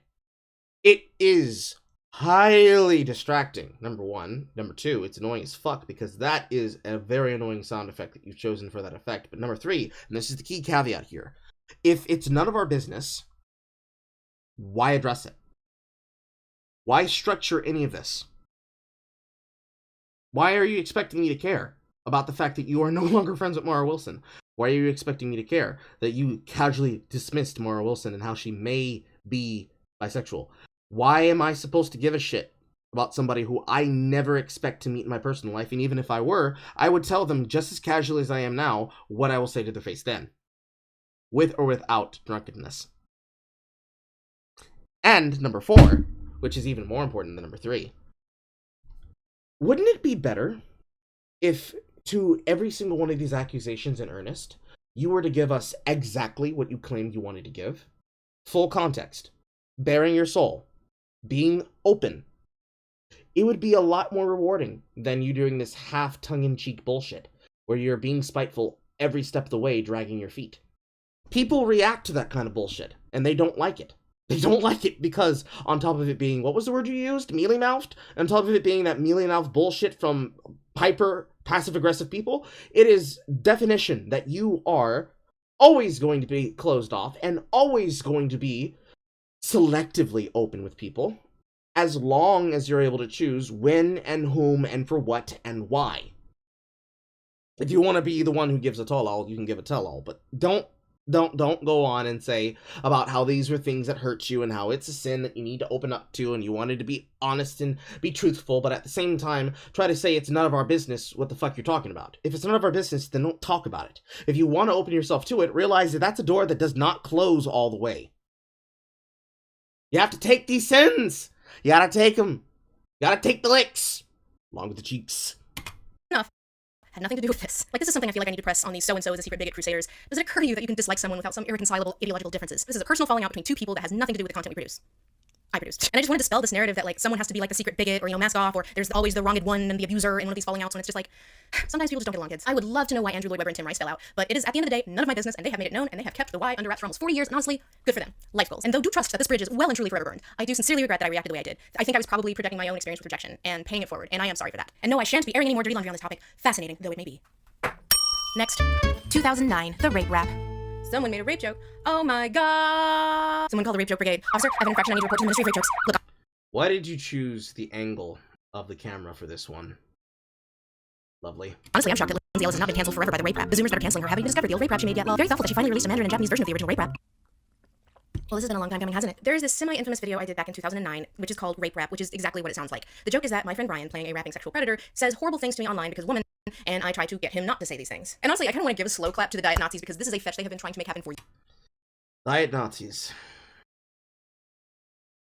The diet Nazis are the reason why people remember the rape rap. It's not because it's highly cringe and probably is an abortion of comedy that you chose to make, and people would like to see you laughed at for this because it's funny as hell and also highly tone deaf, if not just funny in the overall context. For years. And Gamergate really is living rent free in your head, isn't it, Lindsay? I'm also kind of happy for them, you know? Like, they have used this to hurt me and humiliate me, and they sent it to, like, PDS affiliate, PBS corporate, trying to get me fired, and they've uploaded, like, 800 mirrors to YouTube, they've sent it to my colleagues, they've spammed me with it for over a decade, and it just never spread beyond the diet Nazi sphere, and it's finally into the mainstream woke school Twitter. You know, I'm happy for them. They worked so hard for this. So I know the people adding this to my list of sins are very, very concerned about rape victims, and that's why you're upset by this. So I know you would want to know the context for this. You aren't just thoughtlessly adding this to my ledger to help assuage people's... Oh, is this where she's gonna go into the bullshit?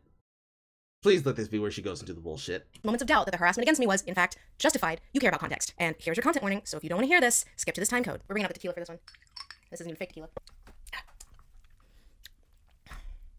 So, when I was a sophomore in college, my very first sexual experience with another human being was... The big reason why I was vulnerable to this person was... So he took me back to his studio apartment, and...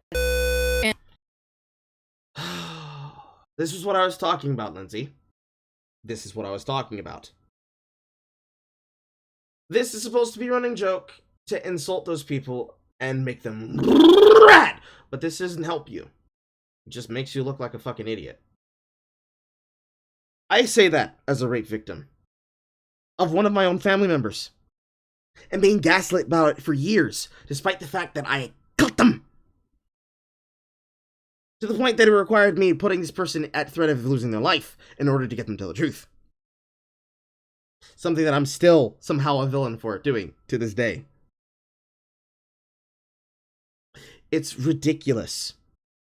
Ridiculous that you use this as some kind of bullshit to get you to garner some sympathy. You need to work out your fucking problems. And when I woke up and realized what had happened, I started freaking out. And, like, I remember, like, there being this smell. And, like, so basically he just, like, pushed me out of his apartment. He gave me a $20 bill and just, like, slammed the door in my face. And I mean, what are you gonna do? So I just, like, the $20 bill was enough money exactly to, like, for the cab ride home. And then I got a Nesquik, you know, like, the chocolate milk and a bagel. And then I go upstairs to my dorm room and I, like, just hork it all up. And then I, like, just take off my clothes and I just, like, burn the evidence on our gas stove. Like, I just, like, you know, it was the clothes' fault. My roommate was out of town at the time, so there's nobody, so I just, like, burned the clothes and burned the evidence. And I didn't tell anyone that this happened. So nobody knew. So about 1 year later, I was at a Dresden Dolls concert, of all things. And, you know, I think this was 2005. And I was there with my roommate, and we lived in the West Village, and the concert was at Webster Hall. And Webster Hall was about a 15-20 minute walk from our apartment in the West Village. And we got separated on the way home, you know, because, you know, concert and partying. But, you know, normally that's, like, no big deal because, like, it's no big deal to get separated from your college roommate for, you know, 10 minutes. But when I get back to our apartment, I find her on the stairwell, covered in because by our neighbor. So, like literally across the hallway neighbor. So I just, like, see white. I just, like, fly into this animal rage, and I don't think it was, like, it couldn't have been more than, like, 5 or 10 minutes before the police showed up, and I was, like, still in full Hulk mode, and fortunately, the ambulance showed up before they could take us to jail, as they do. So, we went to the hospital, and she got a rape kit done, and so now I'm involved with that case. Cool. Cool. All this while, like, this whole time, I had not told anybody, what had happened to me. Like, I wouldn't actually tell anybody what happened to me for, like, another, I think it was, like, another year or two. I think, it was like 2 years later. And of course I didn't do it in a healthy way. I think it was probably, it was something like this. You know, like, is this healthy? But here's the thing when, like, something like this happens, you know, like, you know, the police involved, the police reports and hospitalizations, you know, besides the DA pressuring you out of pressing charges, which is what they did to my roommate. And, you know, I didn't realize that was because, you know, they want to deflate the crime stats in their districts until about 15 years later when Reply All did an episode on that. The thing is, like, there's a lot of paperwork. And, like, no, this is relevant. So basically, like, she and I shared this, like, hanging file, like, for all of our paperwork that we had for, like, various things that were just, like, you know, financial aid, you know, essays, college stuff, rape. For the first, like, few days, it was just this, like, untouchable, horrible thing that, like, happened and had to be endured, and it was just, like, this pall over both of us. And, you know, and this was before the DA pressured her out pressing charges. And so we had this folder, and so, like, we just somehow, like, I asked her, like, well, what's in that folder? And she's like, rape. And we kind of, like, embellished the folder, like, with the musical, so it was just, like, rape and, like, you know, horror font, the musical. And I'm not gonna lie and say this, like, began the process of healing. Categorically, it didn't. But, you know, it did make the reality of the situation, like, accessible. You know, joking about it brings it down to earth. It's no longer this, like, unspeakable. Yes, it only did take 4 years after fucking Jim laughed at her about this. It is funny that that is what requires this to be addressed. The power of shitposting, everybody. Horror. And, like, you know, if Cora's life is based on mine in any way, it is this. I continue to hold that the fucking beeps is annoying. And what's the point of leaving it in for humor / denying people whatever the fuck you think you're denying them by just simply talking about it openly? I would say that if you were to talk about it openly, give details, and try to express with as best of the memory that you have, that this is something that you're doing, it would be better for you to do this open and earnestly than just deciding to bleep out things that you feel are too sensitive. If you want to remove people's names, feel free to. But if it's about yourself, you should probably address that and do so earnestly so that people don't just say, oh, well, she's full of shit here. If you want to be hurt, you can be hurt. You're allowed to have your feelings. But then you add this in with everything else that you're being addressed with. I find that to be very weak, Lindsey. NYU's TAs were having a strike that semester, meaning that the undergrads were allowed to drop classes basically up until finals without penalty or a failing grade. And what happened was that, like, that was the only semester where that was an option. And if it weren't for that technicality where I could drop classes up to finals, I would have failed out of school. I mean, the failing out part is taken from my experience, not the great part. I didn't give Cora that tragic backstory. So being just like this 1-2 punch of horrible things, I was honestly terrible. Like, in so many ways, I went catatonic, I wasn't supportive, and I just don't remember, like, just big chunks of 2005, 2006. And that sucks because, like, I really, treasure a lot of my time in education at NYU. There are just, like, huge blocks of it that I don't remember. But I do remember this. Not long after I graduated, a couple years later, Rape the Musical came up in like a different context, and my friends Brian and Pat, both to this day, are still two of my dearest friends. Brian even officiated my wedding. So Brian had this jacket which he joked made him look like a flasher, and like somehow or other he was like freestyling these raps to me and Pat, and I at the time found them just like hilarious and cathartic, and I was like, keep going. So we like started workshopping, and we're like, oh, let's make a sketch out of this. And I just remember these like lame freestyles while Pat just sat there with this like dead serious expression, not paying attention, and just me like dying laughing and like finding it honestly really helpful. And I don't think like at the time I don't even think they knew. I think they were just like humoring me. So this was a way of tying in all of this like horrible nonsense that happened to me and my roommate in college with some of the misogynist garbage I was getting as a baby woman on the internet in 2009. So it was, as the kids say, a cope. Now, with regard to this jokey joke little sketch that makes such light of rape, I know what you're thinking. This must be so hard for you. That's so sad for you. That must have been super fucking hard for you. But if this was indeed a copey cope jokey joke between friends, should it not have remained private? Yes, you observant, good faith person you, it should have. But this was uploaded without my knowledge or permission. Without my consent, you might say. I even blogged about it because at the time I was of course getting calls for apologies, and I was like, absolutely not. This happened without my permission, and there's an archive link to that blog entry in the description. You vultures want proof. So the way that this happened at all was at the time Channel Awesome. People wanting to ensure that what they're hearing is true because the internet has come full of so many people who are unwilling to tell the truth until they're forced to, way more people asking questions and it being unignorable, are vultures. People who have information just relatively throw it away their head because it's a relevant piece of information for the backstory of people who come from a website who are known for being highly evasive to public questioning and are constantly feeling the need to try to do anything possible other than tell the truth when given an opportunity to, are diet Nazis. Yes, Lindsey, I understand. You hate the fact that people make fun of your online behavior, but doing shit like this does not help your fucking case either. Controlled all of our individual channels, and we didn't upload them ourselves. We uploaded them to an FTP and scheduled them, and then someone else uploaded it for us. So when I finished this video, I did still think it was funny, but I also realized that this should never see the light of day. This can be just like a practice run for other sketchy things that we do and should stay a private joke between friends, all the while forgetting that my export folder automatically uploaded directly to this FTP. So months pass, I forgot it was even there, and then one day the guy who ran the schedule, I guess, got annoyed that I kept blowing my deadlines, and he was like, fine, I'll just upload whatever's in that FTP folder. But like I started getting these phone calls asking why I scheduled that, and I'm like, I didn't take it down. But it was too late, and now here we are. So the diet Nazis love this video because, they think I'm like this high-minded liberal who is like so holier than thou, and therefore that this exposes my hypocrisy, and so we can use this to just like torment me and humiliate me and just like constantly like upload it, and like I'll just see it like in my mentions and some. This is a very long line of cope to try and justify cope about cope that's not even coping. I don't think the people kept mentioning the rape rap because diet Nazis wanted to see you in agony and torment and pain. I think people kept talking about it because it was relevant.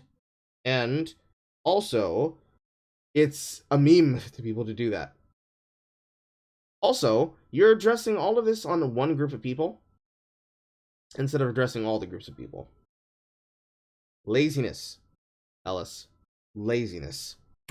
Sometimes I'll send it to like my colleagues or my publisher just to like try to get them to get a reaction. And so now Woke Skull Twitter has discovered it and just mindlessly adds it to my ledger of sins. And so now here we are, and I'm having to relive one of the worst times of my life. Just Are you really reliving it? I couldn't hear it over the beep, with the beep, on the beep, during the beep, when they put the beep in your beep. To get you people to back the fuck off. She tried to pretend this in the rape rap. Lindsey Ellis doesn't want you to remember this. The rape rap one more time for the home. Almost as tragic as a rape. Not to get canceled over this. Enough to make rape rap, so she's fine. Veggie Ellis thought Lindsey Ellis would get canceled. Are any of these people diet Nazis? Lindsey. Oh my god, Lindsey. Again, please cry to your husband. So when her rape rap would make up to these woke people for years, did you think they wouldn't eventually come for you? Just wait till the discovery of the rape rap. May I remind everyone of the rape rap? That track is fire. So like all of you, just these people who've been trying to get to me with it and think that like me staying silent is an admission of guilt, rather than it being none of your fucking business, even considering that this was not supposed to be made public, and now these woke skulls are just adding it to like my ledger and trying to use it to discredit me. All of you are just loathsome, loathsome people, and I hope you all Comedy gold. And as I mentioned earlier, this list is non-comprehensive. And to everyone out there who is like, well, yeah, but why are you making this all about you? I didn't make this about me. You did. This must have been done out of order. That must be why her hair's like that in that one take.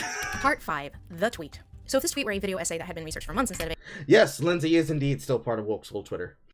a tweet popped off in a minute, which I never will make, I will never talk about either of these properties again, it would probably be structured something like this. Avatar: The Last Airbender was a game changer in a lot of ways. Here's some of the things that influenced it. Shonen anime, Asian folklore, There's a new generation of American writers, many of them people of color, who were influenced by it. Anime and young adult literature have changed a lot because of this direct and indirect influence, and honestly I think that's cool. I think that shows and books are honestly much more interesting for it than that which came before. So with regard to the similarity between these two texts, two big things stuck out to me. One is the element-based Ko-Lee being woken up by Katara after hundreds of years of sleep as the last whatever, now, come on in, we have to go from nation to nation, and in each nation you will acquire a skill until we face down the Ding-Dang-Dong Fire Nation, what started this whole mess, and heal the world. But the thing that stuck out most in my mind as a trend that I've been seeing a lot in animation and YA literature, and it's not a bad thing, Jesus, it's what I'm going to call, for lack of originality, the Zuko. The princeling of the rival nation who has a lot to prove to their family, and who serves as the principal antagonist for a while our heroes bop from nation to nation, and he chases them around, but eventually starts to have a change of heart and a redemption arc. Now, the reason I cited like half of YA fantasy, again I did not mean literally half, that was hyperbole, well basically it was because that most of the YA fantasy that I had read, because those were, the big names that, I had to read to be up to the jive, that were released in the last few years, have Avatar as influences, the most high profile of which being Children of Blood and Bone by Tomi Adeyemi. Now I did enjoy this book, and like Raya, it also made heavy use of the Zuko, and for that reason, it was the first thing that popped into my head as being similar to Raya. And yes, Avatar: The Last Airbender makes heavy use of Asian and anime tropes, but it was the piece of media that popularized a lot of these things in the US. You didn't really see, like, redemption arcs over several seasons before that, and now you see it all the time. Steven Universe does it, the new She-Ra does it, Kipo kind of does it, with Frog, and the monkey. Okay, I never said this. Anybody else notice how all of those are the regulars that we end up seeing constantly talked about every single week on animation Twitter? There's a reason for that, Lindsey. There's a reason why when we all saw Lily Orchard cope about all of her non-favorite and favorite shows having all of these tropes and complaining about the ones that did it good and the ones that did it bad, the reason that happened is because the majority of the people who are still on these shows have not grown out of that bubble. There's also the other side of that problem, of that optic, rather. But the people who look at all of these things choose not to consume other media, because for them, it is all about a group of men, women, and children always trying to dictate how things were done correctly for new generations and new children, and referring to the fact that, ooh, my favorite piece of media did that, so I'm going to do it too. Realistically, it is people copying each other, and everybody's copying each other's homework, but unfortunately, the deviations they choose to make with how they choose to tell it is not good in any sense of the word. I don't like having to say that some things are just bad writing, but sometimes a lot of this work is just really just bad writing. Or uncooked, half-finished, half-baked, if you will. In a lot of the cases with a lot of these shows, I choose to avoid them at all cost because of the fact that they have these kinds of fandoms, until at least the show goes off air. And then I sit down and I watch it, only so that I can gain some context and perspective. Sometimes, even inside of these things, there is a nugget of good writing. If held by a better writer, and given some level of actual oversight and actual control by somebody who gives a shit on her work, something like Steven Universe could actually have been good. Not just passable, after all of the hiatuses that kept the fucking franchise alive, because you couldn't be bothered to meet your fucking deadlines, sugar. It could have been good. It could have been great, as you could say.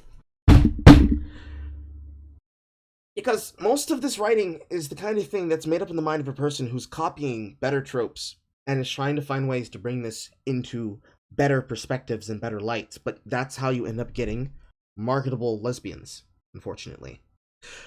The reason why so many people get tired of seeing people say, oh yes, they did it, they represented the women, when they show the gay kiss, is because you have done the gay kiss many and many and many and many and many and many times. It's just as relevant as the kiss that happens in the last season, or the kiss that happens at prom inside the high school anime. This happened in Kim Possible, and it's been happening since. It happens all the time, because realistically, for a lot of people, if they're choosing to write stories about people in school, something like prom, or something like a transformative period in your life where you're never going to be able to get to go back, like experiencing an entire arc of a show, will be seen as important. And that kind of writing gives you an opportunity to try and explore what happens there. That's why when you have a show like Star vs. the Forces of Evil, it was mainly a show that was based on the shipping of characters with other characters. Because unfortunately, you have two plots running at the same time. You have the world's going to be destroyed by this abominable evil kind of shit. And then you have the, but I wonder what we're going to do and how I'm going to make him like me kind of shit. It's like the difference, or at least actually comparative similarity to something like, say, Scott Pilgrim. Not Scott versus the world, specifically the book run of Scott Pilgrim. There is an optic that comes in when you have somebody who thinks so little of the world around themselves that they only think in terms of their own life story, when there's an entire world happening at the same time. A lot of these shows and a lot of these writers write as though the experience that they're writing for these characters is the only experience that has never been explored, when actually it is the only experience we ever get. So you end up getting marketable lesbians. Everything from Bonneville to Vampire Girl to Cat Ra and She-Ra to even the entire fusion that is Garnet. I don't know why my brain was frizzing on the Bat character from Adventure Time. This is what happens when you have too much information in your brains, ladies and gentlemen. But when you have all of these examples of marketable lesbians, not just in animation, but also in television, in regular primetime writing, in digital writing, when that is all you ever get and all you ever see, people tune it the fuck out.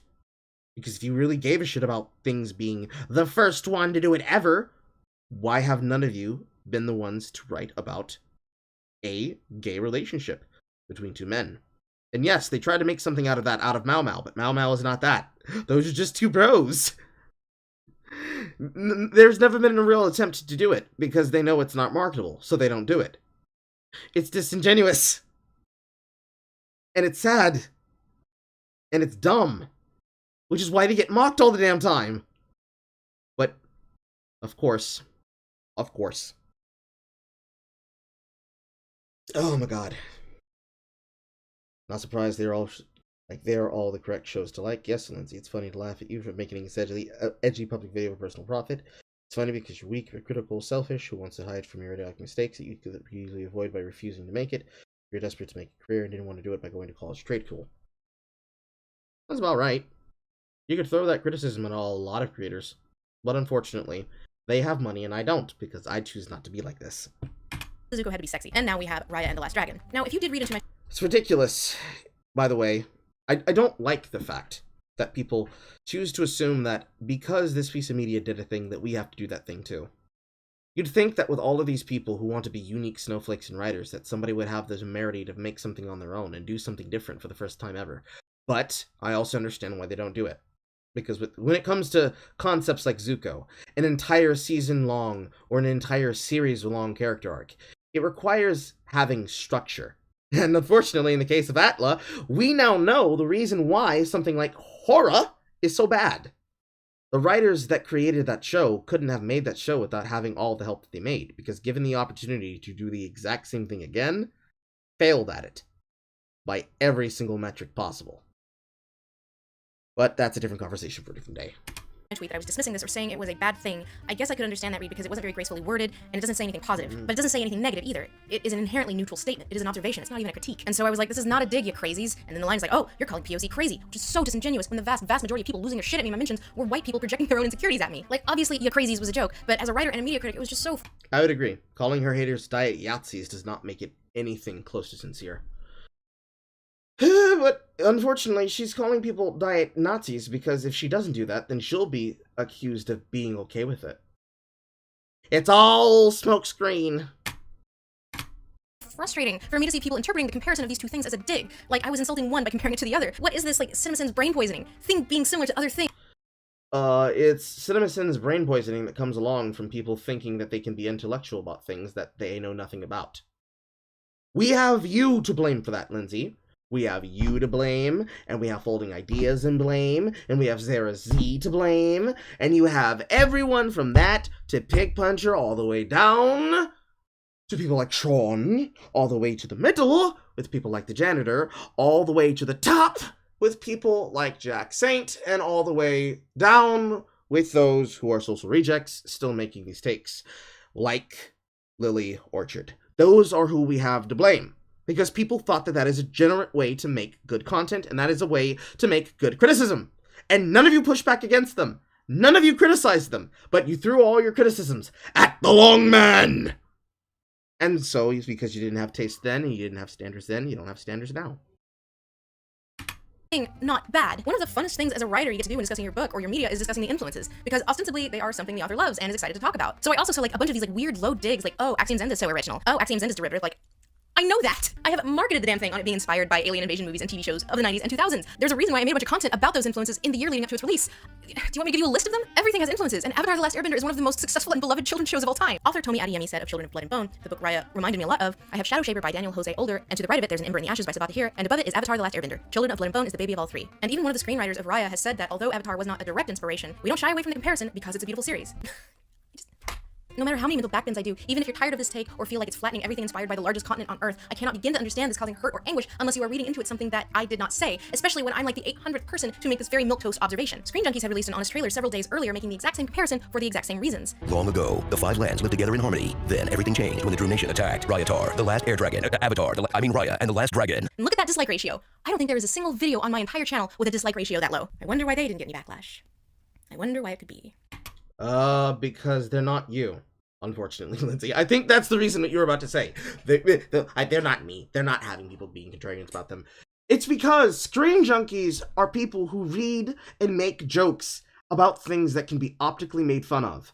And you are a person who sits on top of an entire backlog of people and takes and opinions and observations waiting in the wings to be criticized by a group of sycophants that you directly have control over, through the means of putting things in front of their faces for them to be upset about, and making takes and observations that are made either good or bad based on the viewpoints of a very explicit, a very specific, and very needled viewpoint of the world.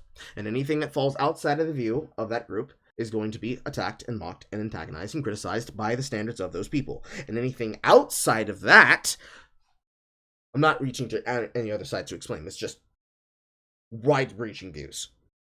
Anything outside of that view that falls outside of that take is going to be exemplified, deified, or this is a word I don't use very often, shamed, and outright scorned, until it is made acceptable to the hegemonic views of this church that you are a part of, or made not a part of those hegemonic views that you are not made selective and aware of. These are things that happen on a regular basis. And yes, some people have made it personal to you. But no, no, Serena Collections is not getting attacked and hate for it. Because, you see, it was great when they did it, but not when you do it. No, it's because that's what they do. They don't, and I don't have any knowledge of this at this time, so I could be wrong. Somebody could try and pull my entire someone could snatch my scalp out of my head. But it's because they are not making every single fucking problem a point of oppression. They're not making every single vector that a person be attacked for an attackable vector. They're making jokes. And unfortunately, doing a better job of being CinemaSins than CinemaSins. Because CinemaSins isn't doing shit to make things jokes. They're doing them to make them uber-specific things that only Jeremy Scott's can make jokes about. So that he can then start coping when the Birdman makes jokes at his expense. Part 6. She deserved it. If Twitter had streets, there would have been dancing in them when I deleted my account. Like Justine Sacco getting fired, like everyone held accountable by an online mob before me, this was taken as a victory by many, many people. And so the problem with making a big thing out of this tweet, which at worst could be considered an unintentional microaggression, made the outraged reaction to it kind of hard to justify. Which is why we need to establish a history of my offenses to bolster their case. And this is where the list of sins comes in. I'm trending on Twitter for like 2 days. There's all this discourse, so of course people are going to have second thoughts. Like, why are so many people talking about this? Maybe this has gotten out of hand. Maybe the backlash wasn't worth the original sin. And here comes Dragon Celeste and hundreds like her like, no, don't worry. This is accountability. Here is the long list of sins proving that this is just mask off. She has a long history. How has she not been called out before? I know someone who's met her and they say she's a bad person, so you don't need to feel bad about hounding her because she deserves it. And my god, just the joy people took in this. It's like seeing me taken down a peg. Good fucking riddance, bitch. Good riddance. Good fucking riddance. Terrible human being. Dislikes Asians too. Y'all getting Lindsey Ellis is beautiful. Don't know shit about her. I can just look at a white person and know they're awful. Can't stand that human being. Glad I won't have to see her tweets. Her takes were so awful and embarrassing. I wouldn't want to be anywhere near her. Fuck Lindsey Ellis and her awful racism, and for being a prominent phantom fan when it should be me. But mostly the racism. I hate her and Jenny Nicholson. Serene smiley faces. Lindsey Ellis deleted. People like Lindsey Ellis are finally facing consequences for being atrocious human beings. Lindsey Ellis getting canceled is good, Ashley. I will die on this fucking hill. What have I done to you? Are you Rent fans? So many times I've seen people show the damning evidence to others like, see? Comedy gold. Look at this. Only have the people they're showing it to be like, I don't understand where you're getting this. Is there some context I'm missing? Here's a woman of color doing that very thing to Kat Black, demanding that she answer for sometimes collaborating with such a racist. And Kat basically responded, why the fuck are you demanding that I answer for my white colleagues? Leave her the fuck alone. And this is just the switches. Oh, the joy the diet Nazis took in this. God, they love it when the left eats their own, and why wouldn't they? It's hilarious when your political enemies tear each other apart. I mean, to reiterate, these people have been trying to take me down for years. Keep trying, boy. These people. Boys. Jesus. I could take the salt generated from your tears, Lindsey, and I could power a 30-mile village for years. Beautiful. Boys, and part of that joy comes with this justification of what they perceive as someone with real power and wealth and privilege. Also, the diet Nazis took in this. God, they love it when the left eats their own, and why wouldn't they? It's hilarious when your political enemies tear each other apart. I mean, to reiterate, these people have been trying to take me down for years. Keep trying, boys, and part of that... Lindsey, you realize that by shoving in a keep trying, boys, that you're implying that you are thus not cancelled, and thus are not actually in such a bad position as you think. You understand that, yes?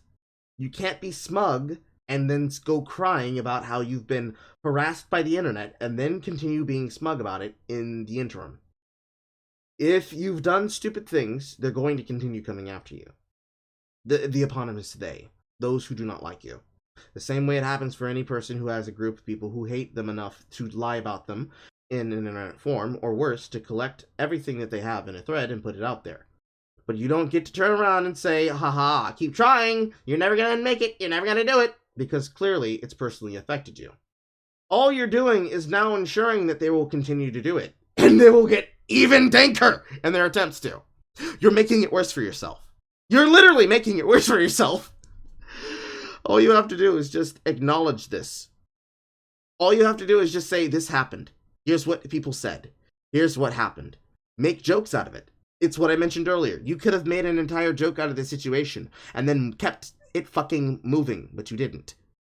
Instead, it is supposed to be you being emotionally put out on the spot, but you're never truly emotionally opening up in the way that you could.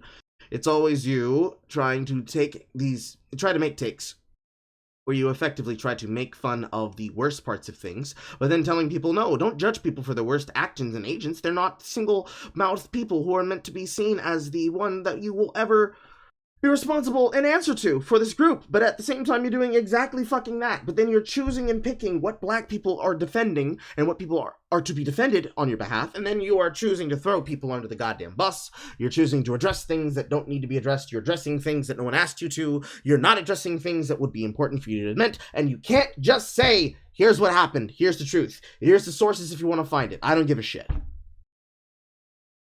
Waste of fucking breath and of my fucking time.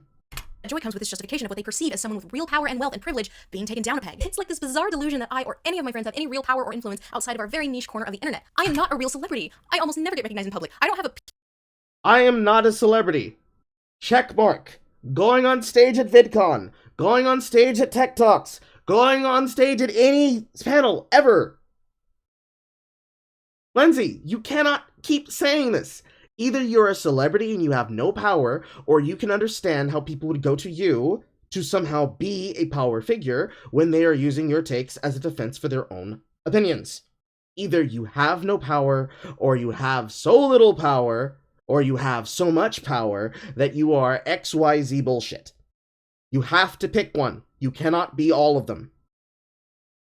Either you're a person of some fame in a group and you have power in that group, or you are a person of no relevance, nobody knows who you are, and whatever fame you have is the little bit that you attach yourself to, or you are very famous, but amongst the people who are your fans, normal people wouldn't view you because you are into some very specific things that you have as an interest on your channel.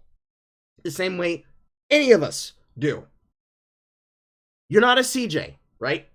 You're not a CJ video. You're not cynical. You're not the cynical CJ. You're not Mahler. You're not Rags. You're not me, which is weird, because I have a following of that size. Not of the size of these people who I'm mentioning, but of a shitposter that has people who are actually unironically following him. I have enough of a following that a person felt it was possible to blackmail me. Let's put it like that. You're not any of these things that you're claiming, but somehow you are so hounded that the only reason why people are talking about it is because they want you to be mad. Lindsey, there is a theory that if everything is part of the theory, but nothing outside of it is part of the theory, nothing inside of it could be wrong about the theory, it means that's a conspiracy theory! What you're suggesting that the only reason why people are attacking you is because of the diet Nazis being responsible is a conspiracy theory. There are people who hate you who could have nothing to do with the alt-right or the unironic homo-fascism. But you keep saying it as true, hoping that it will be true. Or worse, hoping that people will believe it as true. That's worse, man. Again, sort your shit out. PR team or a manager or a stylist or a team of lawyers, just one very anxious literary agent and one YouTube agent who, honestly, he thinks this shit is hilarious. I also kind of miss the diet Nazis because, like, they at least knew what they were. They weren't harassing me like it was some civil rights campaign that might make the world marginally more just. They were just bullies, plain and simple, and they were proud of it. And, you know, honestly, in hindsight, I kind of respect that. At least my mentions being full of, like, pictures of razor blades and dead animals and Clorox saying, hey, drink this, you know, at least that's honest. I do appreciate that the people making good faith criticisms are not responsible for the people making bad faith criticisms or, for that matter, threats or rejoicing in my downfall. But it is beyond the scope of reasonable to expect me to take all this stimulus, thousands of people screaming at me, from reasonable to sadistic, especially considering everything I've been through in my life, and behave like the perfect victim. If you just say the No, it's not. And also, it seems like you understand why cancel culture is bad, Lindsey. Will you now say that cancel culture is unacceptable, and that, more importantly, it should probably stop? I have a feeling you're not going to say that. right thing, we'll leave you alone. If you just behave in the way we're asking, we'll make it go away. If you just apologize, we just stop. All she has to do is... Also, no, Lindsey, that's not the argument made. That is the argument made for people who want it to continue and do not want to have accountability for it. You have said such things yourself. You have made allusions to such things yourselves. You have just literally in this video said that that is fine for those things to happen. And also, you surround yourself with those who believe that there is nothing wrong with cancel culture as long as it's happening to the right people. It's like the idea of suggesting that some people in society need to be held back, and you just happen to be one of the people who were unfairly held back. But the people who should have been put onto, what did you call it? Racism Island? Well, those people, they just want to see you in pain. They want to see you unfairly dragged down to the pier and strapped onto the buoy of the post before setting the ship off for its destination.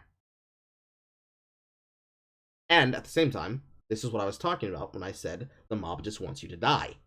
These people probably are on the outside sphere of your influence. They are simply doing it because it gives them the opportunity and example to jump into a bandwagon. And I'm more than certain that if these people were fans of yours, they will immediately come back after watching this video because they are that weak-willed. Me, I'm not moved by your tears.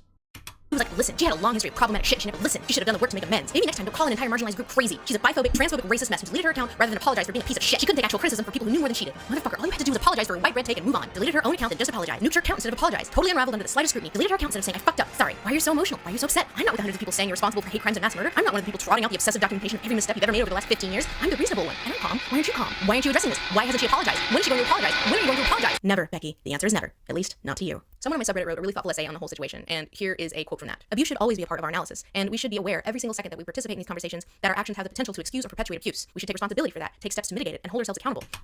I just like when people do this. When people take other people's opinions and use their opinions as a talking point, as though it's supposed to be important. Oh, it's so sad. This is why I have such distrust for the position. Why should I have to talk about abuse? I'm not personally abusing anyone. You should have distrust for that position, because that is exactly what they said to me during Gamergate. The exact same thing. That's the exact same thing they said to me about Goobergate. Lindsey, no one cares about the Gamer Vietnam War. No one should still care about the Gamer Vietnam War. The more power you give to these things by perpetuating them as being bigger than they are, the more you are going to continue making yourself crazy. And the more that you continue to do this, as though that is supposed to be something I should care about, the more somebody like myself, who had nothing to do with the Goobergay, will laugh. Because I know that there was less than 1% harassment in that actual situation. I know that Brianna Wu harassed herself on her own dev account and forgot to log out. I know that Chelsea Van Valkenburg, Zoe Quinn, lied, and has so much money to her name that if she wanted to have a free ride through life, she could. But instead, she'd choose to make the money off of grifting off of you because she hates people that much. And believes that if they can buy into this bullshit, that they deserve to be grifted off of. And all the other things that go along with the goober gay. I didn't have to be involved in it to find that out. I just simply did research because I had the power to do so. I have the knowledge to know how to do so. And you expect people to give a shit. Why? Why? Why? Why? Part 7. Also, more importantly, accountable. This is why I have such distrust for the position. Why should I have to talk about abuse? I'm not personally abusing anyone. You should have distrust for that position, because that is exactly what they said to me during Gamergate. The exact same thing. her face, her voice. My God. Oh. Oh. Oh. Oh. Oh. You can feel the seethe as you stare into the camera. Look deep down, deep into her soul. You can see the pain, the agony, the torment. It all foments in her soul. We can never forget. We can never forgive. Part 7. You're next. What follows in campaigns like this is the other isolation tactic, targeting your colleagues, friends, and loved ones. This comes in 2 flavors, demanding that the colleagues of the accused answer for their crimes, or trying to deplatform said colleagues because you're already riding high off the previous victory, so who's next? Sarah Z is next, Jenny Nicholson is next, ContraPoints is next, Jenny in particular, Jenny is next, Jenny you're next, Jenny next, Jenny next, Jenny next. Both Jenny Nicholson and ContraPoints were trending at certain points during the weekend because of me. Fake screenshots of a racist tweet that Jenny never made spread like wildfire with the goal of getting her driven off of Twitter because of me. And a year and a half ago, the shoe was on the other foot because a lot of the same crowd was attacking Natalie. It must needs be remarked that a huge contingent of the people who have it out for me right now hate me for sticking by Natalie during the Angel Buck incident about 18 months ago. And if you want to know more about that, here's the thing. And it's really only now that I can make sense of it that I got so many hate follows after that people were so eager to screen cap anything and everything I said on Twitter, no matter how minor or petty, to create this narrative of me as a secret horrible person just because I stood up for my friend. And I don't regret doing it. I would do it again. But it is insane that I am paying such a high price for that now. And now my other colleagues are being targeted for no other reason than the crime of being friends with me, for not publicly denouncing me, for not validating their anger. And why? Jenny is one of the smartest, most insightful people I know. Sarah always floors me with how much research.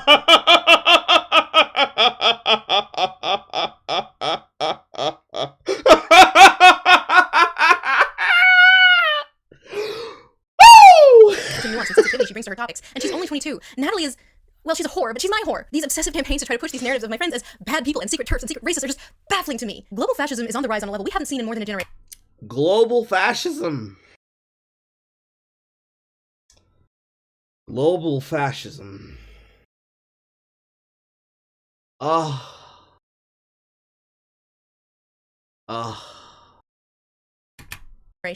Are there not enough out and proud racists that you feel you need to unmask the My Little Pony YouTuber? Jenny next, Jenny next, Jenny next. So do not give me this horseshit about accountability. This is obviously just entertainment to you. Just fucking own it. Obsessively chronicling every perceived misstep we've ever made that could be interpreted badly, all while completely ignoring the rest of our entire bodies of work. Why are you wasting so much energy on this? Because you can't impact people who are actually doing your community harm. You can't shame the shameless. Trump will never face justice. Brett Kavanaugh's on the Supreme Court for life. Ben Shapiro gets off on your outrage. So you'll shame those who can be shamed. And if you call one of us bigoted enough times, people will start to believe it, and then you can feel like you solved racism by spreading lies about a person you have never met and never will, and was doing you and your community no harm. Well done. Shabash. Good job. Fuck every single one of you.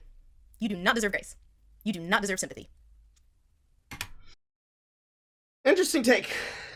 That's an interesting take about Justin Carmichael. So, if you were aware of these things and did not choose to apologize about them, you don't deserve grace, you don't deserve sympathy, you don't deserve to be understood as either being completely sideblinded by this information, or worse, if you're one of the 5 people who covered it up,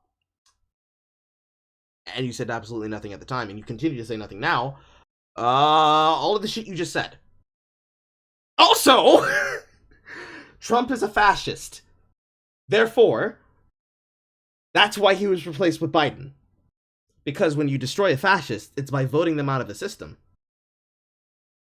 Brett Kavanaugh is a fascist because... Oh, you mean that man that was accused of gang raping a woman? Cool. Let me get that right. You accused you accusing brother of Kassarian Milker. You accusing Ben Shapiro of being a fascist. And you gotta get Carl. You gotta get Tucker in there. You gotta get the Tuck. You gotta get the Tuck. He's also a fascist. Women will literally just say words. I'm just talking. Part 8, The Beast. So obviously in my case, the easy thing to do would be eat crow and move on. I never would have gotten trending if I hadn't deleted my Twitter account, but I'm not here to say a bunch of shit I don't mean because PR. Fuck PR. You want your precious authenticity? Here it is. There's a danger to normalize. Hey, when you could have talked about your actual rape and when you could have talked about all those things that you chose to censor, do you think that was a part of actual authenticity? Or did you want to look like a housewife that just came home from church? Was that the intention that you wanted? Was that your goal? Was that the bop? I'm gonna go ahead and say, probably not. Because most of this has been done for comedic effect. Possibly as a coping mechanism. However, in all those places where you could have been honest, and you could have been direct, and you could have been... even if just for lying PR purposes and meaning absolutely none of it, all of those things, all that shit went out the window. And instead... global fascism and authenticity, fuck you, you don't get it. My God! Who is your husband? I want to see your husband. I want to ask if he's gotten a good investment on his purchase.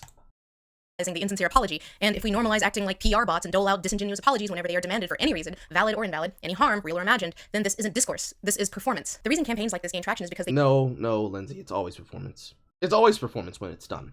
It's a performance by the mob, it's a performance by the people being attacked by the mob if they choose to give in to the mob, and it's a performance by the people who are choosing to not address the problem that the mob are attacking, and not talk about real issues, and not just say, listen, y'all need to go fuck yourselves expeditiously, immediately. And when they try to turn to you, and they turn their attention on you, instead of doing the smart thing that you could have done, you snatch their scalp. Like any normal person would do. Honestly, I kind of have to agree with Grassinero here. It's like you're looking into the mirror and you're excusing everything that you've done to yourself, but you're not excusing any of the things that you could have done to anyone else where you think that you should be allowed to. I don't necessarily care who you apologize to. Honestly, the truth of canceling is that you don't give apologies to the public. You give apologies to the person who you need to apologize to in private. Period. The entire spiel about you and Mara Wilson? Imagine how good it would be if you actually just somehow found a way. I don't know how you would, but you could. If you found a way to just apologize to her. Sit down, have a conversation, make a video about it. You did about this! You're willing to do so about your rape! What aren't you willing to do it for? So don't say it's off the table. You could find a way to sit down and actually have an honest conversation and find a way to come around to being friends again. That's a thing that you could actually do. You can find ways to make it happen. Remember, you're the person who's verified checkmark on Twitter. You're the person who's a verified checkmark on your channel. You could put the message out in a video, and you could get that message out there. If this was able to reach, why is this already liked? If you could get out there to reach all of these people that you could want to reach, you could find a way. You could find a way and make it happen. But again, remember, you're nobody of credit. You don't exist. The person that is Lindsey Ellis does not exist. Instead, we need to take Lindsey Gahusova at her word that Lindsey Ellis is not a real woman. She's not real. She's never existed. There was never an abortion. It never happened. Never happened. Never happened. My God, woman. They prey on communities that try to operate in good faith. They take advantage of people's goodwill, and they condition cynicism. So inevitably, people harden over. They default to skepticism. Even this fucking woman of color who harangued Cat Black demanding that she answer for collaborating with such a racist, well, guess what? That person eventually fessed up to being a white man before deleting his account because, you know, listen to POC. People are so obsessed with identity as a rhetorical trump card, you can't even take it on good faith that people are who they say they are anymore. I know a way that you can take people on good faith that they are who they say they are. Popularize giving video live tweets. Popularize sitting down in front of your computer and using your webcam. But you see, here's the problem with that. Nobody needs to actually address their identity to you if they don't want to, because unfortunately, for people who are not like me, who are egotistical enough to do so, to antagonize people who choose to come at them sideways about whatever the fuck they want to talk about on a topic, the majority of people like you will use it as an opportunity to try and refuse to listen. Because then you'll put their faces out there to be attacked by your mobs. You were willing to do it here. What aren't you willing to do? And they take that desire to do right and exploit it because it makes them feel powerful. This is the real mask off. Your next Jenny, your next Sarah, your next Natalie, because running women off Twitter is fun. No, running people off Twitter is fun for the mob. It's bad that the mob does it in general. But unfortunately, it's people like you that make it acceptable. Because you don't denounce the behavior, you denounce the people doing the behavior. It'll happen again. Guaranteed, bar none. You can sit here coping and saying, oh no, these people, you see, they just do this because they need to have the power. No, you do this because you need to have the power. You need to maintain that you're not guilty of any of these things, but you are guilty of these things. The next time it comes up, because I said the same shit about Vito, the next time it happens, the next time it comes up, the next time it gets referenced, someone's going to clip this from your video. Someone's going to put it in your face and say, is this you? And when it happens, you can't pretend. It's not just a matter of playing stupid games and winning stupid prizes. Bitch, you're the carver barker for this entire fucking charade. You're not just the clown. You're not just the circus. You're not just the P.T. Barnum that runs the circus. You're the owner of the company that created the entire fucking carnival. You have to take all of it. You got to take the responsibility for what you've done. And you have to own it now. Because if you don't own it now, it's going to own you later. Bars. You have to understand this. If you are one of these people who do this, unironically in your content, you have to understand. You need to address the fact that it is wrong to have done, apologize that you have done it, and then stop doing it! You cannot accuse people of shit that you have done yourself and say it's bad that you do it, but not bad when I do it. Don't say, oh, well, see, I had a point. No, you just wanted to do it to be mad. You made this video as a way to cope. You made this as also a way to make money because you were willing to use what's supposed to be a point of pain for you to have humor. You have done, it's actually funny that you ended up mentioning CinemaSins in this. Because you have actually done a CinemaSins. You have unironically done the thing that they do all the time that they get criticized for. You have conflated actual criticism with humor, with off-the-cuff takes, which in this case, what would be off-the-cuff takes from the mouth of Jeremy Scott would be emotional bits from you, playing up or playing down how emotional you are about this. Putting yourself in front of the audience of the internet and saying, listen, here's the proof. These are the real people who are mask off attacking me and my friends. What about the people who are attacking the people who aren't your friends? What about the people who are attacking individuals who are people of industry? How about the people who are being quite literally thrown out in front of a mob because of somebody like Zack Snyder choosing to attack the Phantom Menace? What about them? What about me? What about any person who's ever been harassed by a mob and either successfully or unsuccessfully stopped them? Are you going to ever fight for them? No, I doubt it. So this is performative. All of this is performative. This ain't for me. I know that. I see right through it. It's because I know the context behind a majority of this. I doubt anybody really knew the context of the rape rap, but realistically, it was something that was enlightening. And I can thank you for that. But the rest of this? That's cap. Hard cap. Hardest to cap. And if I were to make the exact same kind of video, I can promise you, people would not be feeling sympathy. That is the point of privilege that comes with being a woman on the internet, unfortunately. People take you more seriously. Or people will be more proponed to cry for you and give you help. If you're male and you do this, ain't nobody giving a shit. And I know that from personal experience. So you have to get the fuck out of here with that. But worse off, as long as you continue to make excuses, no one's ever going to accept anything close to a real apology. Doesn't matter if it's in earnest, doesn't matter if it's fake, doesn't matter if it's you telling them to go fuck themselves, whatever. All you have done here is emboldened the people who don't like you and made lies about things that people like me are going to call out and point that the logic of this does not make internal consistency. You just have to accept it. You just have to accept that. I mean, accountability. So militantly performing allyship by rooting out corruption like it's the fucking Red Scare, sharing doctored screenshots of tweets that don't exist, and willfully misinterpreting things to prove that the My Little Pony YouTuber is a secret racist. Deep down, you know you're just doing it for clout, right? You should be sensitive to marginalized groups, and you should be constantly advocating for a more just world. You don't have to be sensitive to marginalized groups. You can choose to be sensitive to marginalized groups. The same way that you can choose to be nice to a person you've never met before. You don't have to do these things. You can choose to do them if you want to, but you don't have to if you don't want to. And more importantly, you should not be expected to have to do, for whatever reason you can make up in your head.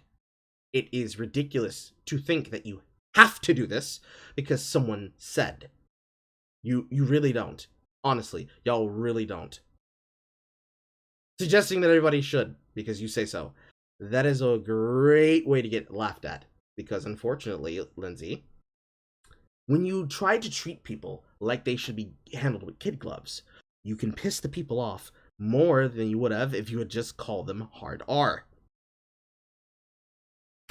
And against racism, because we all have the stink on us. But that should be the goal in itself, not performing on Twitter so people can reassure you you're one of the good ones, so you can get max retweets for an awesome dunk. I'm not innocent. What is this video if not exactly that? What is you making an entire fanfare about this if not exactly that? What is you defending your friends, even if you would normally defend your friends anyway, if not exactly that? I think you need to start with the woman in the mirror, but you should also start with the vibrator under the pillow. I have done this. And as content creators, our behavior online turns from due diligence into threat modeling. And I'm not playing this game anymore. Trying to stay 18 steps ahead of the worst possible interpretation of my words or actions isn't taking accountability, it's just self-defense. It's just protecting the brand. And I understand why there's this lingering culture of distrust, especially among communities of color, but it is a height of dishonesty to suggest that the kind of atmosphere where everything is taken in bad faith leads to a more just world. I'm not furious because I'm uniquely wronged. I will be fine. I didn't actually lose anything. I could have pretended nothing happened and probably be better off because nobody cares about the fucking riot tweet. So why did you do this? Addressing this does not make it go away. I'm furious because this keeps happening, and we have deluded ourselves into thinking that savaging each other for the smallest transgression and the most minor disagreement is helping right the wrongs of the world. So why don't you help stop it? This broad refusal to admit that our systems that operate on good faith are very often abused. I was going to include a section about other people from more marginalized groups than me who are held to an even higher standard of purity, who have lost way more than I have for equally minor perceived transgressions, but you know, you probably already know some, and they probably don't want me using their names anyway. But I feel like I need to impress that I didn't start getting noticeable harassment from the purity tester brigade until I stood up for a trans woman on Twitter over, and I cannot express this enough, a situation that did not deserve anything approaching the level of outrage that it fostered. And that backlash did not come from the alt-right or even the diet Nazis, but our own community, our side. This is why they win. A friend of mine named it the Beast. The name for this It is why they win, but who is they? fear that we all live under but don't acknowledge. And over the last few years, I've had so many of my colleagues, all of them women, people of color, trans people, queer people, or some combination of the above, voice to me the constant anxiety that they live with about maybe saying something wrong that will get them on the bad side of their own communities. Every thought Probably because y'all are the ones that made the communities like this, and you did absolutely nothing to change either your behavior inside of it, or make clear that you will snatch as many scalps as possible when they try it. And you continue to subsist yourself in these communities because you make money off the people who are willing to give you shit for this, because you feel that if you do that enough, it'll be helpful for you. But we don't want to talk about that now, do we? No, if we talk about the people who make you your money, then they're going to start realizing that you don't like them. Or worse, that you are aware of the most negative parts of their communities, but you are more than willing to take advantage of those people in the community because it makes you more money to continue living the lavish lifestyle that you lead. So you keep your mouth shut for as long as you can to continue doing exactly that. And then along comes a shitposter and then fucks your whole world up. In your case, which was that for Jim. Or worse, me. is a hostage situation. Is this the tweet that's going to sink me? So what do we call it? What is the name for this unspoken, unacknowledged culture of fear where we all know that one misstep can ruin our lives? This social media culture where we participate in the public shaming one day and become chained to the pillory the next. We can't even talk about it because the beast does not have a name. If we admit that this is a problem, then the right will just take it and run with it and use it to increase their own. If we admit that this is a problem, then the right will take it and use it. She didn't finish that sentence. For this unspoken, unacknowledged culture of fear where we all know that one misstep can ruin our lives. This social media culture where we participate in the public shaming one day and become chained to the pillory the next. We can't even talk about it because the beast does not have a name. If we admit that this is a problem, then the right will just take it and run with it and use it to increase their own power. Same as they did with cancel. Same as they did with woke. Same as they did with fake news. If it has If we talk about the problem that we have in our community, our political rivals will take it and use it to gain power.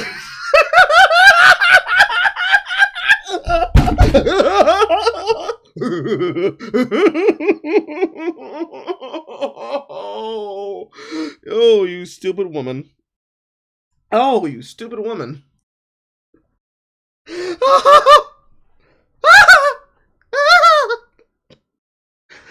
Oh, that is... Ooh, that's a take.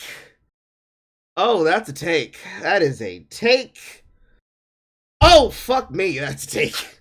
Has a name and it has power, so it is a discussion that cannot be had. And so we do not have it. We say cancel culture doesn't exist and ignore this disease. Pretend it isn't doing real harm, not just to individuals who are targeted, but to the state of discourse in general, and especially to individuals in marginalized groups, because they are always held to the highest standard of purity and they always have the most to lose. It isn't even about saying something tone deaf or insensitive. A mere difference in opinion might get you fired from your job if enough people raise a stink about it. And just so we're clear, I'm not really even talking about me. I will be fine. But living under the shadow of the beast makes it hard to just create at all. A big factor in why it takes us so long to do a single video is threat modeling, because God forbid you say something mildly positive about one of the bad ones that you did not know were bad. So much of the work we do is getting ahead of any potential misstep by adding like 1,800 caveats and acknowledgements, and it's never enough. Angelina and I were collaborating with fellow author and essayist Jeanette Ng on a video about the live-action Mulan that Jeanette was co-writing and was going to co-host, and we'd been working on it for months, and right after this happened, I was like, we have to scrap this video. But then after a few days, I was like, for what? Because a bunch of Twitter teens are gonna call me a racist for criticizing a movie nobody likes? Y'all were gonna do that either way. Believe me, I know that this video is not going to change any minds. It's going to make a lot of people very angry, and I hope they get lots of engagement. I hope they seethe. I wish you all of the retweets, but I can't stay ahead of it anymore. I'm not going to do the performance of avoiding offense, of staying 500 steps ahead of everything that might be misread or misinterpreted, not because it's the right thing to do, but just to protect my brand. Fuck my... No, that's not exactly what you're saying. What you're saying here is this video is to exist so that you can no longer try to snatch my scalp anymore for any of the things that I have chosen to not acknowledge over the years that have been building up. Because now, I don't have to care anymore. I'm just going to start punching people in the face. Or start chopping them in the throat, as it was. That is what that video represents. This is what this video represents, Lindsey. Oh my god, that's another frame. Oh, Lord, that's another frame. Right there. Right into the veins. Beautiful. But no, that's what this that's what this is. That's what that exists to be, Lindsey. Realistically, that's what it becomes, unfortunately. That's what it will become. This is you planting your flag in the ground and saying, no, no longer will I allow you people to scare me. Now I'm gonna start attacking you. Congratulations, Lindsey! You have succeeded at winning the racism! Welcome to Racism 2! Or in your case, Bigotry 5. The return of the big! brand. I will do the due diligence, but I'm done with threat modeling. I just don't care anymore. If you want to read bigoted dog whistles into everything I say, go with God. If you want to pass my list of sins to everyone who so much as mentions me in a positive way, I hope it brings you peace. If you want to speculate on my private life, I hope it brings you much profit. I hope you accrue much social capital. I personally choose to take a page from the book of my political enemies. You can't shame the shameless, so I'm going to use the term cancel in its original vernacular meaning. I am canceling shame, and I will fuck with shame no more forever. So if anything, thank you for liberating me from giving a fuck. Part 9. Jesus Christ, fucking cope. What now? I want to acknowledge that I got dozens, if not hundreds, of messages of support in private through Patreon, Instagram, and email, and while not all of them were 100% you did nothing wrong, I would be remiss not to acknowledge that. Some of them genuinely made me cry with how kind they were. Even some of the ones who were critical of what I said were done with a sense of empathy, and I'm sorry I didn't respond to most of you, but just know I read all of your messages. And friendly reminder... Man, if only you had done something like that to all of the other messages. If only there was a person who could have said that. If only there was a black man who made that exact point. Literally at the beginning of the broadcast and many times throughout it. Oh, where can we find someone who understands the mind of the crowd? If only we can find such a man, then we can truthfully say that they were indeed based. I will be fine until my liver gives out. This is like the 800th time something like this has happened. Also, the only thing that this video has really encouraged me to want to do is actually sit down and watch Raya and the Last Dragon. That's about it. Me. But am I done with Twitter? Basically. Just so I can actually see whether or not these people have anything to be complaining about. But yeah, I honestly intended to be forever done with Twitter, but I was then reminded that I'm contractually obligated to promote my books through social, contractually obligated pre-order link for my second book in the description, so I'll still use it for that sort of thing, and I will continue using it to, promote smaller creators and authors when I find something that I think deserve attention. And also shameless nepotism. These people calling me a nepotist. How dare you say a thing that is true? But my biggest mistake was using Twitter in the way that a lot of my friends who had way fewer followers than me did. Like, yeah, I can be a little edgy, I can make jokey jokes, I can just be, I can be like one of the boys. And I should have stopped doing that a long time ago. Worse, Twitter is just a recipe for both addiction and misery. They call it doom scrolling for a reason. Like, even in the last couple weeks, I feel like my brain is having to rewire just this impulse to constantly be checking Twitter. And it was making me a shittier person. I was getting in fights with people more and more, I was dunking on people more and more, I was clapping back at followers more and more. Like, one other person I owe an apology to is Movie Bob. I told him on Twitter to leave me alone because he was acting like a creep by being overfamiliar and continually signaling to the world that we're friends, and he was acting like a creep, and we're not friends, but I would have never done that if I had known that the diet Nazis were going to turn that into a meme. Like, I don't like a lot of what he says on Twitter either, but... Oh boy! Oh, this is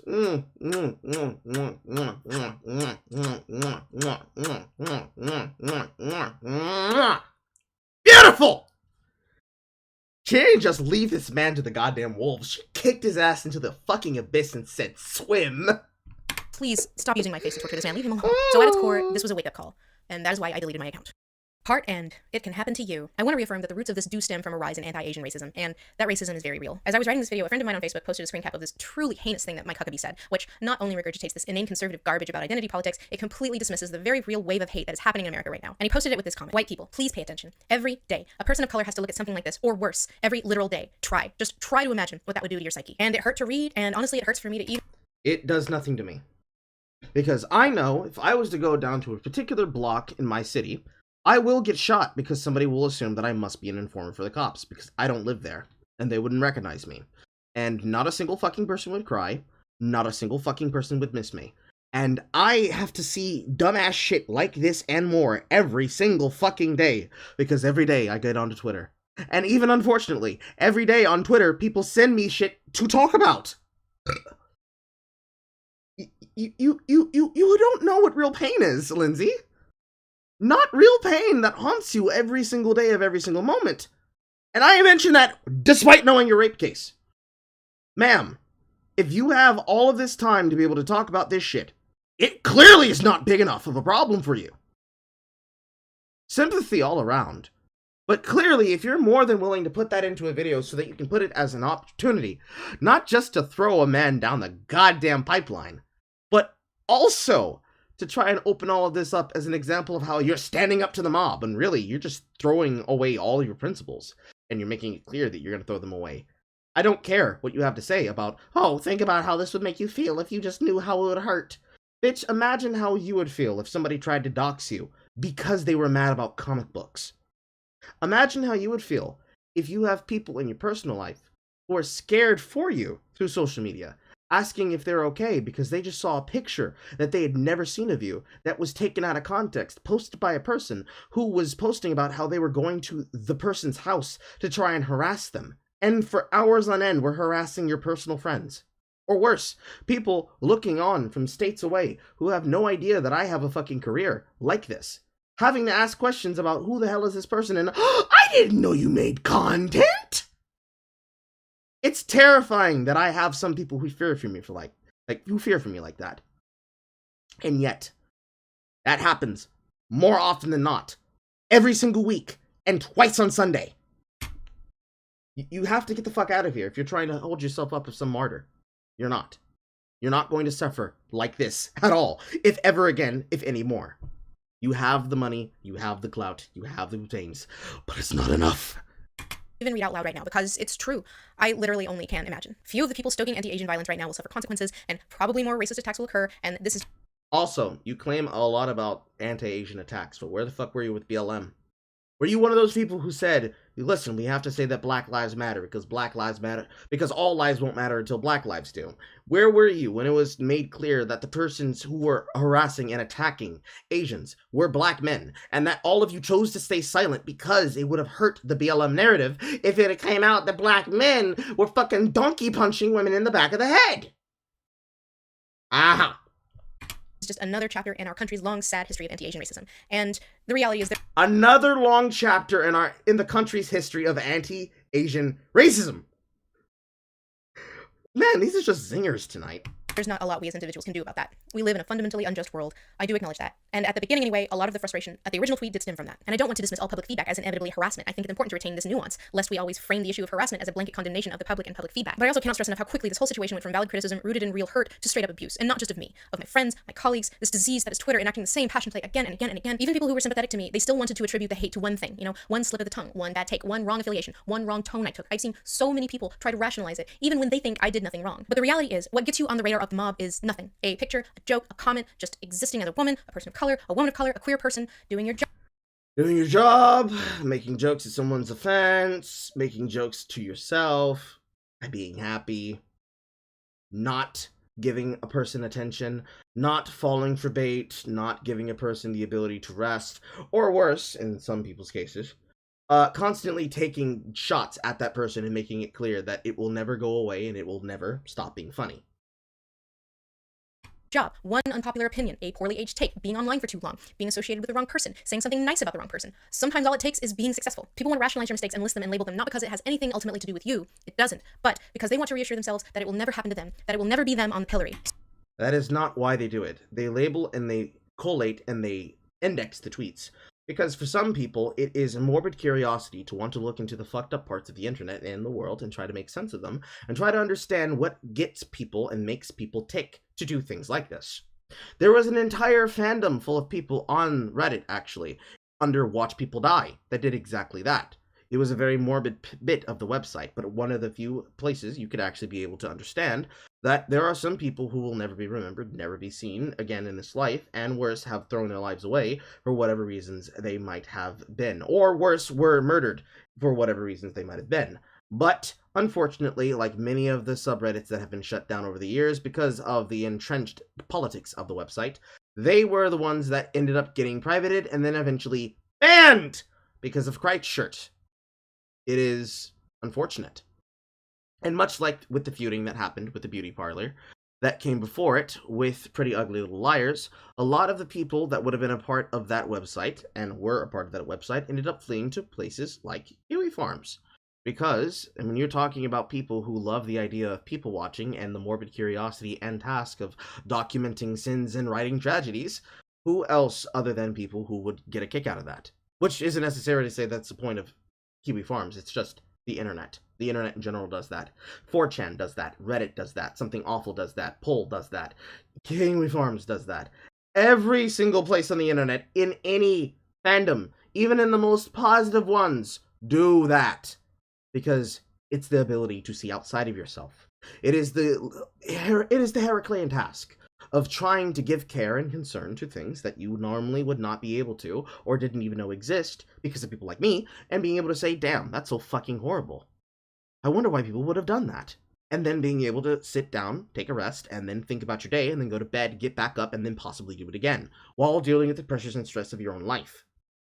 It is something people have forgotten how to do, because unfortunately, here in the first world, especially when it comes to the Americas, people do not know how to give empathy anymore, because they think that they're supposed to be given a non-stop feedback loop of positive commentary and positive comments, instead of actually having what people get, which is the mixture.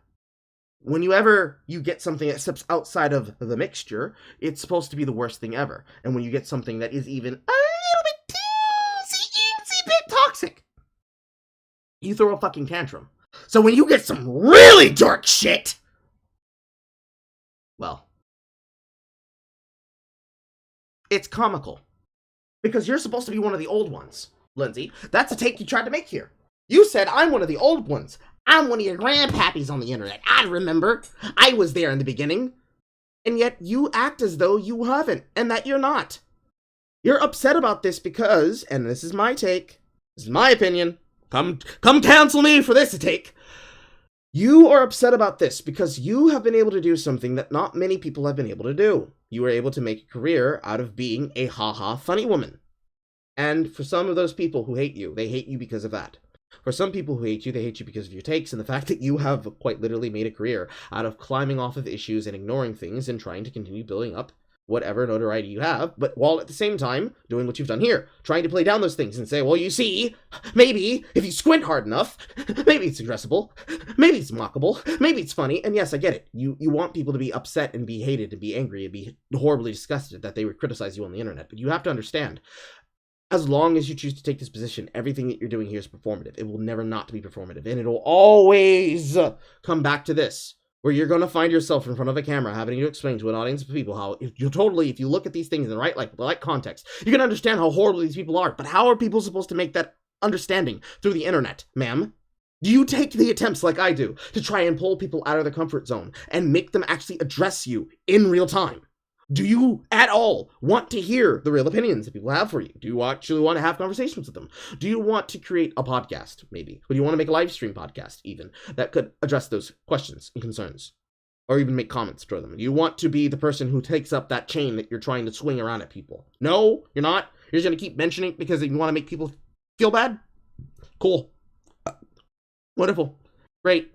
Just accept that that's performative, too. And that will always be performative, and it will never produce actual things that produce good in the world. You can do the exact same thing about anything that I do, personally. Who is directly hurt, and what good does it do for me to roast one of my detractors by name and post his L's on the internet real hard? For me, it makes it clear that if this person is so ensured that I must be an internet autist, they can be able to have a conversation with me. But when I have a conversation with them in earnest and I try to give them the ability to speak, they do not have the ability to. When I give them the ability to try and talk about things that I actually said and things I actually believe, they can't do that either. You seem to be not able to do that, and there's a lot of people who are not able to do that either. It would be a good concern. It'd be a good question. It's a good thought experiment. But it does not actually result in real world shit. You're gonna have to get your hand in the shit to deal with it. And yes, the shit that irritates you is a part of what makes the world what it is. You cannot change it any more than you can change yourself as much as you have tried. You're always gonna be like that. You have to accept that. I can. I don't give a shit. I don't care. I have no feelings towards this, other than the feelings that I've already expressed. In fact, who could say that you know what my real opinions are? But if this is your opinion and take, I have to say, cringe!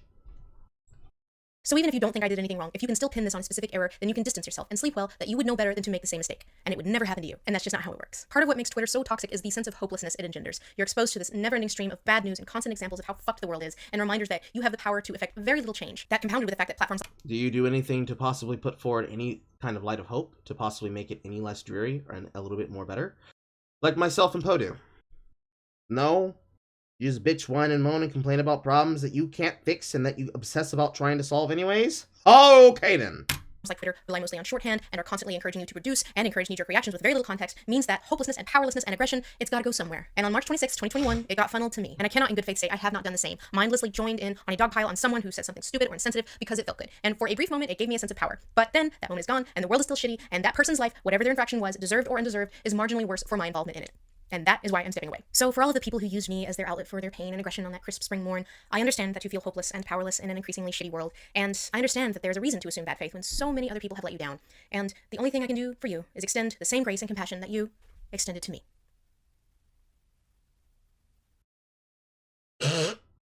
What a way to end a video. Also, that's cap. Oh boy, that's hard cap. Power. But then, that moment is gone, and the world is still shitty, and that person's life, whatever their infraction was, deserved or undeserved, is marginally worse for my involvement in it. And that is why I'm stepping away. So for all of the people who used me as their outlet for their pain and aggression on that crisp spring morn, I understand that you feel hopeless and powerless in an increasingly shitty world, and I understand that there's a reason to assume bad faith when so many other people have let you down. And the only thing I can do for you is extend the same grace and compassion that you extended to me. Lindsey, what happens if it's a person who just did it because they thought it was funny? What if it's one of those unironically evil people from groups like Media Matters and Sleeping Giants that really just want to see the world burn? What then? I imagine you would still have this exact same look of expression for them. Also, that's a very clippable moment too. It's going in!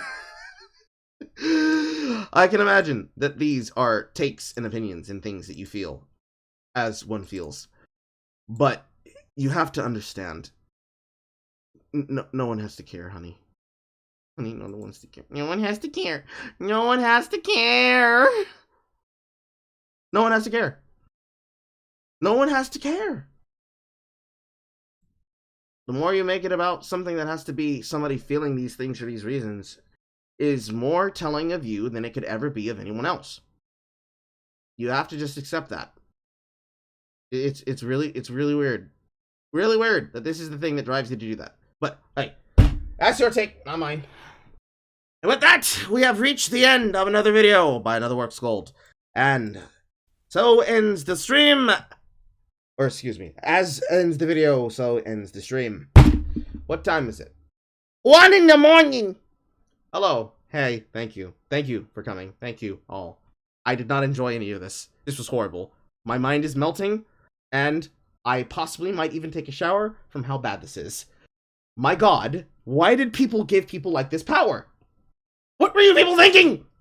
This is what happens when you bump mid. But let me fix my camera. I'm fucking wiling out so goddamn hard, and I'm fucking up my production value.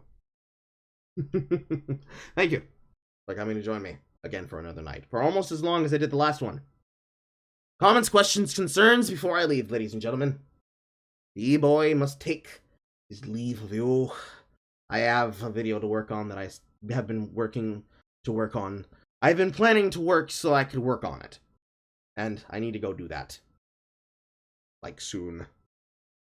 I have something out for y'all to watch. So if anyone has anything they want to suggest to me to watch for next time, I would suggest posing that to me now. Leave it in my Discord, send it to my DMs. I will consider it.